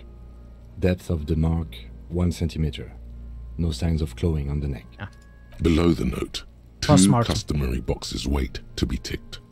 The man's head jerks to the side. The ring around his neck is visible. Think for a moment. There's time. Don't rush. Non-fatal postmortem. Why do you say that?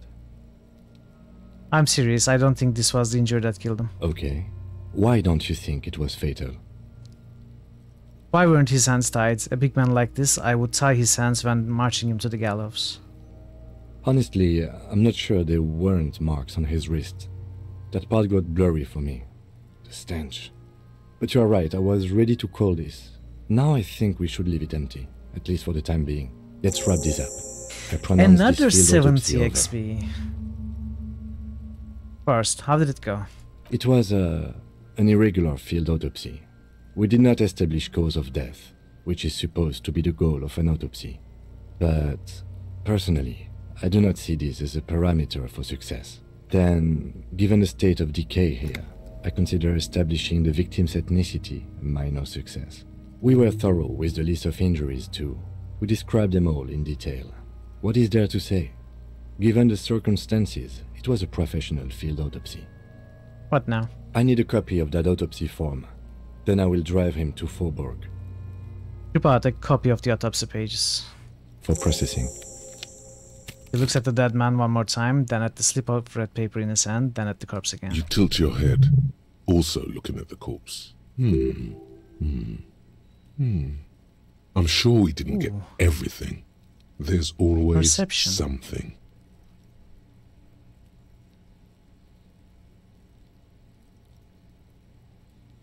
Let's try. We can put a point and try again. Your arm reaches out and your eyes close, as if by their own volition. It's dark all around. You feel cold, dead flesh through the latex glove. It's right under the palm of your hand. What is this? Very nice. His face, his cheeks, his nose, his fat, swollen lips. Like a rubber spider, your gloved hand crawls on his features. Everything is silent, all around. Crawl up his nostrils. What are we looking for? His face, his cheeks, his nose, his fat swollen lips. We looked in his mouth, crawl up his nostrils. They are swollen shut. You need to really push to get in. Push your fingers in his nose. Only the little one fits. The flesh changes shape as you bore in, searching for something in the cartilage. The fuck is he doing? You hear a voice squeak, it sounds very far away. The thing you're looking for, it's not there. Crawl out, spider. Put your fingers in his mouth.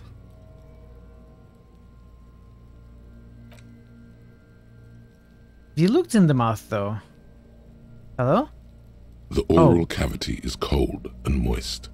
A ball-like tongue attaches itself to the base of the mouth, lolling around like a scallop. Play with it, this feels right. The tongue moves freely in the cavity.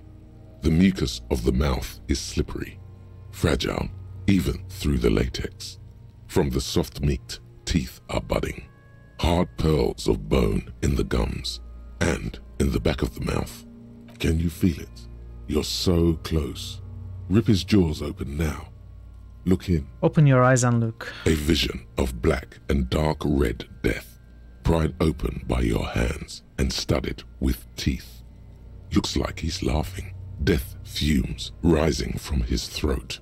And there, in the back of his mouth, above the bell of the uvula, right in the soft palate, you see a hole, barely visible to the human eye. It is swollen shut, almost vanished. No larger than 0.4 centimeters in radius, the edges appear darkened. An abrasion collar. This is what we're after. Say abrasion collar. Abrasion collar. Lieutenant looks in, there's a pen in his hand, his notebook is open at the copy paper. Kuno is silent. Touch it with your finger gently. A black trickle of liquid runs into his throat from the wound. Put your finger in. Your index fits. Are we going to pull out a bullet? In there. A tight tunnel of flesh opens up. Tissue damage. Wide enough for 2 fingers. As you push both in, you reach through his mouth, right into his brainstem. The fuck fuck is happening? Ah, shit, see? Feel around first. The basal ganglia feels clumpy. What entered here has torn apart his reptilian complex. Push deeper. Your yellow fingers slide into the remains of the limbic system. There is no resistance. It's gelatinous. The slug-like structures are damaged too. The tearing extends deep into both hemispheres. There's a cavity cut right between the hemispheres. The lieutenant answers with the sound of his pen on paper. Fucking cavity, see? Push deeper. Your fingers are all the way in now, reaching toward the inside of his skull. The cavity goes further, but the entry wound isn't wide enough for the rest of your hand to follow. Wriggling. Your fingers reach toward his skull. His cerebral cortex feels like jelly. Cold jelly. Strange fluid streams down your wrist as you push deeper until you feel it on the tip of your finger. Ice cold serrated metal. Its edges cut right through the latex and this is what we do. This is what we do on Thursdays before breakfast chats. Easy. Fish it out.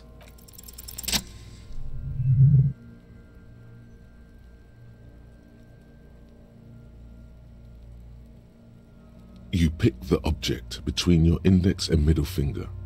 It feels sharp, like metal. With your face twisting from pain and concentration, all you need to do is just... slowly pull your fingers out. The inside of the head feels cold and smooth, like a glove. Sweat dripping down your brow. Careful not to lose the prize between your fingers. With a plop, your hand emerges from the mouth. The garden glove is covered in blood right up to the wrist. Between your fingers, a small flower. A blossom made of lead. Oh, okay. Fucking beautiful! A bullet. The lieutenant puts a small bag marked evidence under it. Drop it in. The bullet falls in the bag, leaving a smattering of blood on the plastic. He raises the bag under his eyes and says, "A non-calibre. Rifled. Some kind of brittle alloy. Fractured on impact." Keep it, Lieutenant, as a gift. No, you deserve it. We can log it later. The Lieutenant drops the bag in your hand. It feels light. We need to add an item to the injury list. Injury number 4. Oval entry wound with an abrasion color. Soft palate, back of mouth. High velocity. Temporary cavity in brain tissue. Small exit wound on the occiput. How does that sound? Sounds about right. Opinion, fatal injury. Goddamn right. And one last thing. We can now fill in injury number 3. Ligament mark. Opinion non-fatal. Post-mortem. Treatment. Told ya. He's proposing the bullet was the real cause of death, and the hanging an attempt to conceal this fact.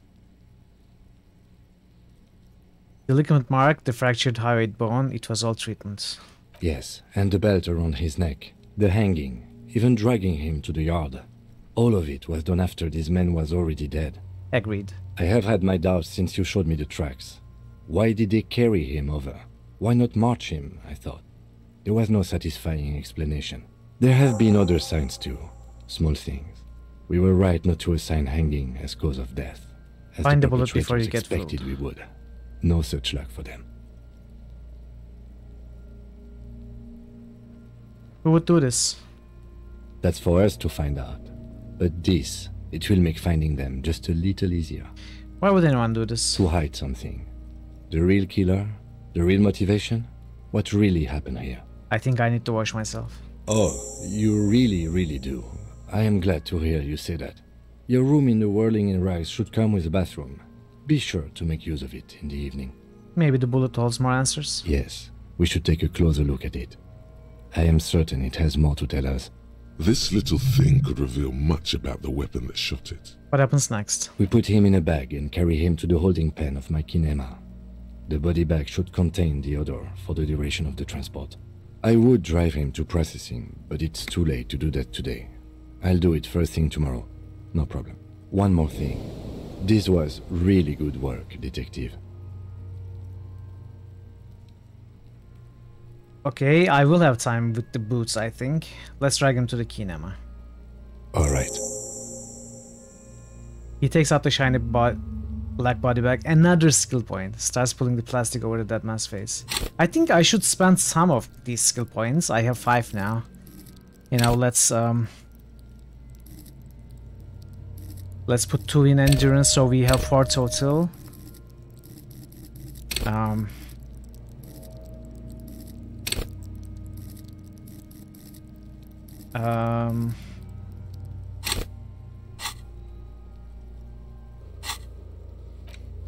Rhetoric, encyclopedia, conceptualization, empathy. I think I need empathy. Another.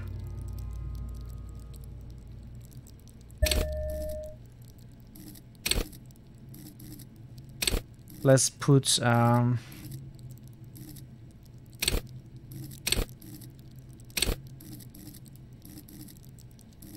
don't know what I would need.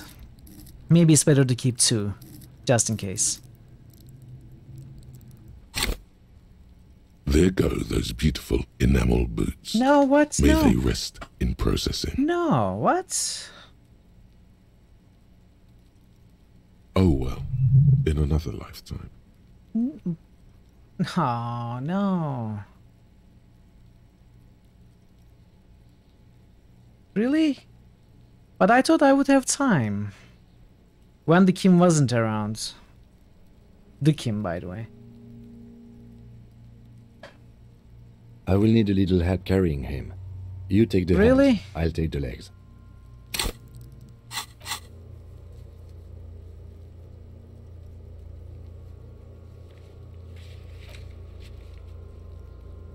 Cancelled? I didn't forfeit it.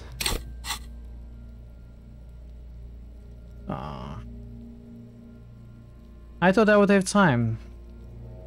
Oh well. I guess I shouldn't have completed the autopsy today. Left him lying there. Maybe. Is that how it works? I don't know. Oh well, that's okay. Pack the corpse and drag it to the motor carriage. I wanted the boots, I'm not going to lie. But that's okay.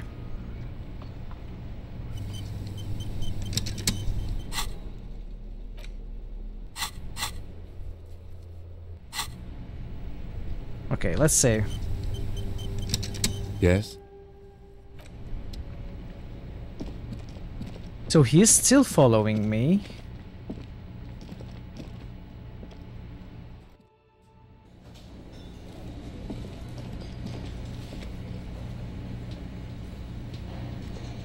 Yes?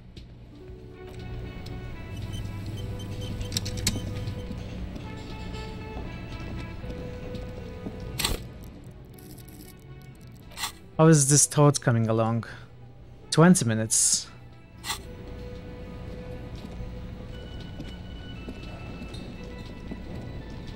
The worker isn't.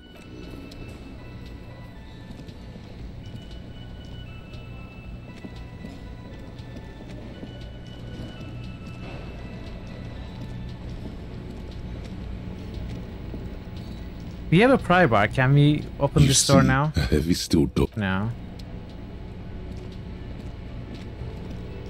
So the game told us we could sleep after 9, but when does Kim stop following us? Hello again, sweetie.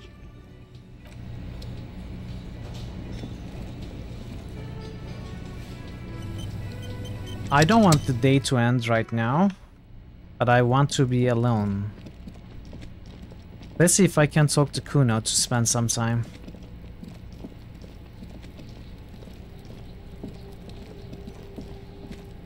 I'll die before I... Necromancer pig? That shit was dark. Going in there like that. Oh, brutal shit. Tell me, Kuno dies. You gonna pick one out of his brain like that too? Ooh. Kuno's gonna go out in a hail of bullets. Gonna look like a fucking porcupine. Okay, we got a lot of bonuses. Figure out what's going on with this kid. It's not Kuno. It's Kuno S. Interesting, how? Kuno S is by far the worst of the two. Kuno has no problem being near you, but the other hides behind the fence afraid for her life, like she's done something very bad. She came up with that psychopathic scheme of screaming for help before. Kuno just wanted to talk to you about his name. Kuno S was the one who wound him up and directed him. Also, Kuno hasn't stopped talking to you, even enjoys it from time to time.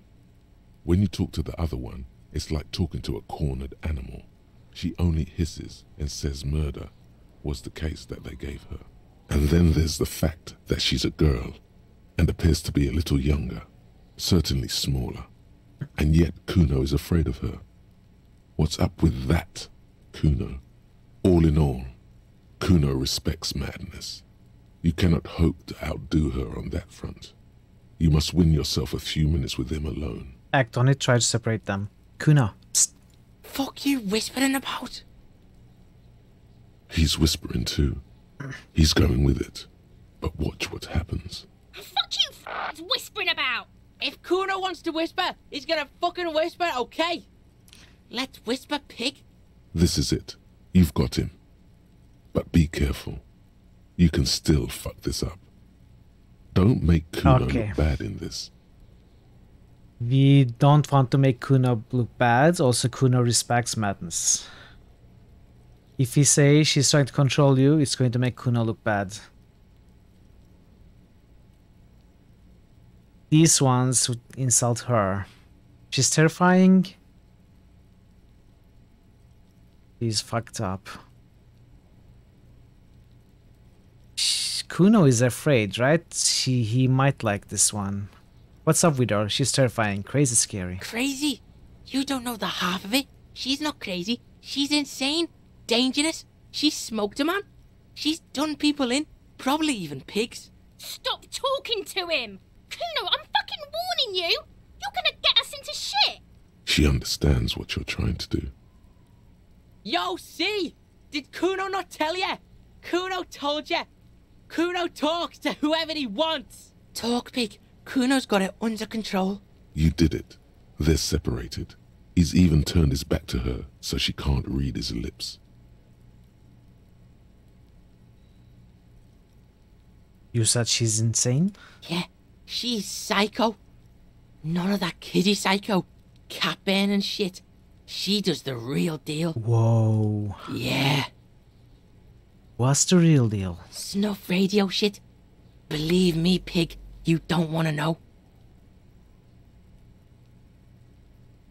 What do you mean she smoked someone? Kuno means she killed someone. That's right. She's a killer. Like, actually a killer. His little green eyes are fixed on yours.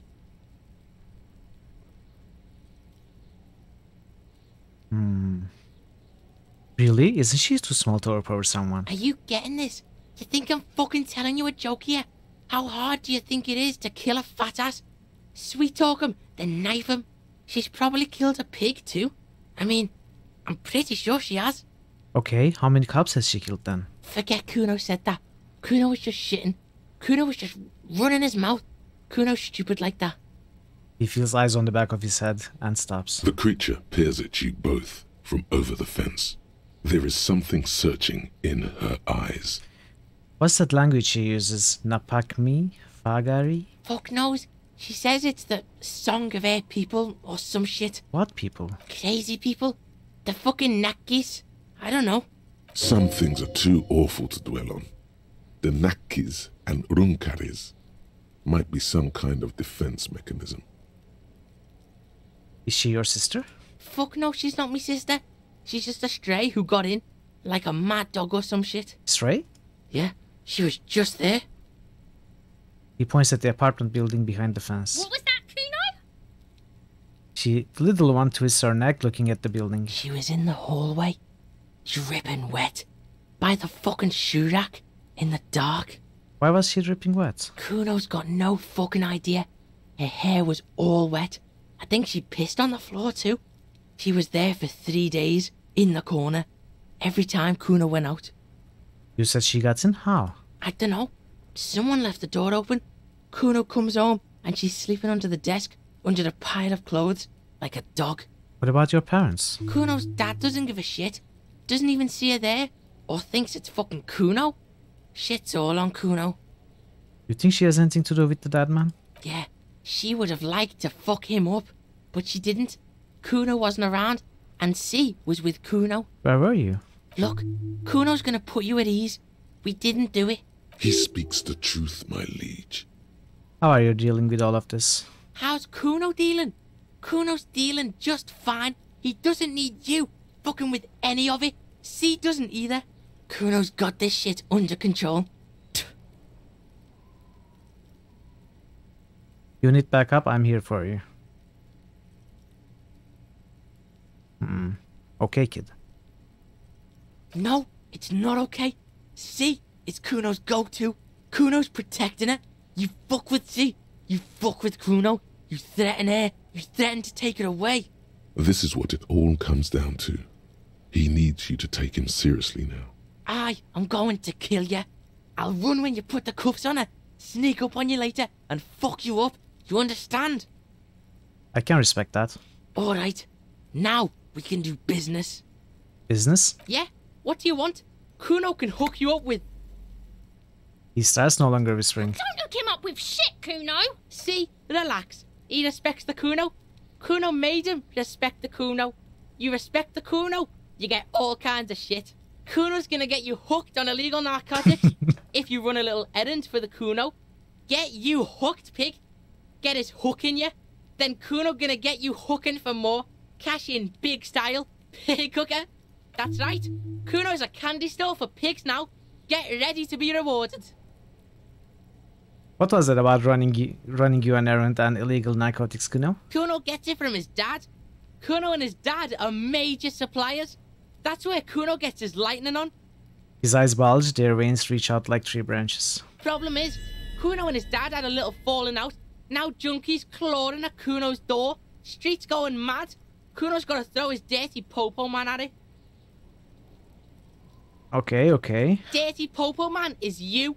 In there is Kuno's violent dad on steroids. Kuno's dad does steroids and speed. If you can take him, you can have half of the speed. Who's your dad, Kuno? Kuno's dad is a fucking monster. He's the most violent man in Revachol. He doesn't give a shit about a single thing. He drinks too. Are you sure you can abandon your foolish quest? Hey, Boulder Skate in your Nerd. condition? Welcome. Good to see you. How much material are we talking about? Like half. Half of what? A baggie, but like in this vial. That's half a gram, sir. Half a gram? Yeah, half a G. Want it or not? Now, let us crush something into a fine paste. I made up my mind, Kuno, and this is what's going to happen. Okay. Kuno's listening.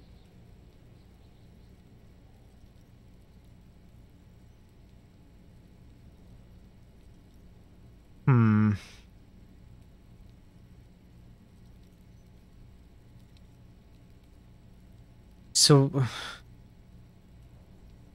this would be telling the truth that we want the speed. This is not lying to Kuno.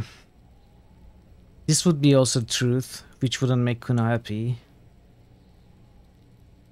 This is again truth, which wouldn't make Kuno happy. This wouldn't make Kuno happy, and it would mean that we want to speed for ourselves. I'm going in there for justice. I'm a narc, Kuno. I'm going to confiscate that crap. I'm going in there, but not for the speed. I'm going after the most violent man in Revachol. What should we choose?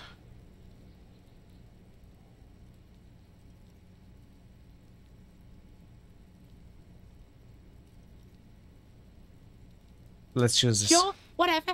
If you survive, he doesn't care. Make sure to bring that shit back to Kuno. Kuno's almost out. You wouldn't like the Kuno when he's out. Kuno's violent dad's got Kuno's key. So you need to fuck your way in there. Go to the pier side, bang on the door till the cleaning gimp lets you in. That's how Kuno does it. Then you go to room 12 and kick down the door, police violence style. That's what Kuno does. And then it's action time.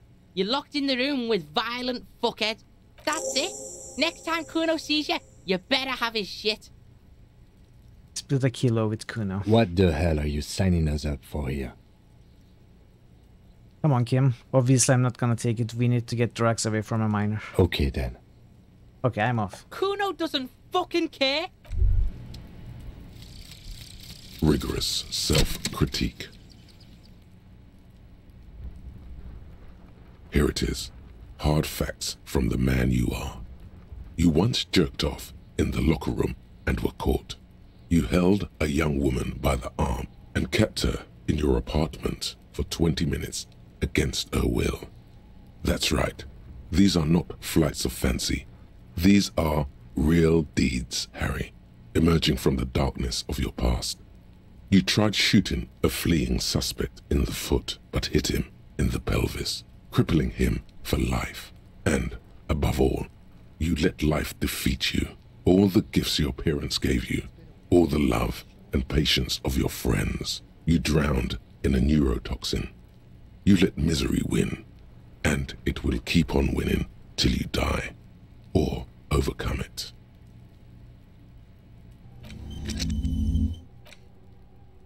Bonuses from the Toads. Intense High, Red Check Failures, Heal 1 Morale. Physique and Motoristic Red Check Failures, Heal 1 Health. Learning Cap for Pain Threshold, raised to 6. These are great. They are good, they are very good. Pain Threshold is something we should put points in. With low physique and the ability to get high pain threshold and some endurance, I think we are good. You know, physical instrument is something we might want, but these two are actually what can keep us alive.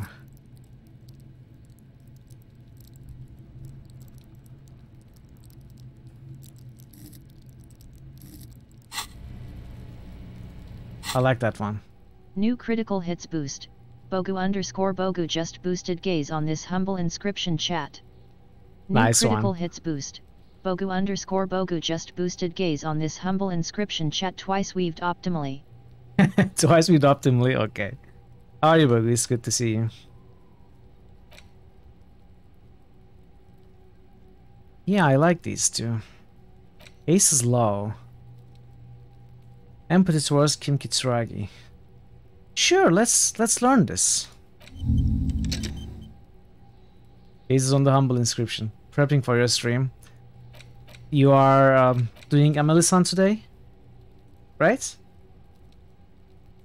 You'll use me as background noise for the time being. I'm best as a background noise anyway. Alright, I'll be there after my stream. Good luck with the fights. Honestly, I don't think you are going to get it with your limited saves, but it's definitely going to be fun. And you never know, you might get it too. But it's tough. You have Balthazar on your side, so you have better chances than last time.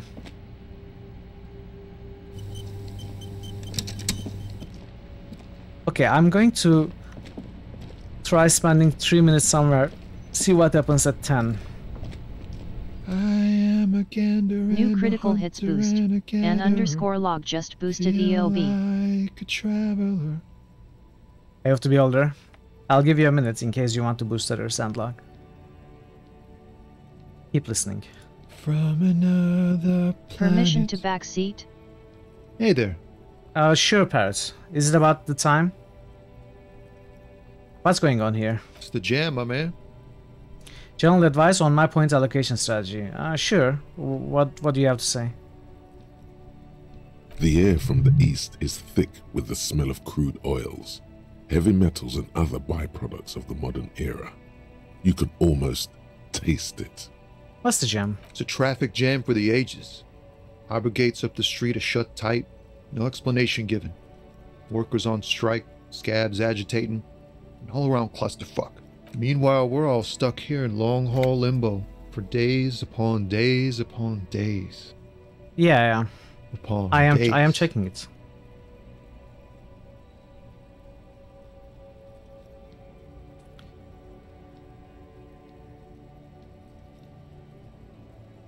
So how long have you been here? Feels like forever. Like I was born on this here roundabout and this was all I ever knew. Just me and the metal and the tires, the oil and the fumes of mazout. Extravagantly phrased, but I can roll with it. Yeah, imagine. It's been a whole week already. He snickers. Behind the laugh, however, a touch of sorrow. So tell me, what do you need? Care to spare some change for working stuff?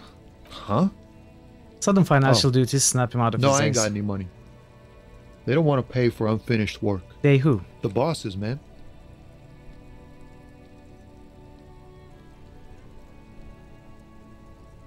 Makes sense. First work, don't pay. I don't know who these bosses think they are, but that sounds like a good arrangement for them. Yeah, it sure ain't good for me. Or you.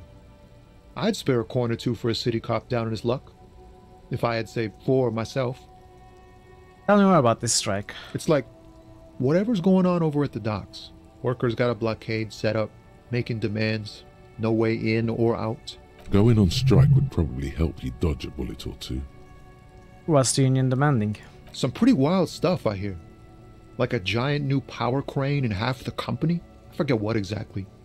Good on them, I guess. I've heard talk there's a company rep in town, too. Like a strike negotiator type. They'd know what's up. Precise demands and so on.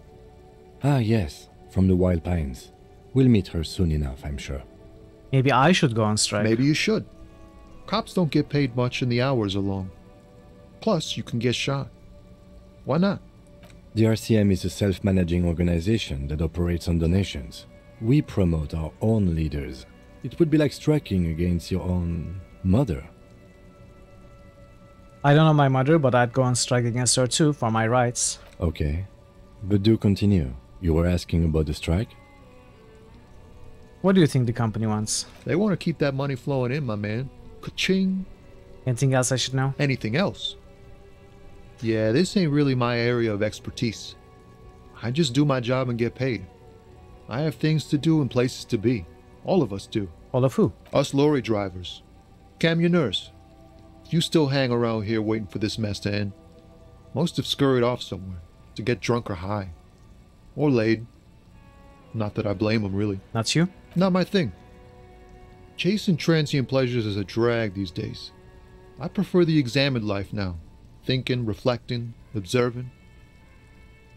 He glances down the road towards the horizon, a glint of something in his eyes. He tries his best to look nonchalant, Ooh. but there's a rigidity in him. As It's if white. trying to conceal something warm and deep beneath a cool... It's white, so let's try. It's not going to work probably, but... Ease into it. Don't go too far. This seems like a personal matter. My man, I want to know about your soul. Or not. Man, you look sad. What's going on with you? I'm okay, man. Just... the jams got me down. The fumes, the chemical rainbows, the tarpaulin stretched on the frames and the dull engines off. The man recedes into his days of words. Maybe the full-on, direct approach wasn't correct. Damn. It's tricky business looking into someone's eyes and not doing it wrong. What are you holding anyways? Oh, high-grade narcotics, illegal firearms, stuff like that. You're under arrest. Okay, what are you actually holding? Can't even get a few jokes past you, my man. I've got another haul of found cargo. Mostly sporting goods, tracksuits and that kind of thing. They usually get shipped to Grodd in the Occident. Though we've been making headway in the Il Moran market lately. Could I get one of those found tracksuits you're holding? We're pals and all, but I can't just freely hand out the merchandise. The bosses won't be happy. That's your machine behind you? This rockin' beauty. Sure is. Like a rash you can't get rid of. You interested in heavy-duty cargo machinery? Yeah, these lorries are pretty neat. Neat. For carrying large quantities of cargo a long distance. These found tracksuits need to find their way to the kids way out in Wamrau and Loran Bird somehow. There it is again. A little touch of sadness beneath his cool. He thinks he's spent too long in this lorry. So, nothing illegal then? Not unless they've illegalized sports equipment while I was on the road. Right, I had another question. The man taps his fingers rhythmically against his arm. I'm good for now. Good talk. Don't be a stranger. So now we have 2 checks with empathy. That we failed. Why can I never find it again? Oh, it's in the map. No, wait. We only have 1 empathy check. I'm not interested in this one. This is pretty much impossible. This is pretty much impossible. So Encyclopedia and Empathy are the ones I would try after putting points in. But I'd like 2 failed checks so I can unlock both of them at once.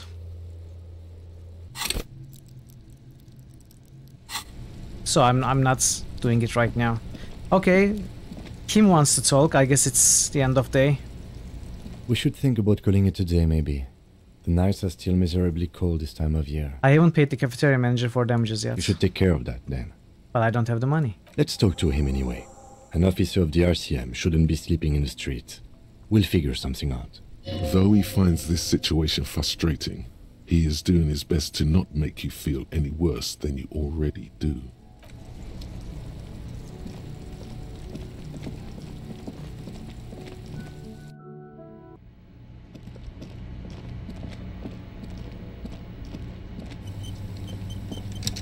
Can I help you? Here's your trash container key. Thanks. I hope you found what you were looking for. I found the victim's clothes. How strange. I certainly didn't put them there. But someone on your staff have put them there. Who else has the keys to the trash container? The trash collection service? CS Municipal. I don't see why they would put anything in the trash, though. Ah, the elusive CS Municipal. I doubt we'll be able to track down who was sent here last and when. This will have to be one of those little threats that solves itself down the road. Thank you anyway. Would someone on your staff have put them there? Sylvie had the keys before I got here, and I can vouch for her. I can vouch for all my staff. None of us would tamper with the crime scene. Thanks, let's talk about something else. Yes? Another thing. Great. I love those. There's a mysterious blue steel door in the back of the kitchen. Oh yes, that door, sure. There's nothing mysterious about it. It's just a door. Do you know what's behind it? Do you have... No, I don't have a key. I don't know how to get there. And I don't care either. It's not like I've been wondering about it for 10 years. It's just a frit warehouse, probably. Or some boring storage space with a bunch of old junk and dust. Junk and dust. He runs his finger across the counter to check for dirt. He's attempting to maintain an air of indifference. It's absolutely not convincing. I think you'd like to know what's back there. Fine, okay, a little. But my job doesn't leave me time for wondering about one locked door in one of the cafeterias I manage. So I haven't opened it. I have cleaned the whole place 100 times over, though, after the animals. And I haven't found a key, so good luck with that. There's something else I want to ask about. Yes? So about that money I owe... Yes, have you got it? I was wondering if we could come to some sort of arrangement for tonight. Does that arrangement include you paying me what we already agreed you owe me? It's called out. I'll freeze to death because I'm losing the stupid money game. Game? Everything is just a game to you, isn't it? Hold on, I still have my key, you know. This is not working. This conversation isn't going anywhere, is it? Not until you bring me the money. Okay. I might have something in my motor carriage we can use when you're done here. Oh, Lieutenant. We're done here. Yes. Have you got it? Oh, it didn't work. Yes.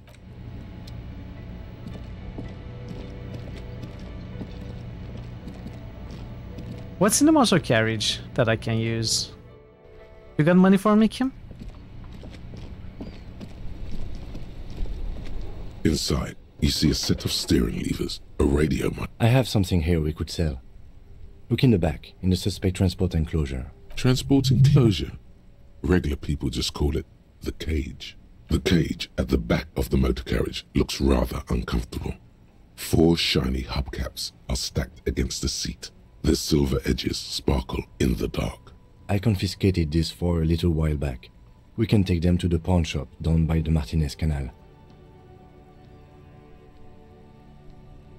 There is a pawn shop that we could access? Sorry, I can't take them. It wouldn't be right. Alright, let's not take them now. Then, come back once we realize we have to. Have this conversation again, and then take them.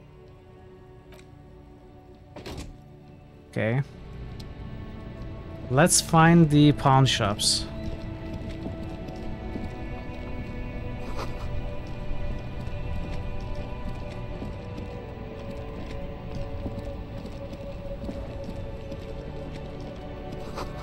Tire tracks leading onto the roof. The slush and rain has almost washed them off.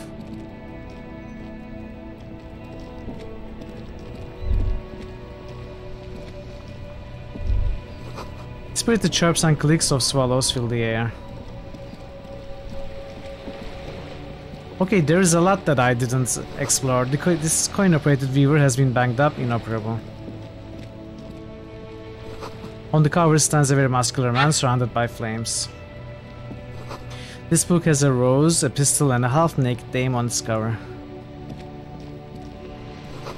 This is a book about pate.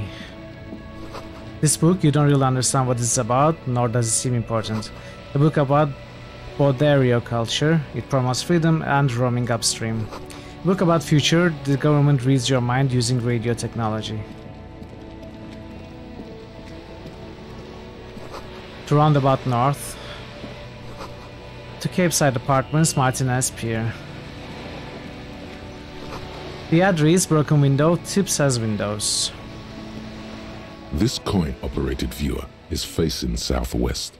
Its coin slot is full of fossilized bubblegum, rendering the machine permanently inaccessible. Look inside. A thick layer of graffito covers the lenses. You spell out the word Onuk written on the other side, with N and C scribbled backwards. So Kuno? Shift your focus to the background. Under the graffito, a sea of blues and greys appear. Behind the water lies a coast, studded with concrete and reeds.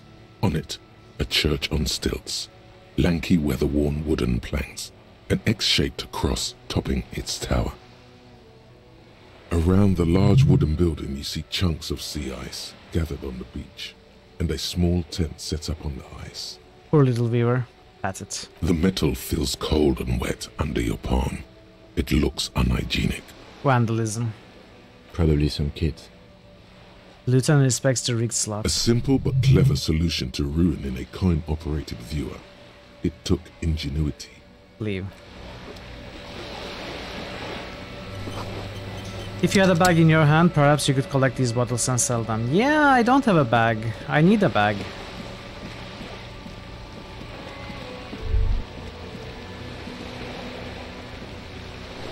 A lonely cormorant surveys the area, indifferent to your approach.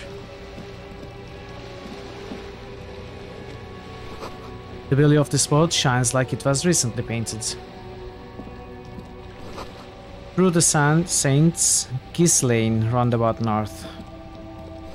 Capeside Apartments. Inside, the frame of a motorcycle in repair and the tools used to disassemble it. There's a girl up there. Did she spill the paint? Up here, Piggo. I don't want to talk to anyone right now.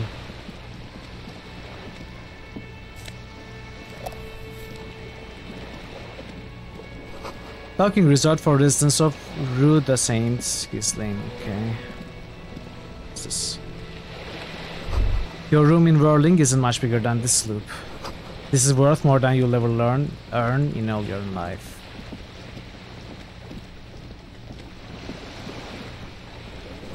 Looks like there was more construction here once decades ago. There is so much to do. This is a wall on the side of an apartment building. In the dimming light, some things become clearer. It's a white check. You have no clue. It's just a wall. So many walls all over Martinez. Weather-worn, cracked, their paint peeling. Okay. Oh, look where we are.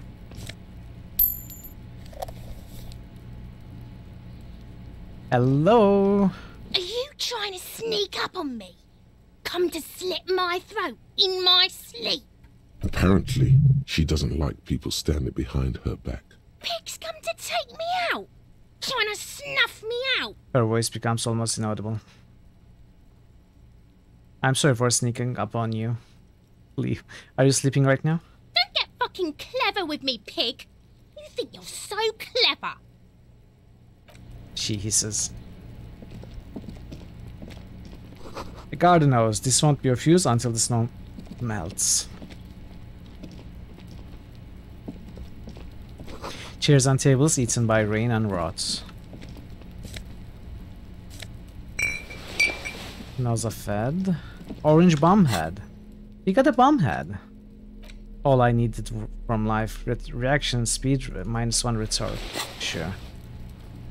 Okay, this goes... I guess whatever this building is. This must be it.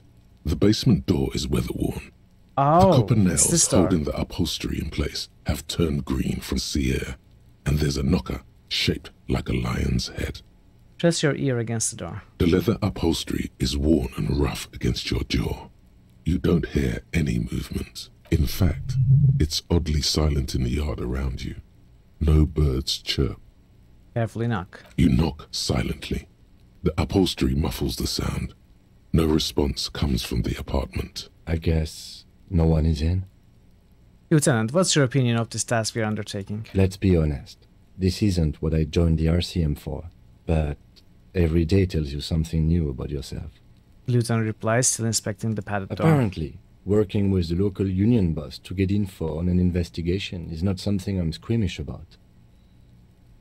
So you don't mind if I unlock the door? I mind that the local thug is using the RCM for his busy work. But if this gets us to the bottom of this hanging, then I'm willing to look over it. On the other hand, we could just leave and tell Evrard we opened the door. No one seems to be tailing us to see if we actually did it. Lie to Evrard, that's also an option? Yes. Presenting a fabrication is known to get results here and there. You took this task. You make the call. The door is right here. You can just open it and be done with this. So Evrard has seen and heard everything about us so far. Everything. If we lie, chances are he's going to know that we are lying. I don't want to unlock it right now, but I don't want to go to him and tell that we unlocked it either. Let's leave it for later.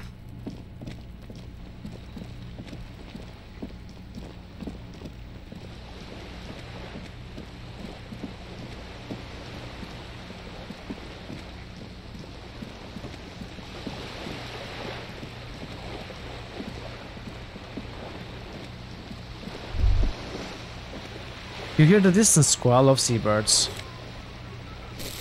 He got the bag! This coin-operated viewer is facing Wait, south. what? The instruction manual says to insert 25 centimes and pull the handle. What?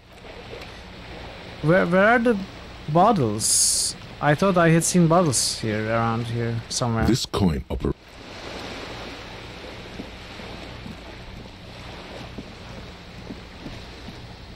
Oh, I need to...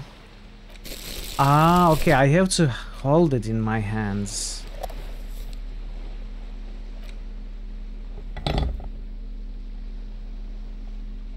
Equip this to discover secret orbs in shady areas.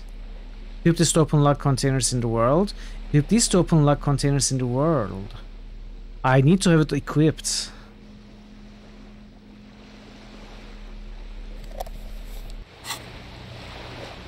Okay, now I can loot the bottles. It's bottle looting time. Splatter of bottle bullet holes lines the wall. Eco quest time, yes.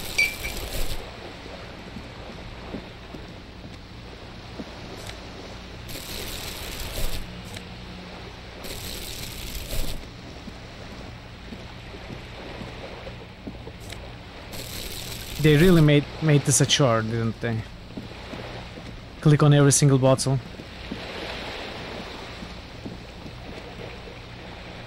And I'm not helping myself by being so zoomed out.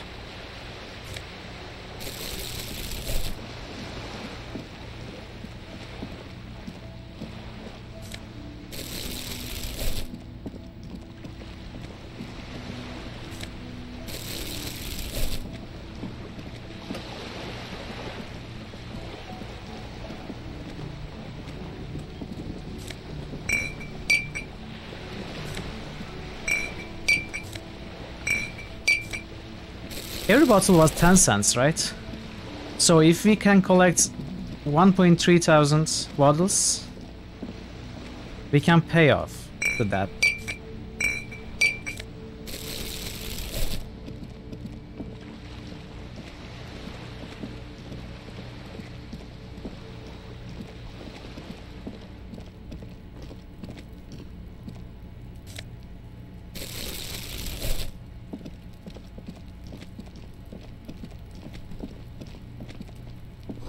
Another splattering of bullet holes on this wall.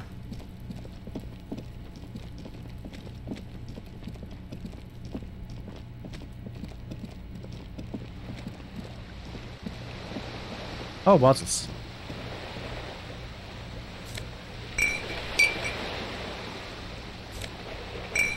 Let's see.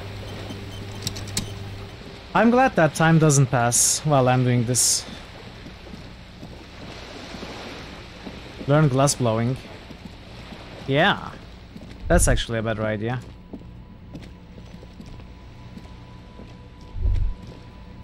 The book is titled Man from Hemdal and the Wildfire. The dented yellow mailbox.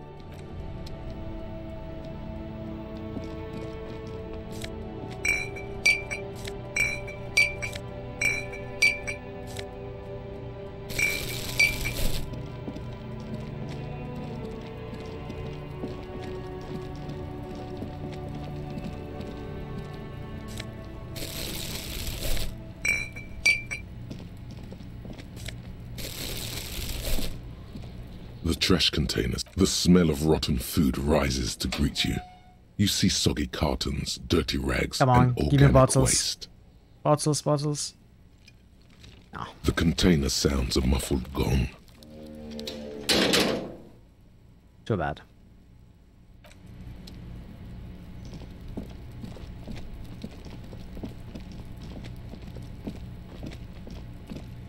Maybe Measurehead has moved. It's late. And there was also another crate that we couldn't open. So if we go there, we might be able to open at least one, possibly two crates and find some loot of some kind.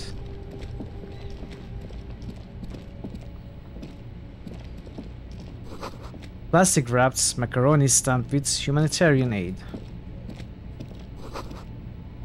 This says humanitarian aid tuna fish, not for resale. This says speakers from the people of Samara. This says food gift from the people of Messina.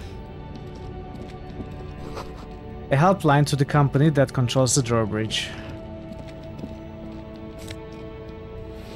Fingerless gloves, what does it do? Electrochemistry. Interfacing. Okay. Is this the pawn shop? Could be. Waterlock out of order until Wednesday. A couple of indicator lights are missing from this control panel. Loose wires dangle from the now vacant holes. In the middle is a lever. Beneath it, a small metal plaque. This panel usually closes the waterlock, turning it into a bridge that lets you cross the canal. But there's a crashed salmon and butter sign in the way. Pulling the lever probably won't do anything. Pull the lever up. You pull the lever all the way up until the metal clicks against the contact pins. You hear a soft clunk. Then nothing happens. Release the lever. A spring brings the lever back to its original position. You still need to close the waterlock to get across the canal. Some other way. Wasn't there a sign over there saying functionality will be restored on Wednesday morning? Yes, there was.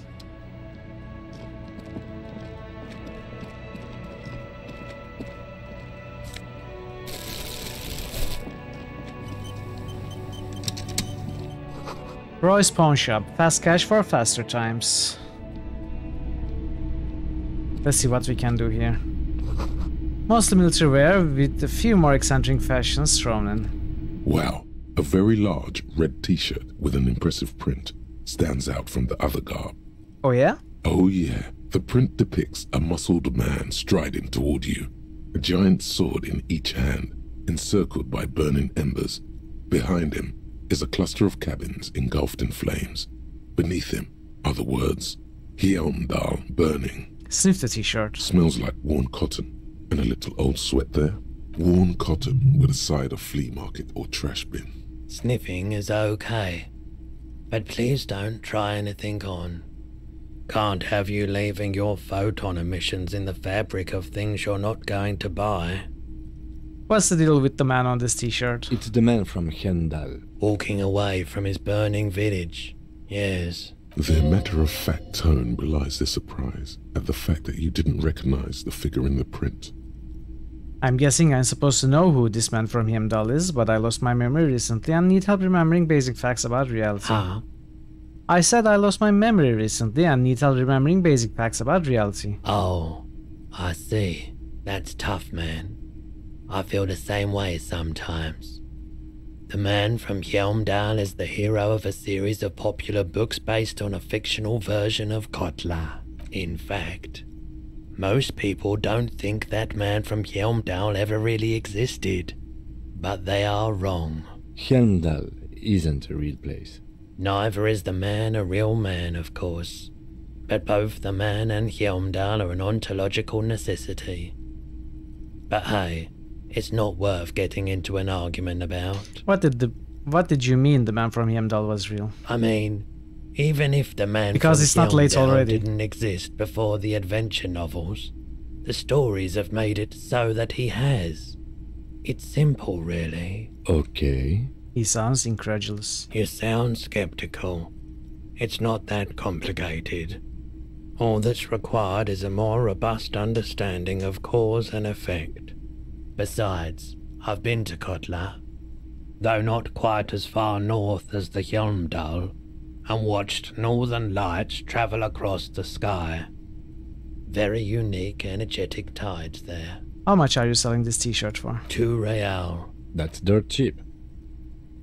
Couldn't you just give it to me for free then? But why? Perhaps I could repay you in some other way. I deal in goods, not services. 2 That's dirt cheap. But why? Because I'm a broke cop without a cent to my name. I sympathize, I do.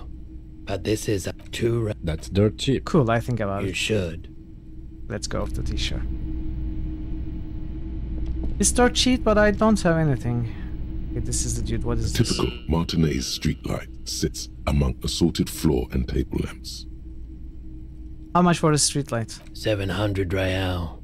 A bargain, I dare say. 700 sounds about right. I imagine it wasn't easy sewing off that street lamp. Hey, I don't know Oh, where we it came can from, buy but it. it's not every day you get to buy and sell something so extraordinary. Let's not talk about it for now. Maybe next time we are here. Some kind of machine, an antique cash register. Bust of a woman. The plaque simply reads DEI.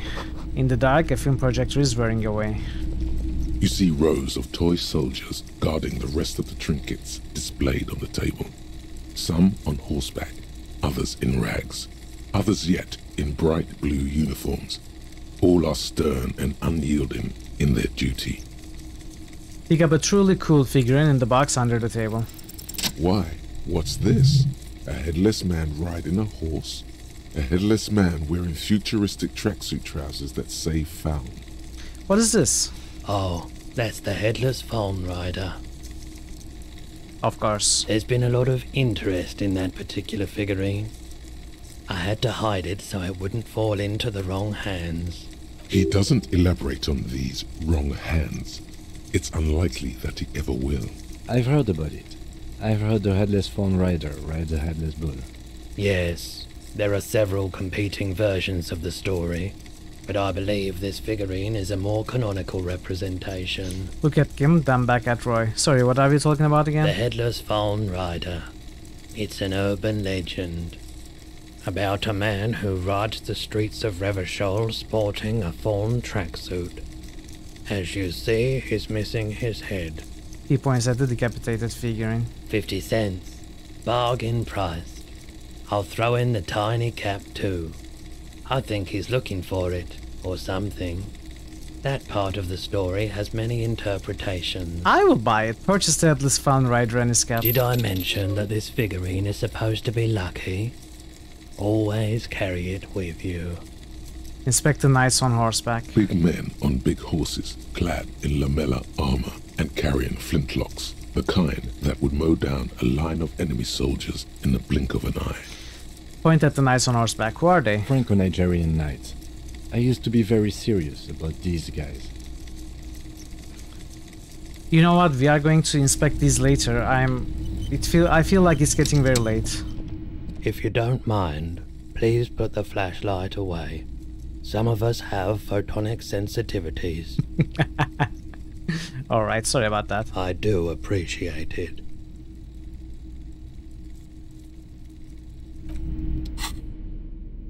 In fact, I will take my chain cutters, or pry bar. It's not often that I see officers from the RCM in my pawn shop. The one at the counter turns to you slowly. What can I do for you? His courtesy is not insincere, but he prefers being alone with his projector, just watching the movement of light across the walls of the shop. Sorry, I feel like I'm interrupting you. Oh no, not at all. I guess I haven't had many customers lately, RCM or otherwise. Who are your customers usually? All kinds of people come through here. Locals, travelers, people looking for a deal, people looking for a keepsake, people who are terminally bored.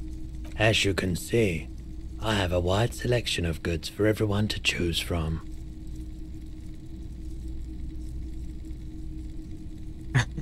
Okay, this business plan is all over the place. You should specialize, zoom in, recapitalize. Honestly, I think some of your selections are, press your finger to your lips, more tasteful than others. It keeps me entertained. He responds, unimpressed with your snobbery. He's well composed, but underneath it you sense psychedelic processes bubbling. Okay. Some kind of drug, maybe. Okay. So 72%. Let's try. Okay, he definitely is high. Whatever it is, you've probably done it, and many other things besides. But you can't cut through the jumble of sensations to get to the answer. A guarded man like him wouldn't tell you if you asked out loud. There's something I'd like to sell. Let me have a look. I have a fascinating photo of a corpse here. Oh no, we are not selling it. I'll check my pockets. Anything else you're thinking of selling? I think I can sell this, right?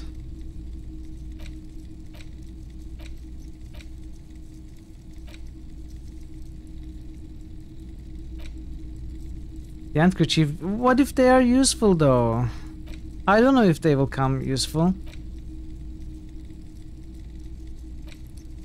Black and white photo of a couple posing in front of a Ferris wheel. The girl is young and pretty. I don't know. I cannot sell these. What if they are useful? What if the handkerchief is used for some really important puzzle in the upcoming days?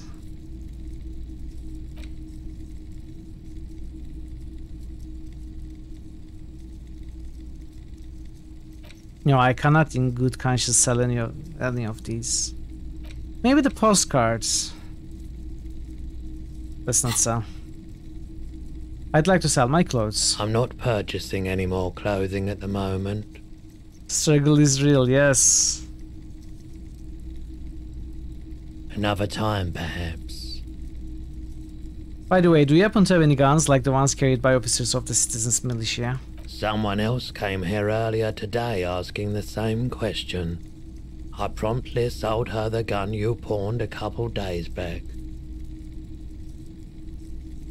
The lieutenant shifts from one foot to another, alert. Wait, I sold you my gun? You were adamant about getting rid of it, officer. said you were undeserving of a service weapon of the Revachol Citizens Militia, and I don't like keeping guns around the shop for long. Off-the-charts photon emissions, the unhealthy kind. He's not telling you the whole story. It seems he's trying to spare you. I feel like there's something you are not telling me. You weren't quiet yourself, officer. What was I like? You were very distraught. You said the gun was a threat to your life and that you can't trust yourself with it tonight. And that you need the money.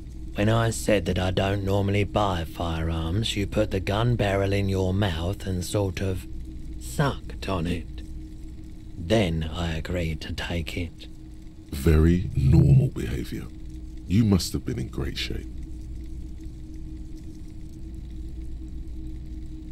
I'm so sorry you had to see me in that state. We don't have to talk about it any further. No, we have to. Wait, how much did I sell the gun for? 15 real. The lieutenant looks from you to Roy, and then back to you. It's clear that he hopes this tableau might still turn out to be a bad dream. It's not, though. There's pity there, too, in case you didn't notice. I'm so sorry you had to see me in that state. We don't have to talk about it any further. No apologies necessary, officer. Was the buyer a policeman too? She didn't seem like a policeman. She? Although she kept referring to herself as a pig, which was odd. I found her interest in the gun a bit obsessive, but I was just happy to get rid of it, and of her. Truth be told, she was terrifying. Right, so let me get this right. You sold your sidearm, issued by the Citizens Militia, and now a civilian is running around the streets of Martinez with it? Miraculously. His face does not reveal what's happening inside. Wow, we got an empathy check. And our empathy sucks.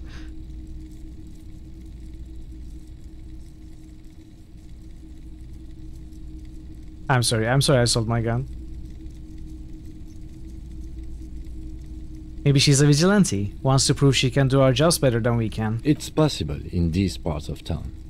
We ought to find her and discourage her from taking justice into her own hands. Any idea where I can find this buyer? My apologies, officer, but I have no idea where she was coming from or where she went. A needle in a haystack. There is nothing you can do about it right now. You'll just have to hope Everard wasn't lying and the Union can track her down in time. Have the people from Everard Clare's Union come here to track that gun? Maybe. Shady-looking guys came in here yesterday, looking like they'd just taken off their Wild Pines overalls. They asked if I have a police weapon to sell. I told them I already sold it. Okay. They went their way. It was a trip, but you know, all sorts of people come here, asking for all sorts of things. Wait, then it might be true, Everard's claims. Maybe Claire really is tracking down your gun. At least now I know how I lost my sidearm. Let's talk about something else. Of course.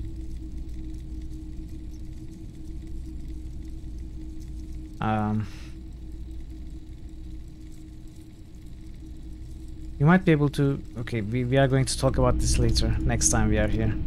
What do we do then?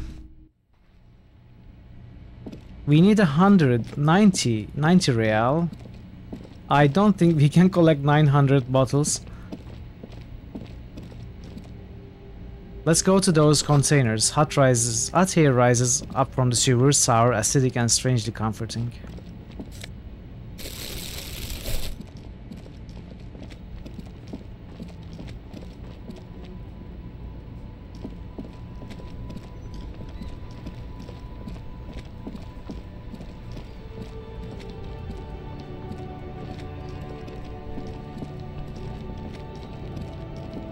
Nothing here.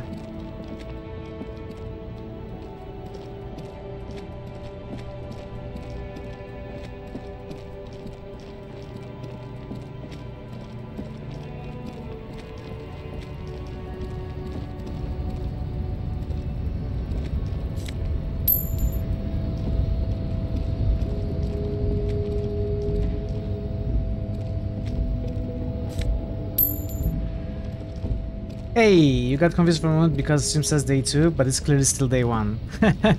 Yes, it is day 2 for me, my stream. How are you there, Mama? Good to see you. Welcome in.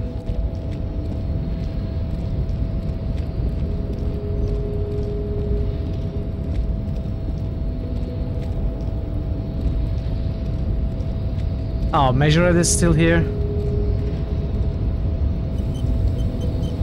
Didn't sleep only for this, so I have not done all the maths. Only worsened since I last saw you. You have really let yourself go. Know anything about this mug? He does not so much as glance at the object. But this your kind of thing? Stop showing me your pathetic cup. I have no interest in it. We can't check this crate, okay.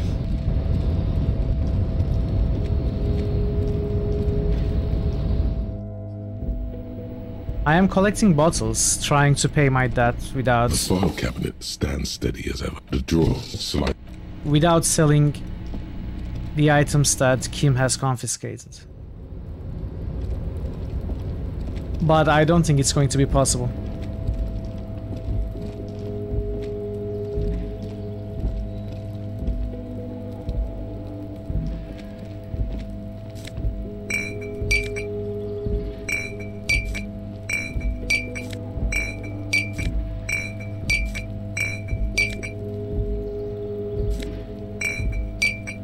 Come on, Kim. It's already difficult for me. Why do you have to make it more difficult?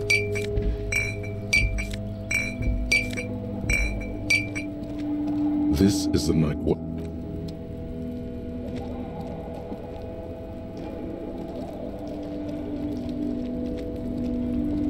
Oh, by the way. Wait. I don't need my flashlight, right?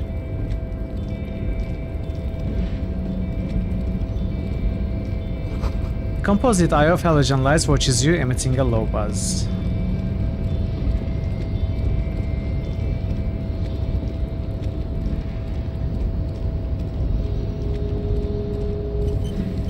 Autosave? Why did we get the autosave?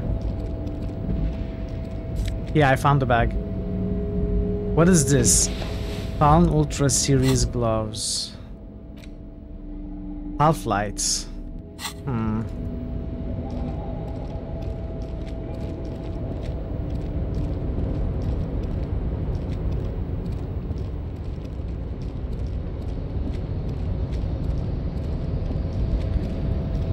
Well, I am way off from what I need to pay.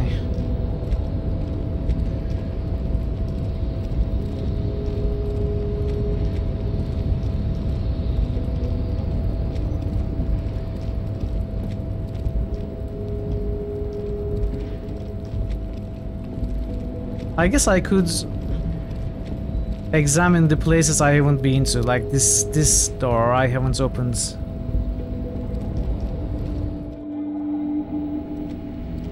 I wanted to leave it for day 2, in-game day 2, not stream day 2.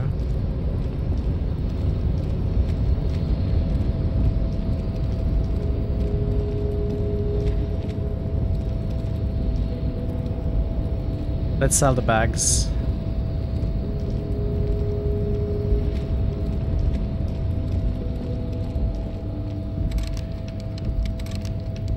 Okay, I can't sell the bag. I can't sell the bottles. The place is closed.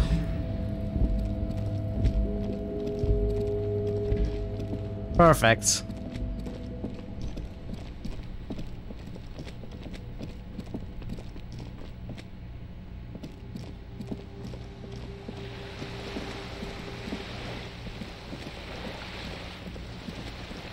You know what I could do? I could just get that interaction that I plan to get.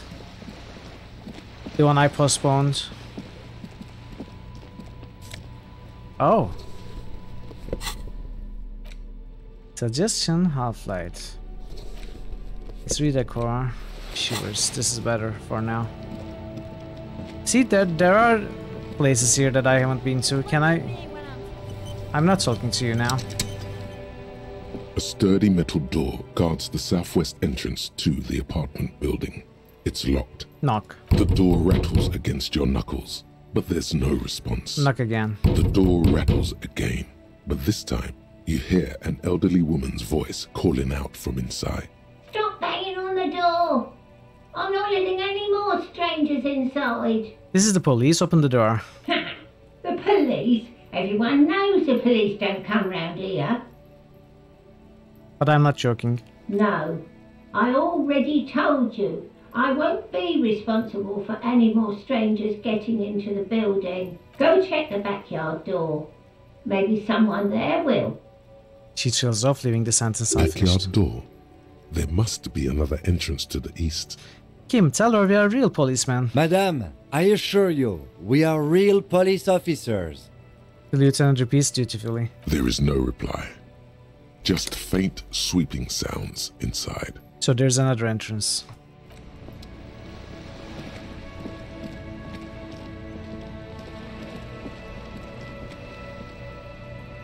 Backyard? Where would that be? Here? Balcony with a view to the yard and the hanging. There must be another way into the building. What was that? What was that? I'm scared to do it again, but I will.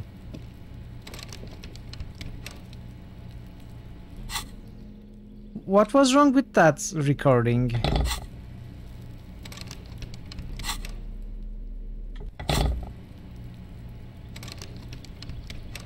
So much for a quiet smoke. That was so weird.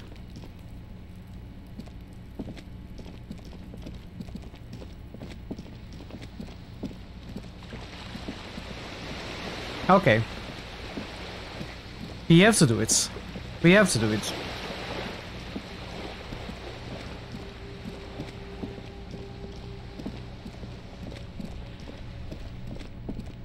There's absolutely no other way. Inside, we have to see a get set Kim of steering complicit. levers, a radio. I have something here we could... Transport enclosure. The cage. I confiscated this for a little while back. We can take them to the pawn shop down by the Martinez Canal. What are those things? They are spinner hubcaps. Frivolous things you put on your wheels. When the wheels come to a stop, the caps keep on spinning. There's no real use for them, it's just for vanity. Honestly, that sounds like an amazing physics demonstration. What do you mean you confiscated them? A couple of weeks ago, I stopped a young man for going slower than the speed of traffic. Turns out he was some coalition official's son and high.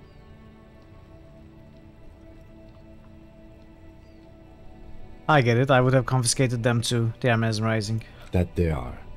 I was going to take them into evidence, but they weren't necessary for conviction. He never asked for them back. Did you want to put these spinners on your machine? Point at Kinema. No, that would be silly. I don't know why I kept them. It doesn't matter. I couldn't put them on this MC anyway. A cop with spinners. That would be outrageous. Yes, outrageously cool. He flashes a smile, barely visible in the dark. I'm sorry you have to sell them because of me. As I said, they are useless anyway. I should have remembered I have these earlier. You said something about the pawn shop? Yes, the Bird's Nest Roy, near the canal. We've been there. If I'm not mistaken, it should be open late. Items that can be pawned at Bird's Nest Roy's appear in your inventory under the Items tab. Yeah. You can pawn these items when talking to Roy. Thanks, I appreciate your help. The lieutenant nods as you take the spinners. Okay. Okay.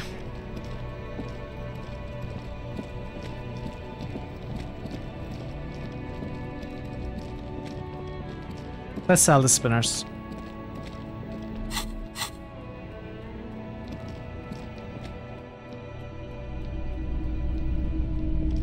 Greetings on this fine night.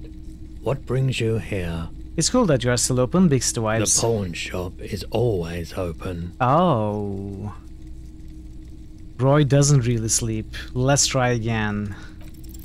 Feeling warm and enthralled by the movement of light, while the mine continues to race forward. Lucky bastard. He's probably on Pyrrolidon. It's tough to come by on the street. Pyrrolidon, what is that? A drug developed by the military to treat and prevent radiation sickness. It has psychedelic side effects, and it makes your eyes turn yellow. Sir, could you take off your sunglasses? I'd like to check your eyes. Why on earth? These are prescription. I can't really see without them. He staggers away from the glass, but quickly recomposes himself. There's a note of indignation in his voice. Interesting.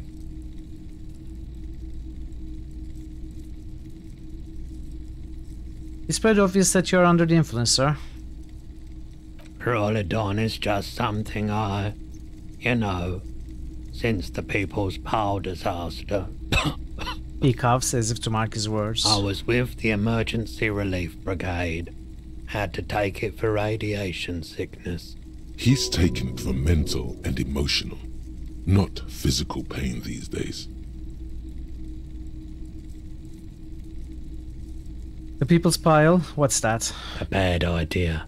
Some poor leftist built a particle decay generator in hopes of bringing affordable electricity to underserved communities. It malfunctioned. Radioactive waste everywhere. Probably some of it in you too. Tell me more about this emergency relief brigade you were a part of. We were an all-volunteer force. Self-organized. Tried to help the fire brigades contain the spill. He points at the white triangle on his orange safety jacket. On the patch, gamma radiation lines crossed with a red drop of blood. I lived by the river since I was a small boy. The Esperance. Didn't have the art to let it all go to shit without trying to do something to help out. There wasn't much the volunteer force could do, however. We wasted years in the river mud. Years getting sick. It must have been tough, radioactive cleanup. There's a reason why everyone's tried to forget any of it ever happened. And why no one has tried to repair or replace the pile. So much disappointment. And early deaths. Cancer mostly. And we knew all that was coming even as we were cleaning up as best we could. Whose fault was it that the generator failed? No one's. Everyone's. He sighs and shakes his head. So much bitterness. A bunch of poor people built themselves a primitive nuclear reactor, hoping for the best. What do you think is going to happen? I think I need more empathy, but I cannot raise it. I ought to find a way to get more empathy. I'm not really interested in most of the psyche, but I definitely need more empathy.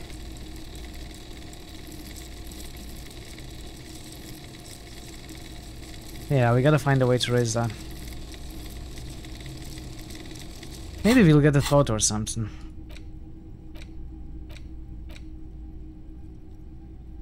This is empathy towards Kim.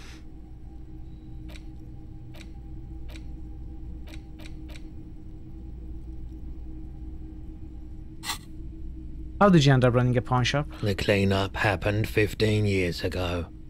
I was young then. Later, my second aunt died. Left me this shack and all the assorted junk in it. So I came to Martinez. People told me don't go there. It's a shithole.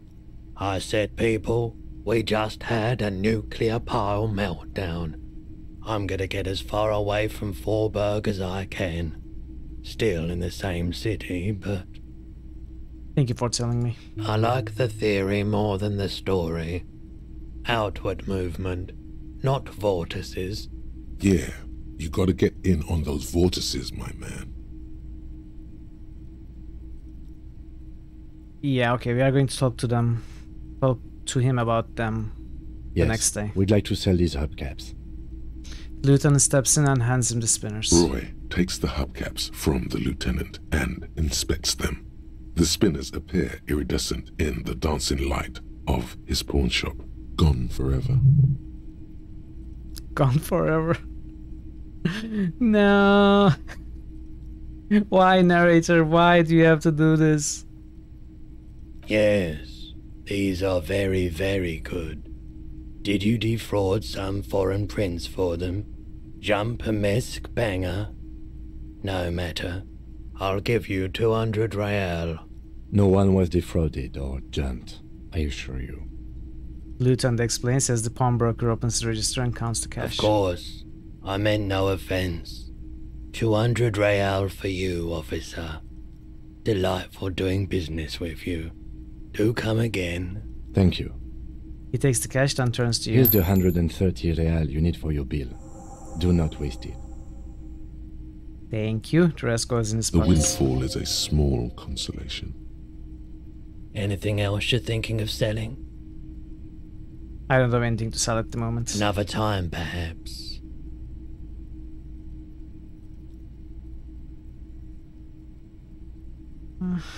Sure thing. Sure, man. Let's leave. I feel like I'm failing at everything. For some reason, I feel like I'm playing a really failed character. Like I can't get anything done.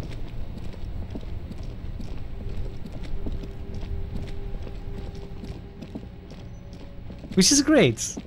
It's the story that's creating that effect on me. But it makes me want to replay, even now. But I won't. I'll see the end of this playthrough. Can I help you? So about that money I owe. Yes. Have you got it? I have your money. Well? Here it is. Sorry for the trouble. Great. Thank you, officer. That's all I wanted. Payment for services rendered. If you continue to stay here, I just ask that you please pay your nightly bill in advance starting tomorrow. I'll unlock the electronic lock to your room. All the doors lock automatically at 9 p.m. Wait, what? I have to go in?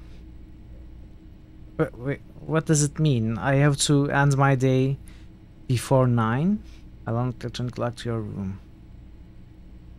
Please pay for each night in advance starting tomorrow. 20 real per night. I'll take a room here too. He opens his wallet. Of course. Always happy to have officers from the RCM as guests. Anything else I can do for you? Goodbye. Alright, let's get ready to end this day, I think. We have 3 points we can spend on... So, empathy, encyclopedia, conceptualization is 2. There are 2 checks we can open up. One is a medium, should be rather easy. I think that's the best idea. Let's put a point in conceptualization. It's a good skill anyway. Reaction speed is usually used as passive, so maybe I want to get it higher up.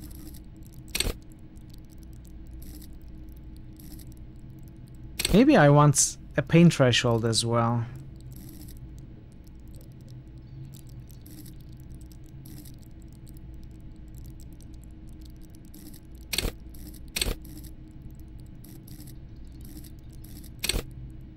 This is pretty high as it is. Let's put 1 point in here as well. It's good to have. And I'll keep the 1 point.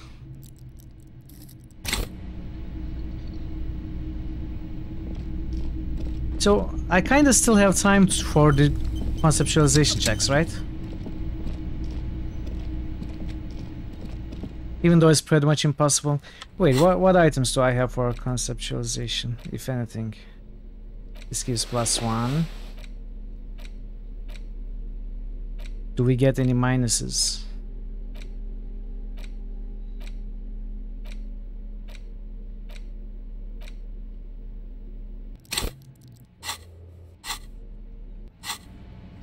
Let's check the wall first.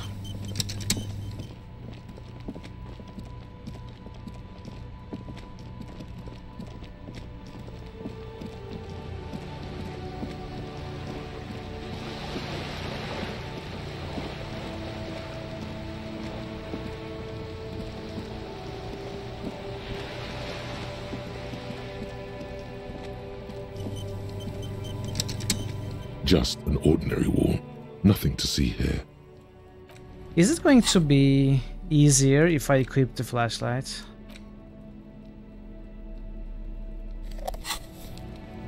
Just an ordinary wall. No. Well, let's try. Nothing to see here.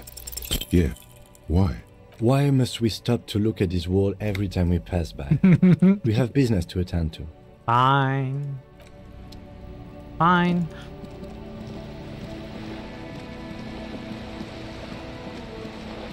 I'll get you next time, wall.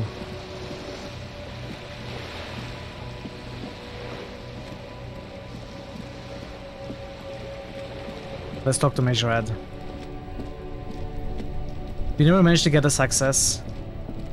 I mean, I can get a success right now. It's just a matter of saves coming. So if you want, we can easily get it.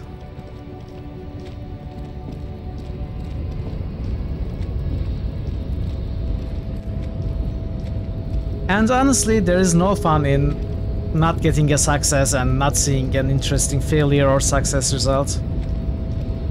So after a while, if we are still consistently failing, I might just save scum it. Mechanical spoiler, never mind, irrelevant. Okay. Resist the urge. I'm not going to do it right now, but later. Your race descent has only worsened since I last saw you. You have really let yourself Addiction? go. It's not an addiction. I mean, when we fail that check, nothing happens, right? It's not interesting. If something interesting happened, it would be fine to fail. Subscribe to his advanced race theory. Ask what kind of races there are first. Classification is core to this stuff. Majorhead, I'm new to this world. Help me understand these races. I need to know what kind of different races there are. Some checks have interesting consequences when you fail. Yeah, of course. Of course. Some do. I don't think that one does. Do you? Wait, so this is for the thing? What thing? We already got in the harbor. You just want to hear about races, don't you? You are obviously a liberal, Sayolite. A polyculturalist. I can see it from your love of microtechnology and your sartorial choices. Hey, Melinol. Do not Good to deny see you. your How are you friend today? the truth you have denied yourself. There are 3 categories of race. Type A, the heroic races. Type B, the servile races. And the vile CF race cauldron of pederasty. Which Type A. one do you need education on? Type A. Those are the Simonese, the Areopagite, and the Occidentals, excluding the Maun, of course. The Maun are riddled with eczema to the point where they find it impossible to smile. They are all lactose intolerant, a common result of inbreeding. A receding genetic pool has led the Maun on reprehensible street parades. In Maun cities like Stadskanal and Vredefort, wearing wooden clogs on their feet and little green tassels on their hats. Wait, who exactly are the Maun? You know them by the names of their nation states. The Oranese, the Gotwaldians, and the Königsteiners. My people simply call them Maun. The Maun are proof that you can have too much Occidental racial purity and tassel-centric culture. Inbreeding has led to a lactose-intolerant subrace whom no one can take seriously. Colorful tassels are, let's be honest, not a good sartorial choice for this century. You might want to avoid wooden clogs too. Okay, got it. Who are Type A then, in your view? The Vespertines and Messenians of Vesper and Messina, the ancient Meteorans of Meteo by the golden Pisantic Sea, the Suren of Sur-la-Clé, and even the North Königsteiners, all have Type A race propensities. The other large Mondial civilization, the Mesk, are too yellow and oleaginous to count as a heroic race. True, they are violent and expansionist, but they have a glandular problem. He draws his finger across his face. Overproduction of sebum. Sebum is leaking into their brains, making them listen to El Mariachi music and eat toxic minced meat-based food, which in turn only produces more sebum. Wow, this is long. And who are the Semini's and Aerophagites in this? As proven by the Maun and the Mask, Occidental Type A is in retrograde. The Semini's and the Areopagites are on the ascent. And the Semini's are? The indigenous people of this. I think it was too late to start this dialogue this night. The Semini's inhabit the southern islands. I am Seminese, from the stock of Ulumbuir on Ile de Fantôme. And the Aerophagites? The Areopagites are the master race of the Ile Maran deserts. The Semini's are descendants of the Areopagites. And I think I should have left Kim during a heroic migration from Ile Maran to Ansuland.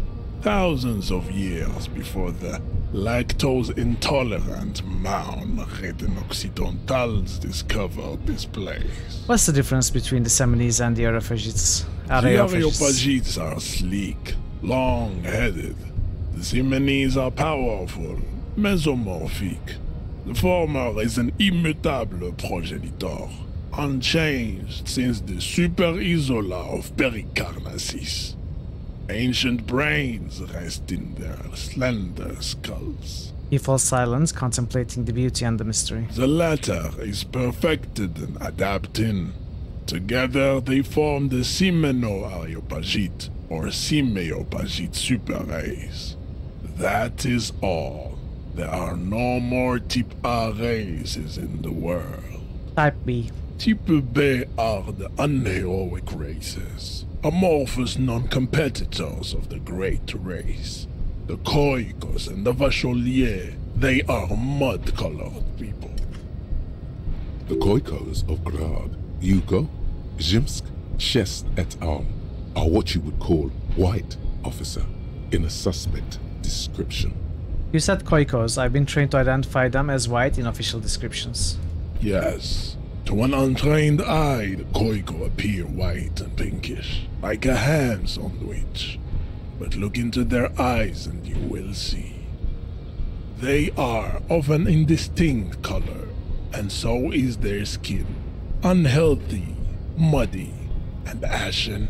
Pinkness is a racial quality that has to be earned through centuries of advanced ballistic warfare and cultural domination that the Grad people have undergone for drinking Al-Rul and smoking the degenerate tobacco herb, and for eating potato. What's wrong with potato? The Khoiko, the countless micronationalities of Grad, are all inexplicably obsessed with potat. The only thing they like more is dividing into microscopic ethnostates, like political amoeba. And the Vacholiers you mentioned? The Vacholians, halfway between Type A and the racial cauldron. Two mixed to know right from wrong. You tried your degenerate little revolution, which was the single greatest failure committed by humans in our 82,000-year history on this planet. Is it 82,000 years that we've been recording history? You have very little idea of what is happening, but that seems a little off. Let's not argue with the guy. Well, I'm pretty sure history hasn't lasted that long. The mysteries of the people of this planet are a tragedy that has played out countless times over, like a fever dream of skin, hair, and bone. Wake up, naive Chespias. I've heard about this revolution. Mistakes were made, but it was the right stuff. You're wrong about it. The revolution came to Ravachol from Grad, in Zarath-ridden potato carts. It is literally an illness. A What does he have against that potato? leaves the parietal and frontal lobe ridden with holes. A soft, sponge-like mass of dementia, hallucination, and paranoia. The revolution is fatal familial insomnia. A hereditary prion condition passed from the Khoico to the Occidentals. But not sexually. Curry potato Probably sauce to sounds trade amazing. roots and potate acid, the Potato prime acid. component of the potato plant. Enough Hunger of rises the within bare me. mediocrity. Vile C.F. race cauldron of pederasty, please. Chips CF are a museum of failed chimeric experiments and tragic maladaptations. They are tortured creatures waiting to be put to sleep. Wow. Your morbid interest in them worries me. Yes, better not go into it. It would be cruel to entertain ourselves with their deformities. I don't want to listen to this crap. Were there any able-bodied races you needed education on? Now that we've been through all the types, do I understand advanced race theory? You understand nothing. To solve the great race enigma, you have to first ask yourself, what is the race enigma? You have not even worded the mystery, let alone solved it. How do I word the mystery? You need to internalize. No, I'm not going to internalize this, sorry. Then return to me. This clarity does not come instantly. Let's discuss something else. I cannot possibly. There is not. I cannot.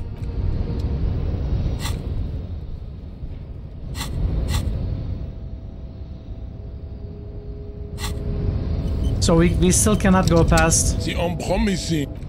Okay. I was just hoping to get to this container, honestly. That was my intention, but no. Now I can be a racist, but I won't.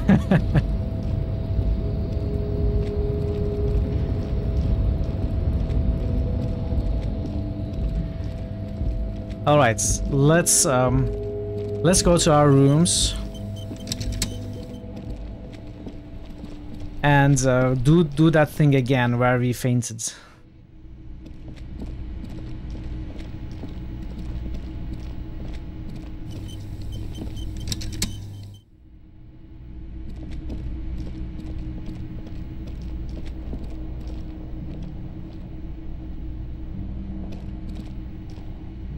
Yes? This is the door to the room you redecorated. Good night, Lieutenant. Just a moment.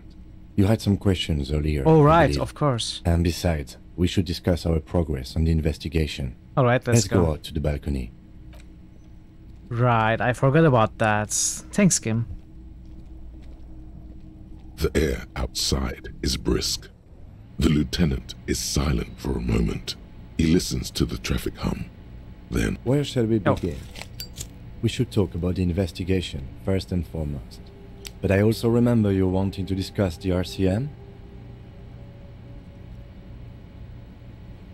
How do you think today went? Well, we inspected the victim's body, so that's good. It was not easily approachable in that state, but we did it. Our inspection could have been more thorough, as it always can. But we have some leads we can follow up. What do you mean? Then you shot the body down, which was quite the shot.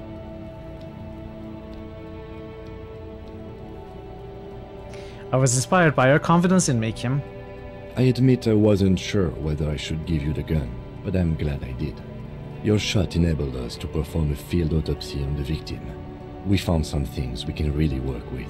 Moreover, you found that the hanged man wasn't just hanged, he was also shot. That was some excellent detective work. And you managed to locate and pull out the bullet, so we can get ballistics, make off the gun. All this is invaluable. It was the least I could do given all my past mistakes. The rest is up to the boys in processing.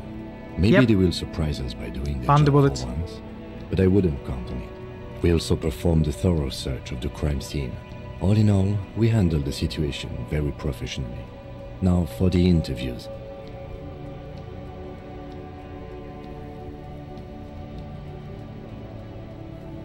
The initial interviews, yes, well, we talked to some people. Including Everard Clare, a daunting adversary, if there ever was one. He wasn't particularly forthcoming with useful information, however. I'm sure I can get him to tell us more. Claire also helped you, how should I say, remember your name? That's a relief. Big relief. It's a very serviceable name too. Moving on. We didn't talk to the Wild Pines rep. We really must do that tomorrow. Yeah, we will. Above all, though, today was exhausting. What's with all the running? Sorry to hear that. You ran a lot. Is that a standard Precinct 41 practice? I don't like to waste time, you know? My mind moves fast, the rest has to try to keep up. It's impressive, especially for a man your age. I can't believe he's actually commenting on me running. That's very impressive. Nice shoes, by the way. I like the green. Goes with the orange. What about my hat? So what are our powers exactly, the RCM? They're quite limited, actually. The power officers of the Revachol Citizens Militia exercise most frequently is imposing fines of up to 1,000 real for offenses, in accordance with an interdepartmental Hey, schedule. Old Fashions, how are you today? Welcome, and it's good to see you. Wouldn't that be an easy power to abuse? Yes, although indirectly, as citizens can always request records from their local station. Officers of the RCM have been known to take bribes of less than the prescribed fine amount. It undermines trust in the RCM. 1,000, why not more? The RCM's primary role is to ensure safety. We are not really supposed to play any part in the economic structure of Revachol. Okay, what else? We can arrest people, of course, but rather than bringing someone in directly, it's preferable to serve a station cold sleep. It prevents confusion and overcrowding. Wait, how can you be sure the arrestee will show up? You can't. Those who don't show up become fugitives, though, and have fewer legal rights when they are eventually caught. It's about power projection. Thus far, they seem to mostly show up. I see, and if someone resists? As you may have gathered from the fact that we are expected to carry a record of our kills, like the one in your watermarks, we are permitted to use whatever force is necessary, and strongly admonished not to abuse that power. Wait, so if I kill someone while on duty? You have to supply compelling evidence for why it was necessary to use lethal force. In these cases, your partner is usually your witness. Not a good position to be in, by the way. Internal Affairs handles these cases thoroughly, by cross-examining you for inconsistencies. It is hard to cover for anyone, which is for the best. What happens to the people we convict? We don't convict. We arrest and send them to coalition government courts in Couron and La Delta. The prosecution works off our testimonies and records, which is why it's paramount to keep them. He taps on his coat pocket where he keeps his notes. And who makes all these rules? The coalition government, and the moral intern more broadly. The RCM was formed by the coalition government to restore order in the international zone after the revolution. So we did. Now we attempt to maintain that order. No more, no less. His gaze is absently fixed on a window below that just went dark. Or perhaps it is better to say we were allowed to form. It's a point of contention whether the citizens of Revachol or the coalition government founded the RCM. Let's say it was the citizens of Revachol. Be sentimental if you like. Either way, the moral intern leases us the right to keep the peace in this city, and they will take it away if we misuse it. The moral intern, what is it? The Moralist International are the world's largest political organization. You know who they are. They have been running this place after the revolution failed. If I didn't know, how would you describe them? They're a union of center-left and center-right parties across the Real Belt. Our coalition government is just one of its many projects. They also run the ICP, EPIS, most intergovernmental organizations in the world. What do they believe in? What do they believe in? They are Dolorians. They believe they continue the humanist project set forth by Her Innocence Dolores Day 4 centuries ago. Others say they are just technocrats. What is their symbol? Interesting question. It's a blue forget-me-not. Their motto is love, What's the forget-me-not? compassion, Is it the flower? self-discipline. I think you can gauge what they want you to think of them from that. Something kind and usual. Something like the dark blue, serious color of the early night sky above. Who was Dolores Day? A historic figure? The author of the modern age? You will have to look elsewhere for opinions. The subject of humanism is too abstract for me. What do you think of them? The moral intern are a fact. I try not to have opinions on facts until they change. And it doesn't look like that's about to happen. He looks at the city below. It is more than that. There's some kind of affection in him. You like the moral intern? Yes, I did, when I was younger. In my 20s, I considered myself a moralist. A blue forget-me-not, a piece of the sky. He quotes. They're not all that bad. That's another leitmotif associated with moralism. But the years have changed that. I don't know what I believe in now. No, I believe in the RCM. That's enough for me. I have an opinion on the moral intern. Do you? Do I? Things are bad out there, point to the city. We need them here, giving us the right to police our show. They've done an awful job here. Have you seen the place? This isn't humanism. We are stooges of the world's biggest bourgeoisie organization protecting bourgeoisie rights. Mutter silently, immigrants, liberal kids, fucking men are turning into women. Okay. On second thought, I don't have an opinion, forget about it.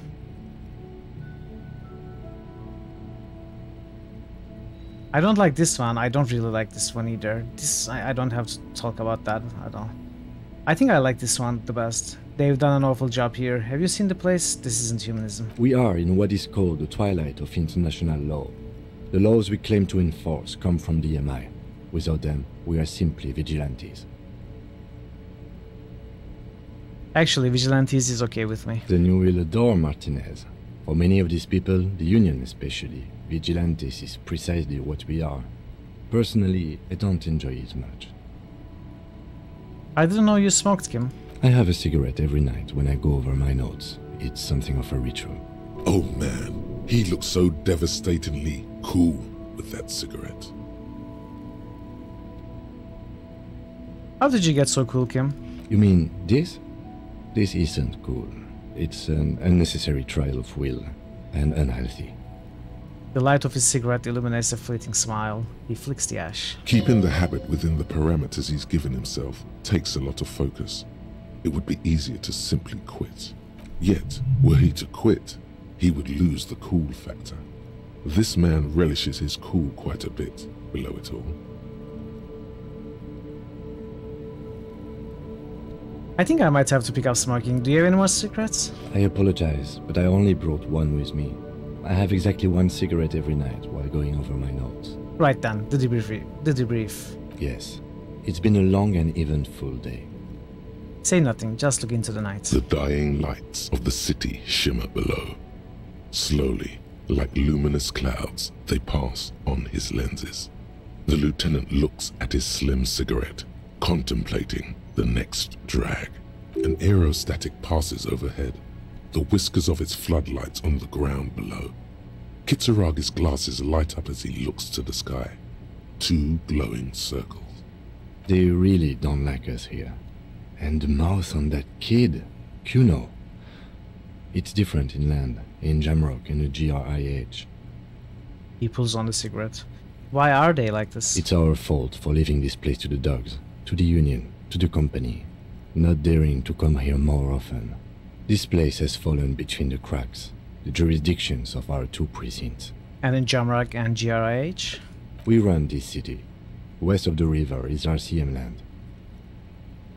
He looks at the dark silhouette of the equestrian monument cutting into the night sky. It's incredibly hard. Human beings are... But we are in control, and it's worth it. The organization works, our systems work. If they didn't, the city would disintegrate. I hope our investigation will help improve the situation here, at least do some good. Me too. But I wouldn't count on any drastic changes in our lifetimes. He is very tired, but the dark circles under his eyes make him look younger, not older. Thank you for this. Yeah, it's getting very cold now. Let's go. He puts out the stub of his cigarette and looks to the door. Okay. New critical hits boost. Veru Mamo just boosted Kingdom Come. New critical hits boost. Veru Mamo just boosted Tyranny. New critical hits boost. Veru Mamo just boosted Kingmaker.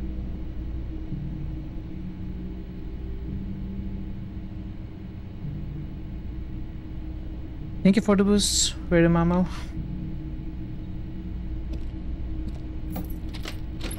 See you in the morning. Critical hits boost.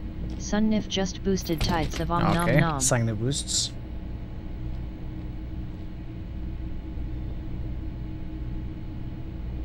Do we get more, Sagnif? Or just the one? New critical hits boost. Sunnif just boosted Don't Step on My to EEE. New critical hits boost. Sunnif just boosted Tyranny. Doi. Alright, let's try this. Can we retry any of these checks?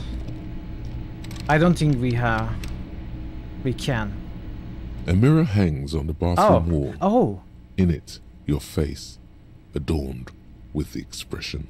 Use your chain cutters to fix the faucet. Stop steam from fogging up the mirror. Okay.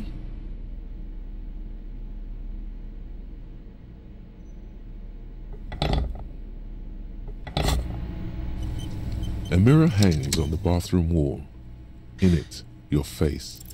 The faucet is quite terribly mangled, but you just might be able to twist its parts into place. You handle the chain cutters deftly, applying just enough pressure. The faucet regains a recognizable shape. The steam stops. Told you that you needed those chain cutters. Everything is connected. Everything has a purpose. The mirror begins to clear slowly without you having to wipe it. 18 electrochemistry. Heard about the band OO. No more steam. Encyclopedia electrochemistry. Can we somehow boost them further? Encyclopedia electrochemistry.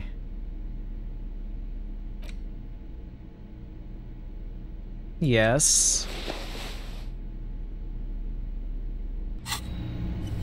Let's try. The mirror hangs on the bathroom wall. It didn't work. It's barely covered in steam anymore. It's 28%. Dig deep into your mind to locate the source of the expression. It belongs in the new, the third decade of the current century. Enough time had passed from the failure of the revolution that, for a fleeting moment, free market economy seemed like the ultimate, uncontested way of life for our species. Things were good. It was smooth sailing. People made gold and champagne-tinted interiors and facades to suit the times, calling this the new style. But more importantly, disco happened. Forget about ostentatious orchestrations. For Revachol, your city, that meant only one thing. Guillaume le Million. Out of the dazzling swirl of disco music, in an open-air boîte de nuit, somewhere in Revachol West, Guillaume's blonde mane appeared on the screen. He sang some bullshit. Then he made the expression. So I adopted it. Why? Everyone loved it. Maybe you thought some of the stardust would rub off on you. Maybe it did. Either way, it's all gone now. Only the grimace remains. I feel the need to add a clicking sound when I make it. Click, click. The click is used to spur on a horse. It also features heavily in Guillaume le Million's regional mega hit, Don't Worry, Your Pretty Little Head. Sometimes you like to add finger pistols to the mix, because, unlike Guillaume le Million, you are a police officer. It's your nifty little way to say, I'm armed and dangerous. How long ago was the new? There is a vast ocean of time between right now and the expression. Looking good on you, or anyone. 2 decades, if the calendar is to be trusted. Humanity has run aground in that time. It's a different world now. The expression is a relic. Anything else, like who I am? Why did I become a cop? Why did I bring myself into oblivion? You have some understanding of the near history of disco, plus the trivia you've picked up along the way. Episodic memory, however, remains in the dark. It may never return. You should prepare yourself for that. Does this have anything to do with ostentatious orchestrations? Not really. OO must have just stirred your mind. They're more like a disco rock band anyway. I guess that's it then. It doesn't have to be. You can swoon over Guillaume and his champagne-corked smile whenever you want to. Maybe some of the stardust will return. Oh.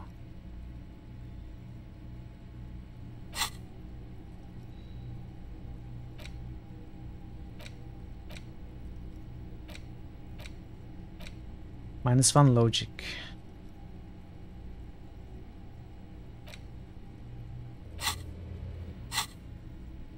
%17%, chat, 17%. Let's attempt to stop the explosion from happening right now. Still not happening. So close. It won't come off that so easy. close. We almost got it. Look, we rolled the double ones. See? That's so close.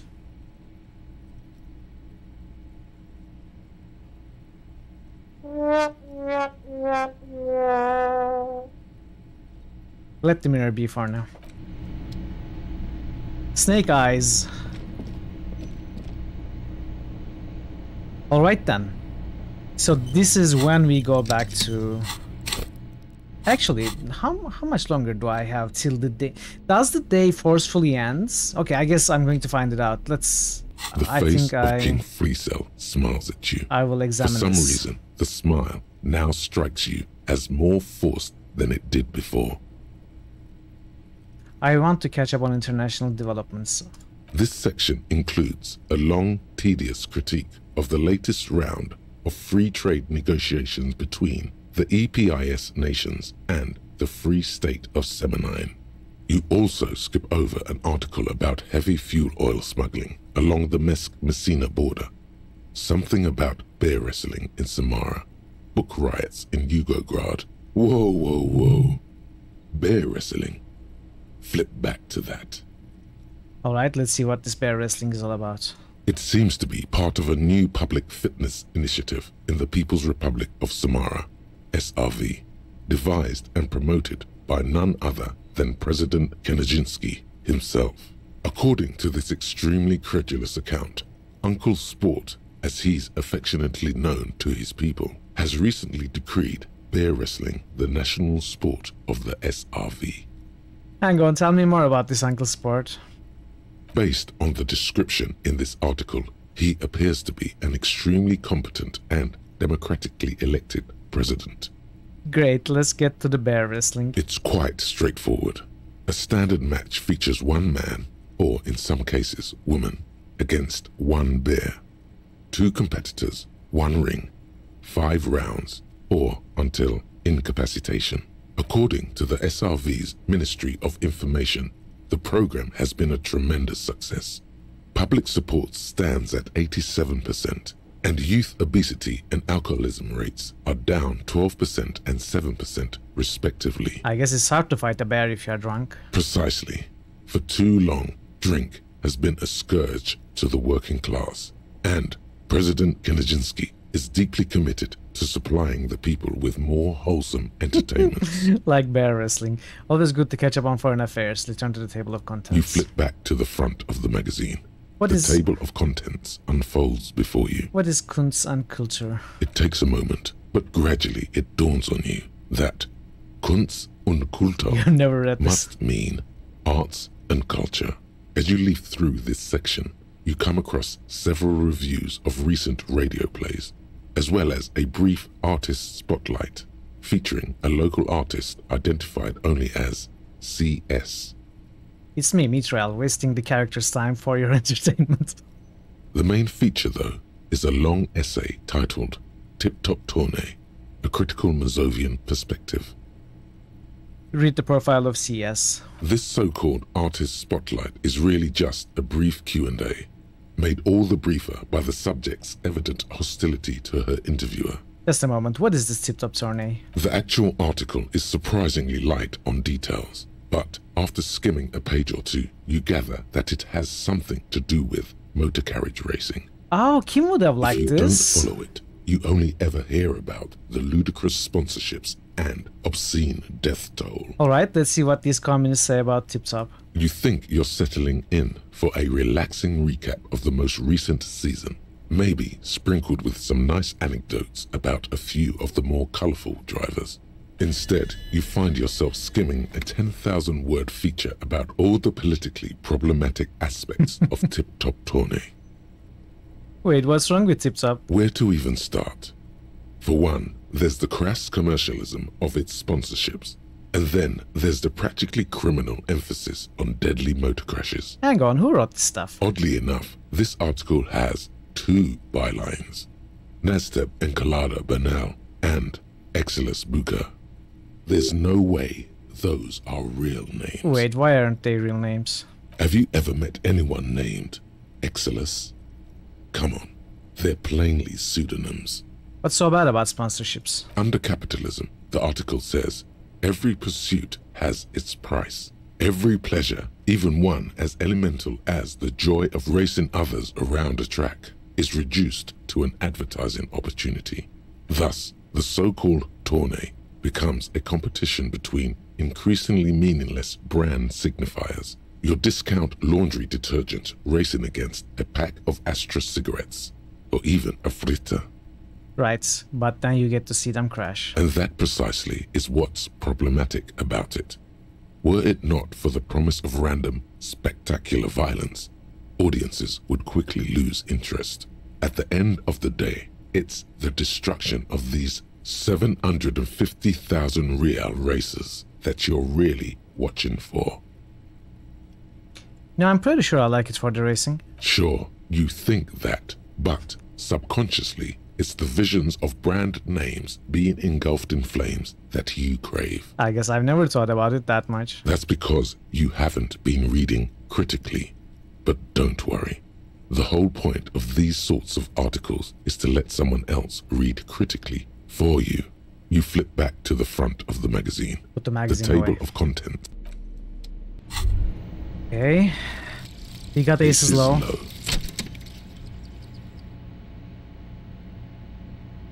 For the rest of the world, the Aces Low is just some cool Revachol thing, politically neutral. In Revachol, it still holds revolutionary connotations. Also, have you looked at Lieutenant Kitsuragi's clothes? He wears a bomber jacket, just like the ones worn by aerostatic It really is. And those cargo pants look like they could fit tools for hot fixing your burning aerostatic. You should ask him about this. Bonuses. 1 esprit de corps and 2 empathy towards Kim. Okay. I like this one. I will definitely keep this permanently. And I think I will also keep this permanently. And probably this too.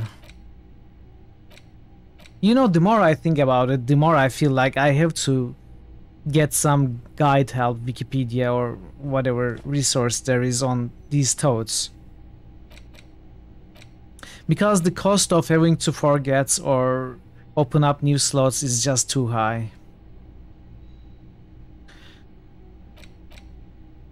Or we just go with these 3, we never think about this again. Like it's rare for this game to run for 5 minutes without it reminding you exactly what's your favorite game of all the time. For a second playthrough, a little bit of guidance can smooth things out. For a second playthrough, not for this playthrough.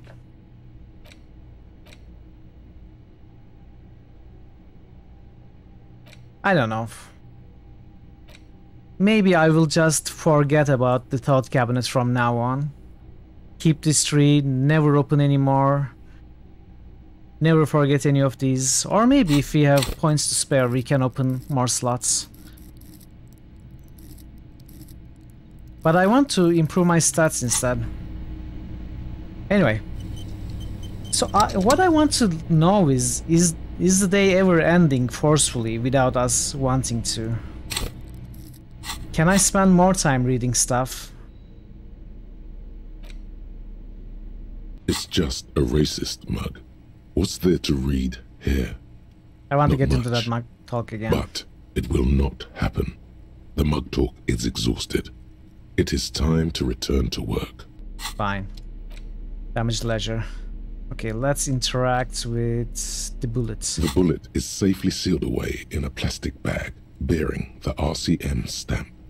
Kim has filled out the label on the bag with the item number, case number, and date and location the bullet was found. Feel the bullet through the bag. The squashed bullet has some sharp edges where the jacket has split open. It feels cold, even through the bag. What do I do with you, bullets? The squished little thing has no idea. I know. You should find the gun that shot this bullet. Find the gun that shot it. That sounds like something a police detective would do. First, you should learn all you can about this little guy. Then find the gun that shot it and the person that gun belongs to. He used it to kill your victim. Neato. Inspect the bullet closer. The jacket of the bullet is made of a yellowish metal. It has blossomed out to reveal a dark grey core. The base of the bullet is close to 5 millimeters in diameter. Look at the jacket. You can just about make out a few striations near the base of the bullet. Little hairlines, linear. It feels standard. And the car? It's quite destroyed. Some of the fragments are still lodged in the wound. What's interesting about the bullet thus far? It's a jacketed bullet close to 5 millimeters in diameter. A jacketed bullet, which would have been shot from a military-grade breech-loading rifle, not from a muzzle loader like those typically found on the streets of Martinez.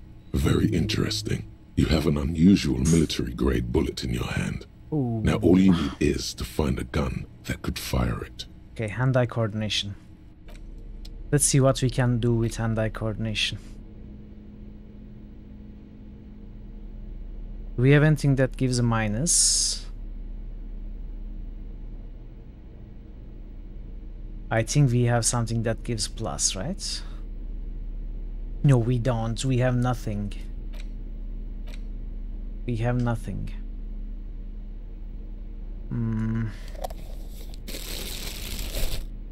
In that case, we just the bullet try. is still safely sealed away in a plastic bag bearing the RCM stamp. A rifle. Again, we got a 28%. Your bullet looks to be an old 4.46 millimeter from the surplus left over from the turn of the century. Probably an antique or a retrofitted antique. Make? The 4.46 caliber was widely used with the Belmargrave rifle, a Revacholian manufacturer. The BM dominated the battlefields of the Insulindian theater of the anti-centennial revolution 50 years ago. Is anyone still making these rifles? No, but Zeliger, a major firearm manufacturer, ended up with a surplus after the war, so there are still a lot of these old military rifles floating around, usually broken.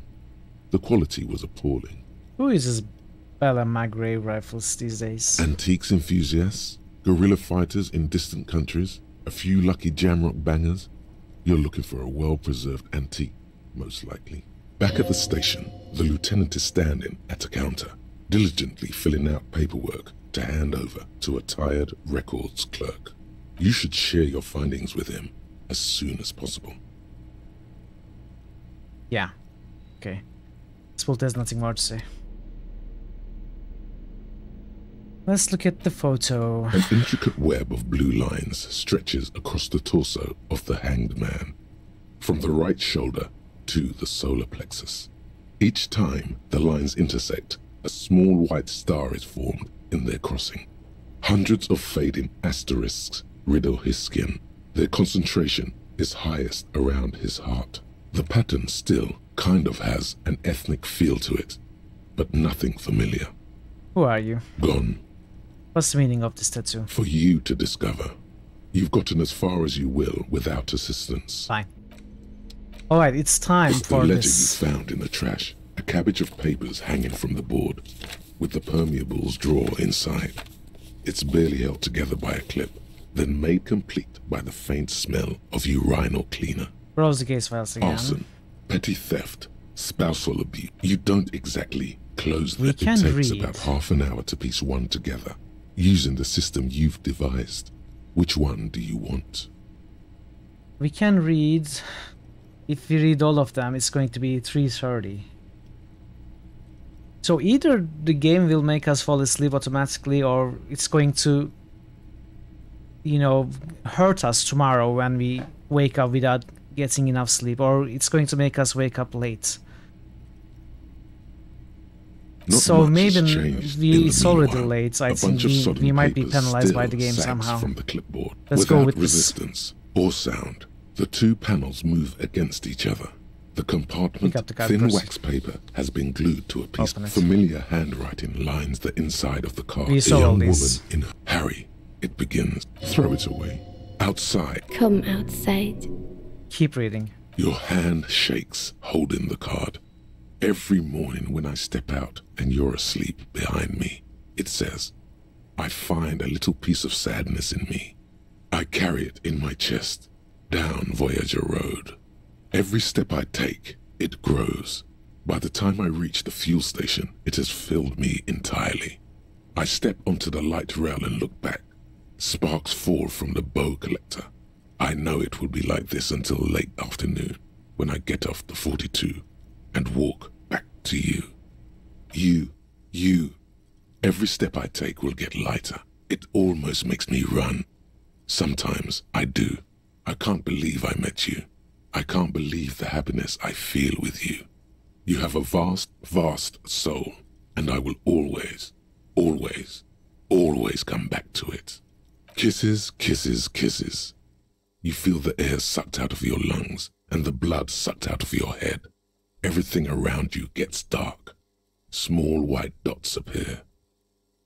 You feel the ledger slip from your hand. No, hold on. Ah. Oh, we can do it. We can hold on. Hold on. To what?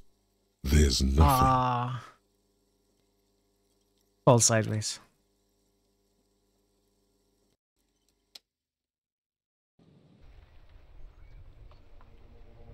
So this happened at the beginning of the stream. I thought we died. And I thought the game was restarting. It turns out that's not the case. It turns out it's something different. But before we discover that, I'm going to take a quick break, a bio break, and when I'm back, we are going to see what this is and continue from there. So, enjoy the clips and the very quick ads while I'm away. Be right back. I see you are back. Have you had any luck? I think I have found one of your druids. Steadfast Orlane has returned. It is good to have him back in the circle. Here is your 300 gold ray. You are overjoyed to welcome back dear Bree. Here is your 300 gold ray. My dear friend Terrari's return was welcomed by the Grove. Here is your 300 gold ray. Nature herself is impressed with your abilities. Here is your 300 gold ray. Thank you for rescuing all of the druids. I have great hope for the spirit of the woods. Good luck. I see you are back. Have you had any luck? Oh, I think we are getting close. Oh no, dog meat. You are now just meat. Why does the Bermuda Triangle have such a grudge against all those boats and planes? Oh, the Triangle got a bad rap for that. Scientists say those accidents were caused by sudden explosive outbursts of methane gas. Speaking of which... Max, don't. What, Sam? I was going to point out that many phenomena long believed to have paranormal causes have actually turned out to be far more mundane in origin. Only one phenomenon's tremendous power continues to baffle scientists and defy rational explanation. What's that?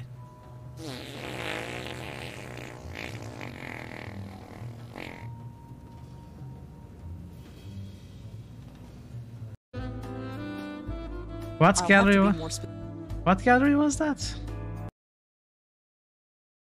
You know what I just did?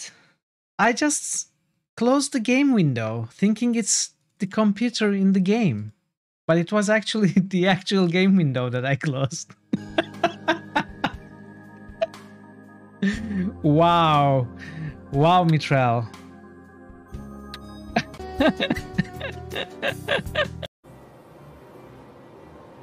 Oh. I'm back. Alright, let's continue. Let's see what this is. There is nothing. Again. Nothing? Nothing sad, brother. No treachery, just blackout. Thanks, Barrett. Just lie there, passed out. Well, almost nothing. There is the ground below you. That's still there. and the small light that's on, fluttering, somewhere in the basal ganglia. Who's that? That's me. Blue eyes, that's me. And who was that? Who was what? He speaks of the sickening longing, the unwell emotion. Even in the darkness, he's grasping for it. Still trying to hold on to the great sorrows slipping in the water. Slimy.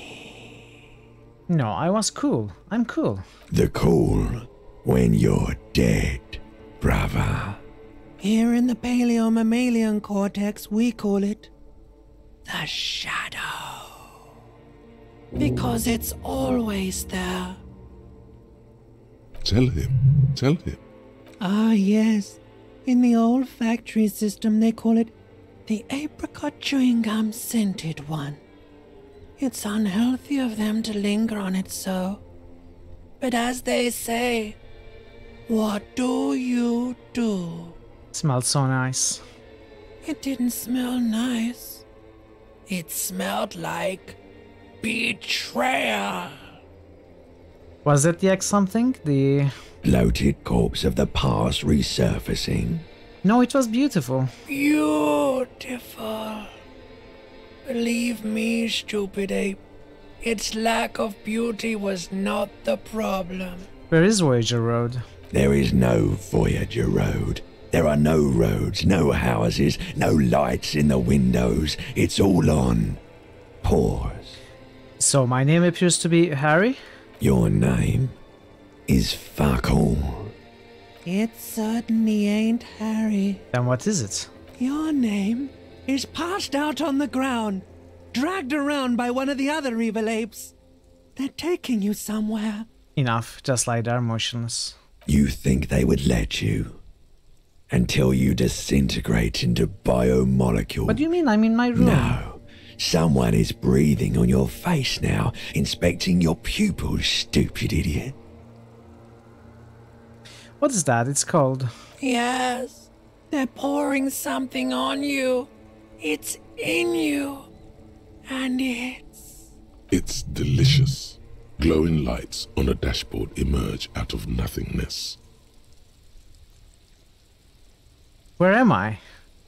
In the upholstered cabin of Lieutenant Kitsuragi's motor carriage, seated in the driver's basket. Why? The air is thick with leatherworks and heavy fuel oil. Oh, the day Cold didn't water end. runs down your chin. The day didn't end. I could have continued when this happened. I didn't have to reload. Drink. Water. Drink. The water is cold, silvery, the stuff of life itself, as it pours down your parched throat. The pounding in your head recedes. The darkness parts. Drink. You haven't drunk water in 2 days. Did you know the human body is not made to survive on alcohol alone? You need a secondary form of hydration. You know, I'm actually more of a magnesium-based life form now. Drink. With greedy gulps, you down half a liter of cold water.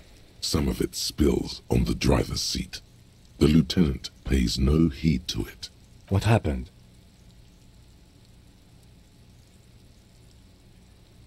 I came in contact with burnt-out ruins of the past, Lieutenant. That does sometimes happen. He hands you the remains of your ledger. I found this next to you. I'll tag along for the rest of the day, if you don't mind. My business is concluded anyway. But you mean it's almost 2 Are a.m.? you okay to go? Let's solve this case. Good. The Ledger of Failure and Hatred is a special item that can be used both as an interactable and a tool equipped in your held slot for skill bonuses. Find it under the Tools tab in your inventory.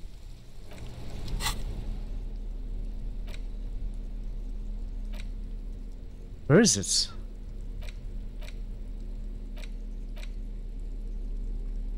Ah, this is great.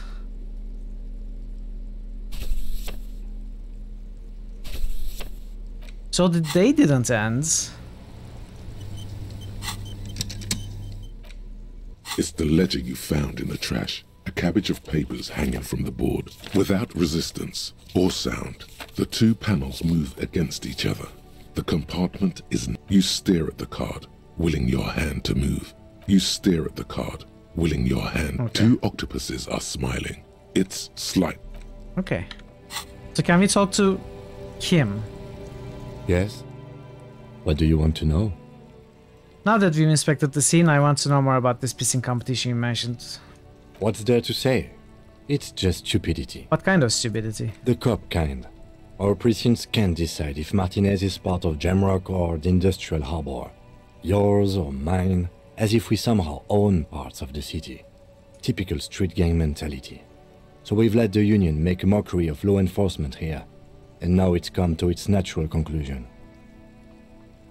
Ah, so this is a struggle over who runs Martinez. Well, sort of. It's less a matter of who gets to police Martinez than who has to. It's an orphan district, in other words. I think the dispatch desk just told both our stations about the hanging. There was quite the brouhaha at the 57th, I can tell you that. Time to settle it, they said. Cop off. But I assure you, I am not their finest or toughest with 102 cases solved. What I am is least interested in a pissing competition. So he volunteered to represent the 57th, but not out of competitiveness. On the contrary. So you volunteered to spoil it? Yes. I am an unrepentant spoil sport. What's special about Martinez? Martinez? Nothing. It's just a puddle at the end of some drain pipe. No one cares about this place. They care about sports. Most of our colleagues don't even know how to get here. North of the interchange doesn't exist. I wonder what this says about me, that I was sent by my station. I was sent to teach you a lesson in style. There can be one conclusion: I'm the finest, a case-solving machine sent out from you in every way imaginable. I must be an augury and apocalyptic omen sent by my people. I probably have an unbelievable kill count. It's 3.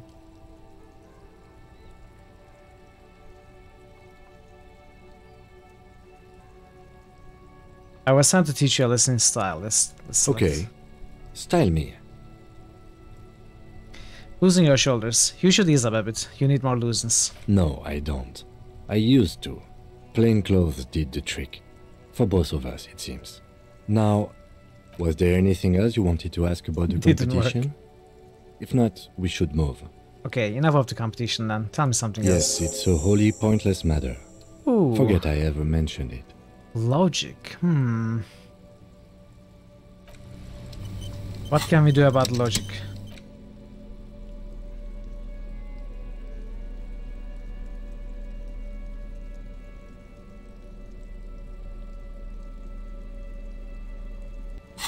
We are going to have to try. Yes. Why did the 41st send me? Because you're the best qualified. No, that doesn't seem right. Dumb brain, I'm good for nothing. You look dumb if you keep the lieutenant waiting for too long. Some other time. So what is this white morning? You see yourself from above. You are passed out on the blue tiles of the hostel room floor. Even from this distance you can see your eyelids flutter at the mention of what? A great white object, letting out its sweet smile, like a lily of the valley. The little man's forgotten its name, but he still remembers the feeling. And look, he moves. The feeling animates him. He instinctively reaches out for the feeling's best friend, a bottle of Commodore Red. He puts on his disco clothes and gets smaller and smaller. So what is this toads?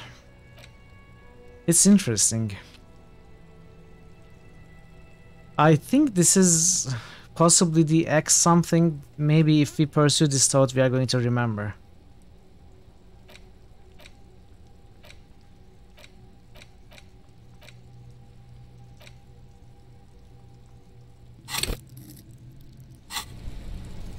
Yes?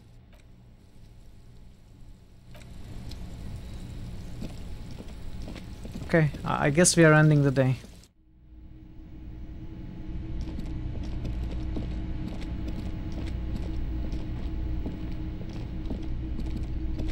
Again. This is weird. Let's see how the game will handle this, because we had already ended the game. You should pick that fat, juicy cigarette butt from the tray. Light it up and smoke the living shit out of it. Am I a smoker? Who knows what you are? A monster, a murderer, the gnome of Jeroma? You feel like a smoker, especially when you look at that juicy, succulent, seductive cigarette stub, still smoldering deliciously. But she broke it at the filter. I can't smoke that. Wait, this should have happened at the beginning of the day. Not now. How very astute of you. This renders it ineffectual. You should look for a whole cigarette, or better yet, an entire pack. Strike that. A carton. Make sure they're all healthy and able-bodied. Then smoke them all. Yes, I should do that. I should enthusiastically do that. I should not do that. I'll make it priority 1. Well, I'll think about it. Good. Thinking about yummy cigarettes in your mouth is the next best thing. Make sure you think about juicy sticks of tobacco all the time, though. It doesn't count if it's not all the time. And when you're done thinking about them, graduate to getting them. Plus, smoking them it became a task. Massive bonuses. It became a task even. See you in the morning. Bye. I see a bottle there. Oh, I cannot pick up that bottle.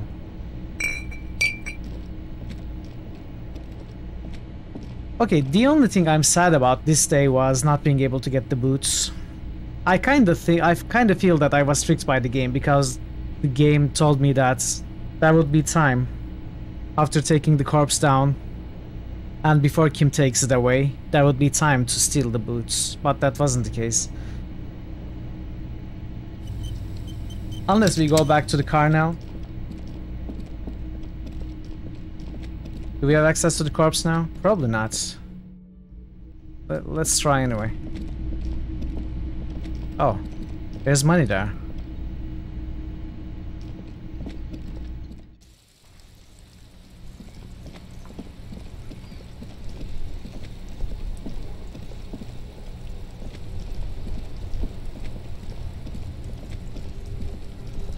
Wait, where was the car?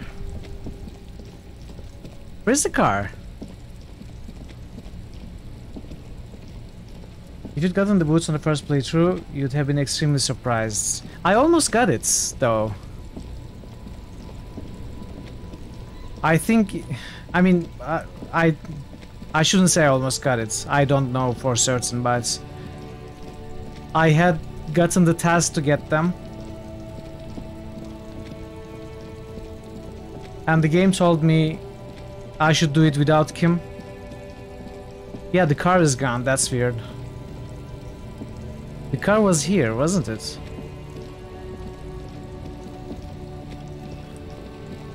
But then we did the autopsy on the corpse and Kim bagged it. And now it's gone. I think I could have gotten it. Oh well, that's fine.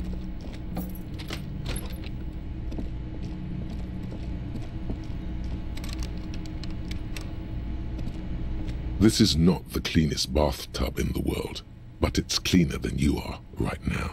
Ah, that soap scum smell. It smells like life, at least compared to you. Run yourself a bath. The bathtub slowly fills with water. The water beckons. Undress, close your eyes and submerge. The water is only lukewarm, but still comforting, like amniotic fluid. A few beer cans are bobbing up and down along your flanks, like sad duckies. You feel nice and lonely, and so tired. Take the beer cans out. Now you are alone with your thoughts in the tub.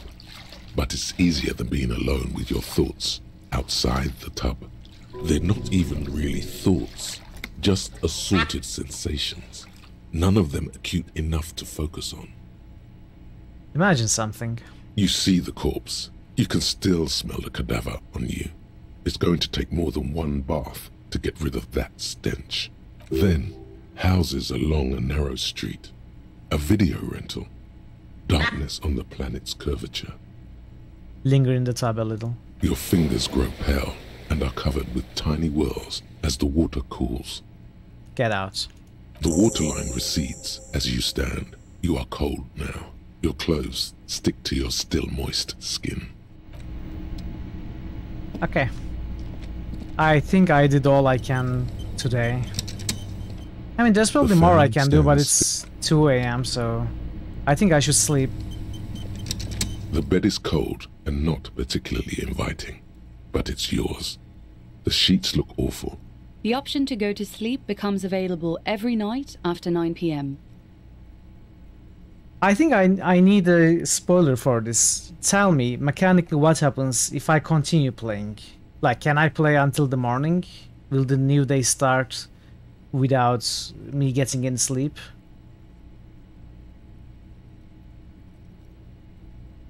No idea. Does anyone know?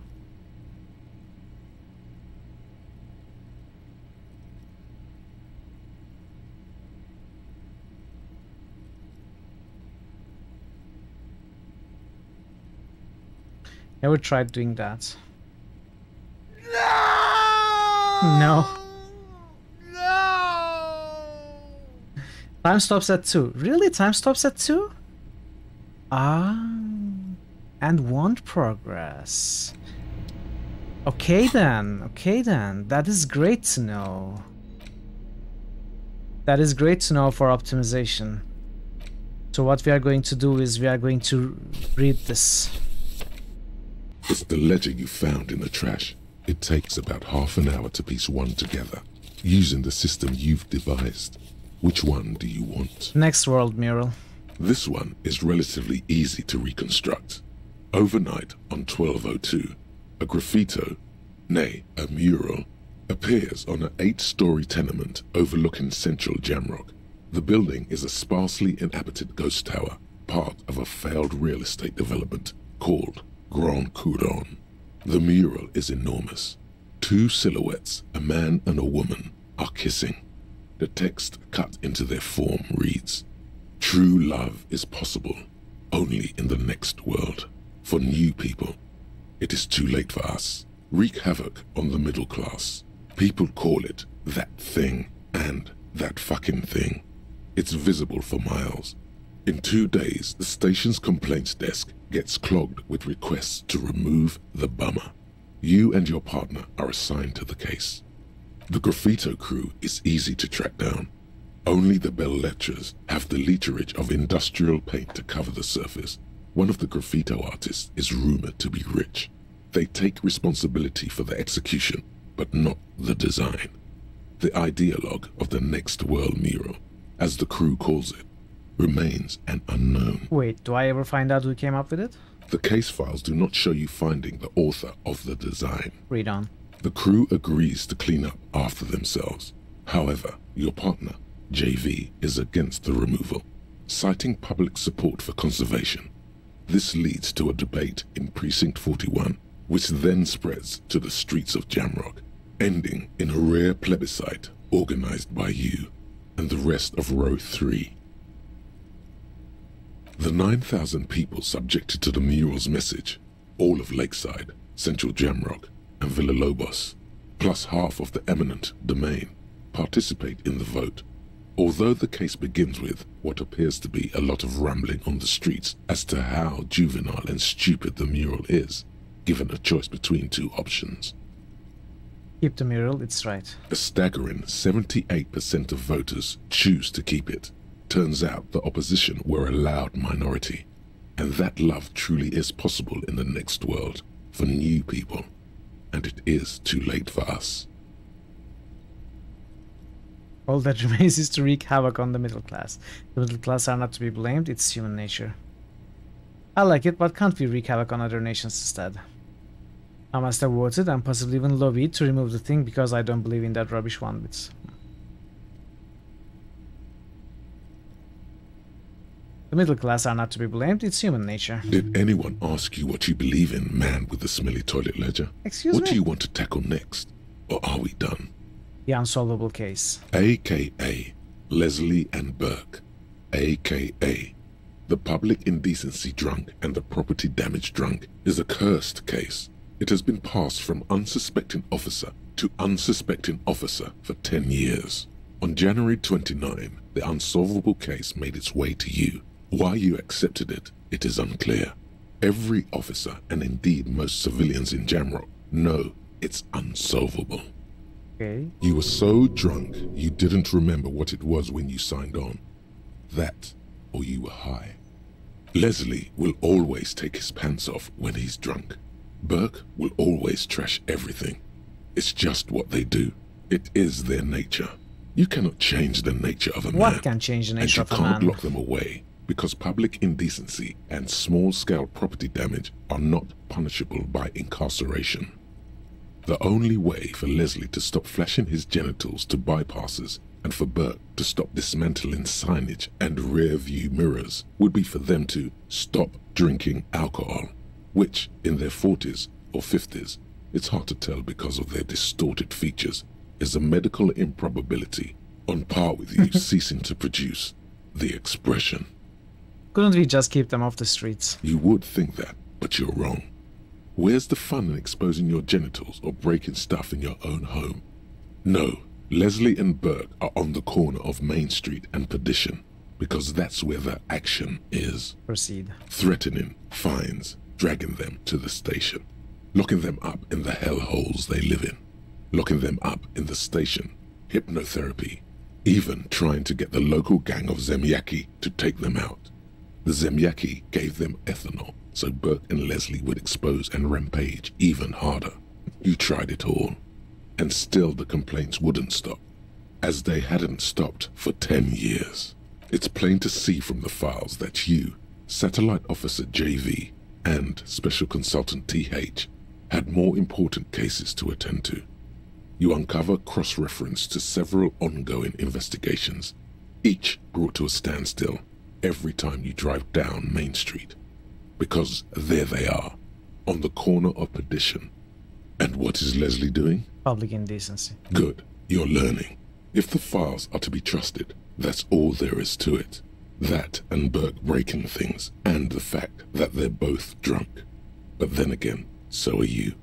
The case becomes considerably less comic one day, when Burke takes a swing at your ledger. He must have it confused with the property he likes to damage. But the joke's on him.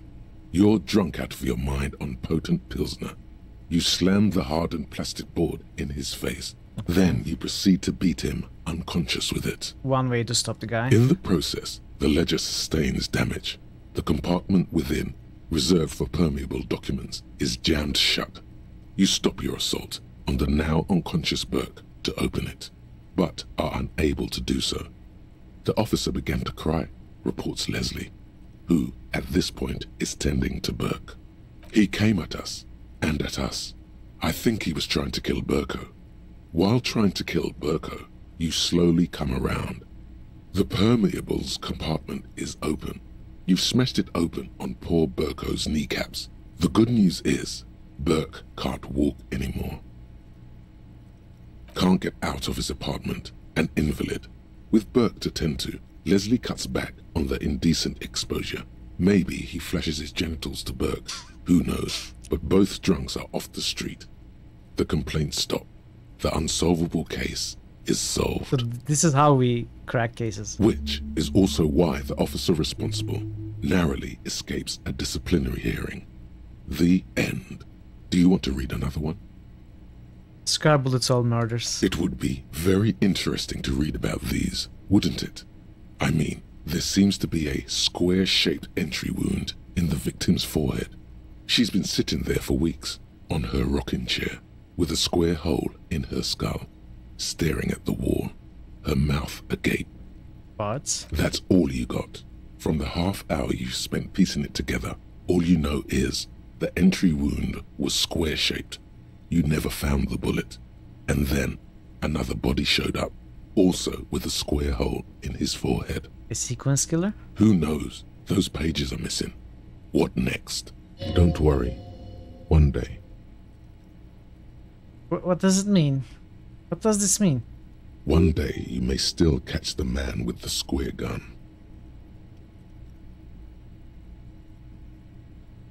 Does it mean this? Or is conceptualization imagining what Inland Empire said? The couch in an unexpected location. Some assholes brought their couch outside and hung out on it. In the middle of the street, on the roof, on the hillside by the motorway. You know, at an unexpected location. They were young, and they thought they looked cool on it. They looked really cool, like a rock band. Yes, as you said here, insufferable rock and roll assholes. Young people are the worst. So anyway, you got a complaint about the damn sofa, or couch, or whatever it was.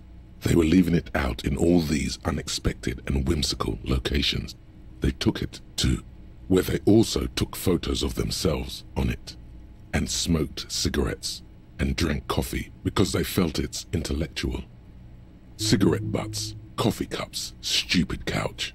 You had to clean it all up, and you did. So congratulations to you. Case solved. Did I ever catch those guys? No, you didn't have time for that. These notes show that you have what is called a real goddamn job. You don't have time to be chasing down the couch assholes. You have a real job to do.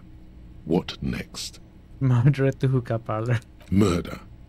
Tum-tum-tum at the hookah parlor was a case originally assigned to an officer called Joseph Mills, who is now dead, of circumstances completely unconnected to murder at the hookah parlor. Wait, how? Beaten to death by a throng of Villalobos gang members when him and his partner J.M., only initials mentioned, answered a call one night. It's a sad story, and it isn't really represented in your case files. Stop stalling and get to the murder at the hookah parlor. Right, on with the murder. Joseph Mills was on this case that he just couldn't solve. Was doing it solo. Said it was a real nutcracker, a real brain twister. Was on it for, like, a month. The captain got impatient. Shit or get off the pot, Mills. Mills didn't get off the pot. Not yet. He kept at it for a couple of weeks more, racking his brains, running with every theory, as outlandish as they seemed. Still couldn't solve the murder at the hookah parlor. Tough case, he said. Toughest he's ever had. Wait, was Joseph Mills a good cop? No, he was awful. Awful sense of humor, too. The worst jokes you've ever heard. Really rapey. Still, he'd been on it for months now. Said it was the final case. Said it was uncrackable. That murderer vanished into thin air. That goddamn hookah parlor was all he talked about. Go on. Okay, so the case is handed to you because Mills isn't getting anywhere, and you look into it. Here's the setup. A young man is found dead in a hookah parlor. You know, those places where you go and smoke bubblegum-flavored vapor all day. Is it cool or is it stupid? Really cool. Yeah, really lame. So anyway, young man in his 20s found with his skull busted open, right on the floor of the hookah parlor, in the middle of the day. No one else is in there. Only client that day. In perfect health, too. Some kind of movie producer. No one enters. No one exits. He's just sucking on his watermelon hookah all morning, all noon, like he usually does. He's a regular. No calls, nothing. Just sucking on the hookah until 15:45. Then bam, he's dead on the floor with his skull busted open, blood everywhere. What happened? How can it be? Mills has no idea. Invisible assassin, movie deal gone sour. Girl at the counter did it. Nothing fits. Eerie. Man just dropped dead. So you go to the parlor. You see cushions around the table. Tables low, heavy, really sharp edge. He sucked hookah, stood up, passed out, hit his head on the table and died. See? You can't even read the thing without solving it. Yeah, it was that. Turns out hookah does do something. It turns off your brain's oxygen supply, and you don't notice it until you get up to go to the bathroom. And what was he doing there for 6 hours? Smoking hookah. Didn't you hear? I don't know. Trying to come up with a movie script, maybe. Anyway, that was Murder at the Hookah Parlor. Joseph Mills wasn't a good detective, and about 30 minutes has passed, piecing it together. Next. Not much has changed in... It's all. You got another skill points. Electrochemistry, conceptualization, logic. I think I want another attempt at logic. Where's logic? Can I get Kim?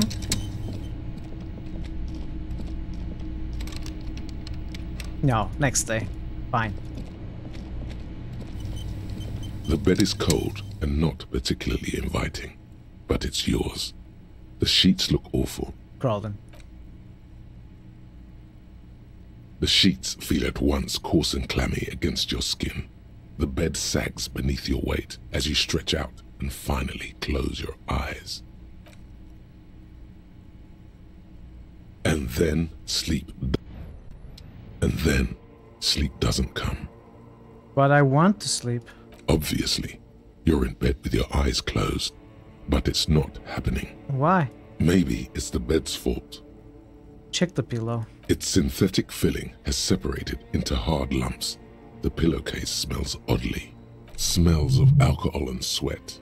And grease. Check the blanket. It barely covers your toes, stretching over your soft belly. This is your body here.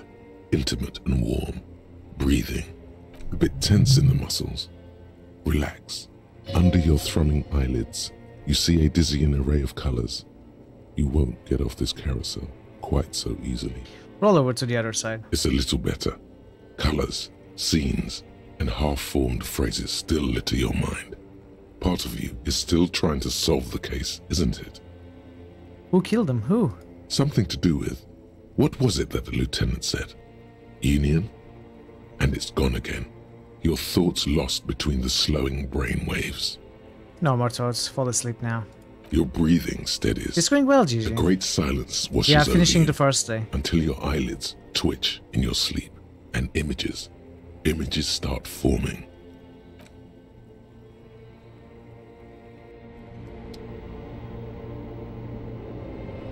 Something's happening.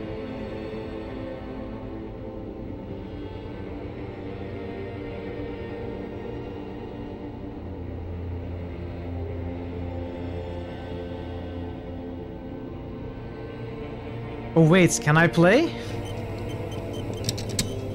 I thought it was a cutscene.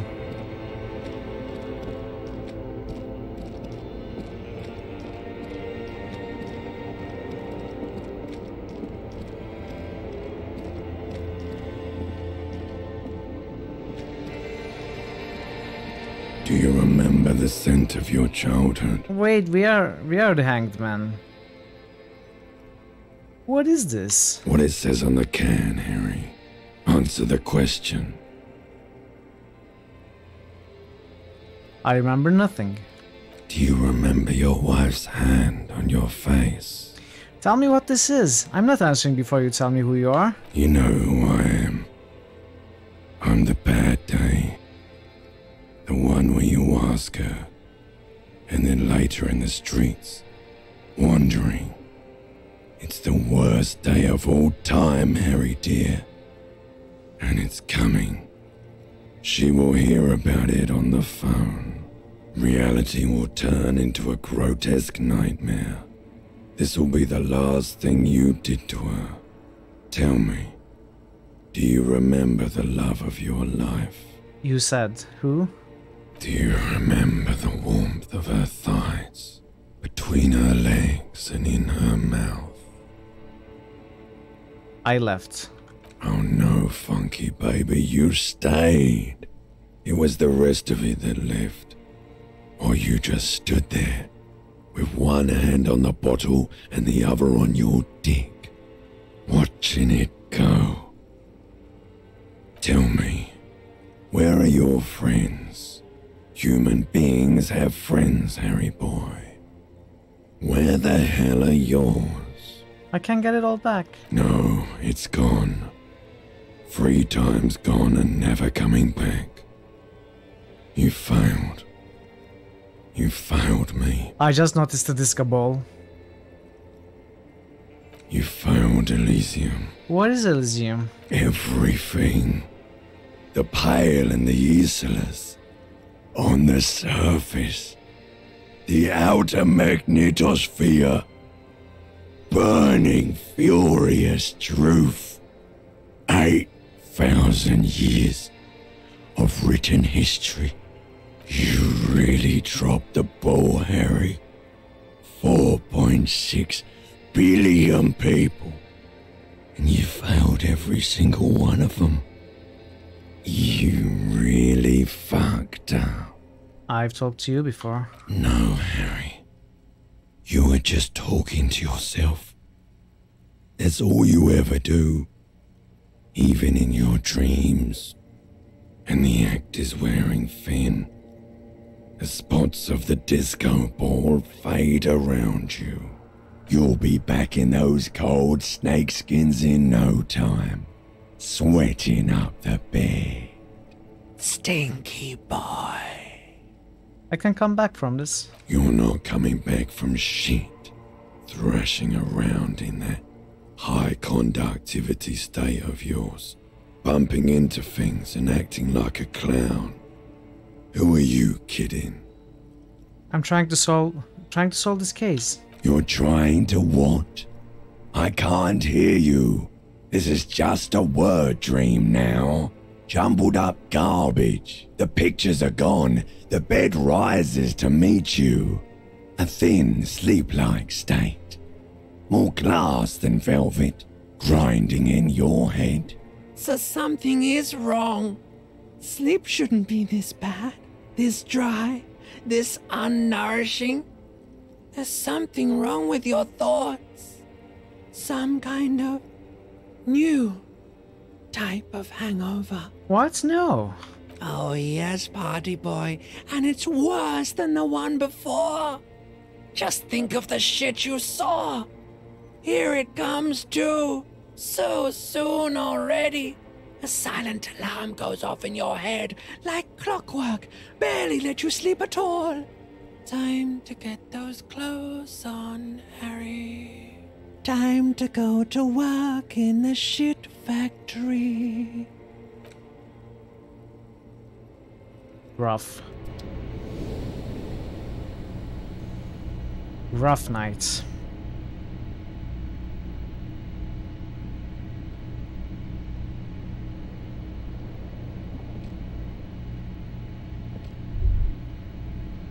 Good going, buddy.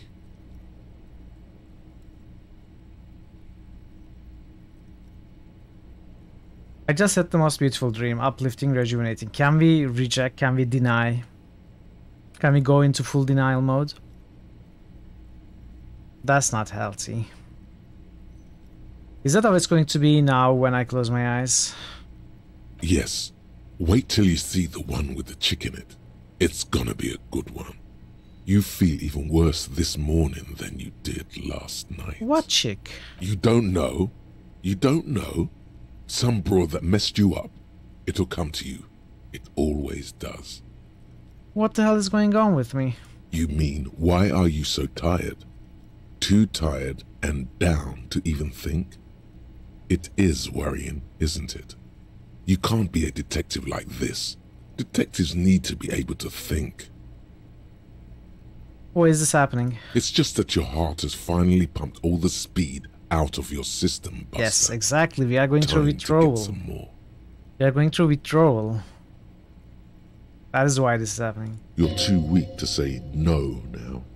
Waking up is the worst part. Maybe somewhere down the line you could decline. No, I can't take this. I'm not going to go looking for speed, but I think we might need some evolution. Are you sure?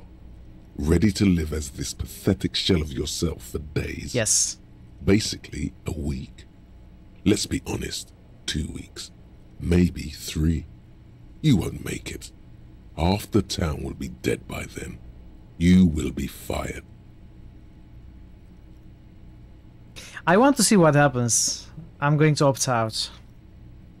Hopefully it won't ruin the playthrough. Suit yourself, slow, sad shellman. See how you do without your spark. I can do without that, without speed.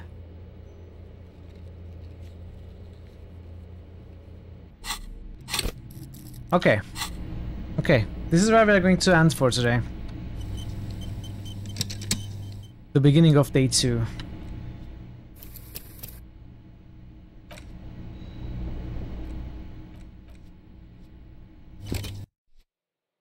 Thanks for being here. Let's find someone to raid.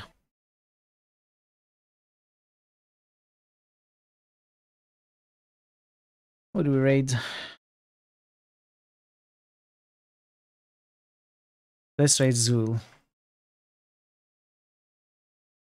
He's continuing Sanitarium, which is my favorite point-and-click adventure of all time. So let's go and enjoy that.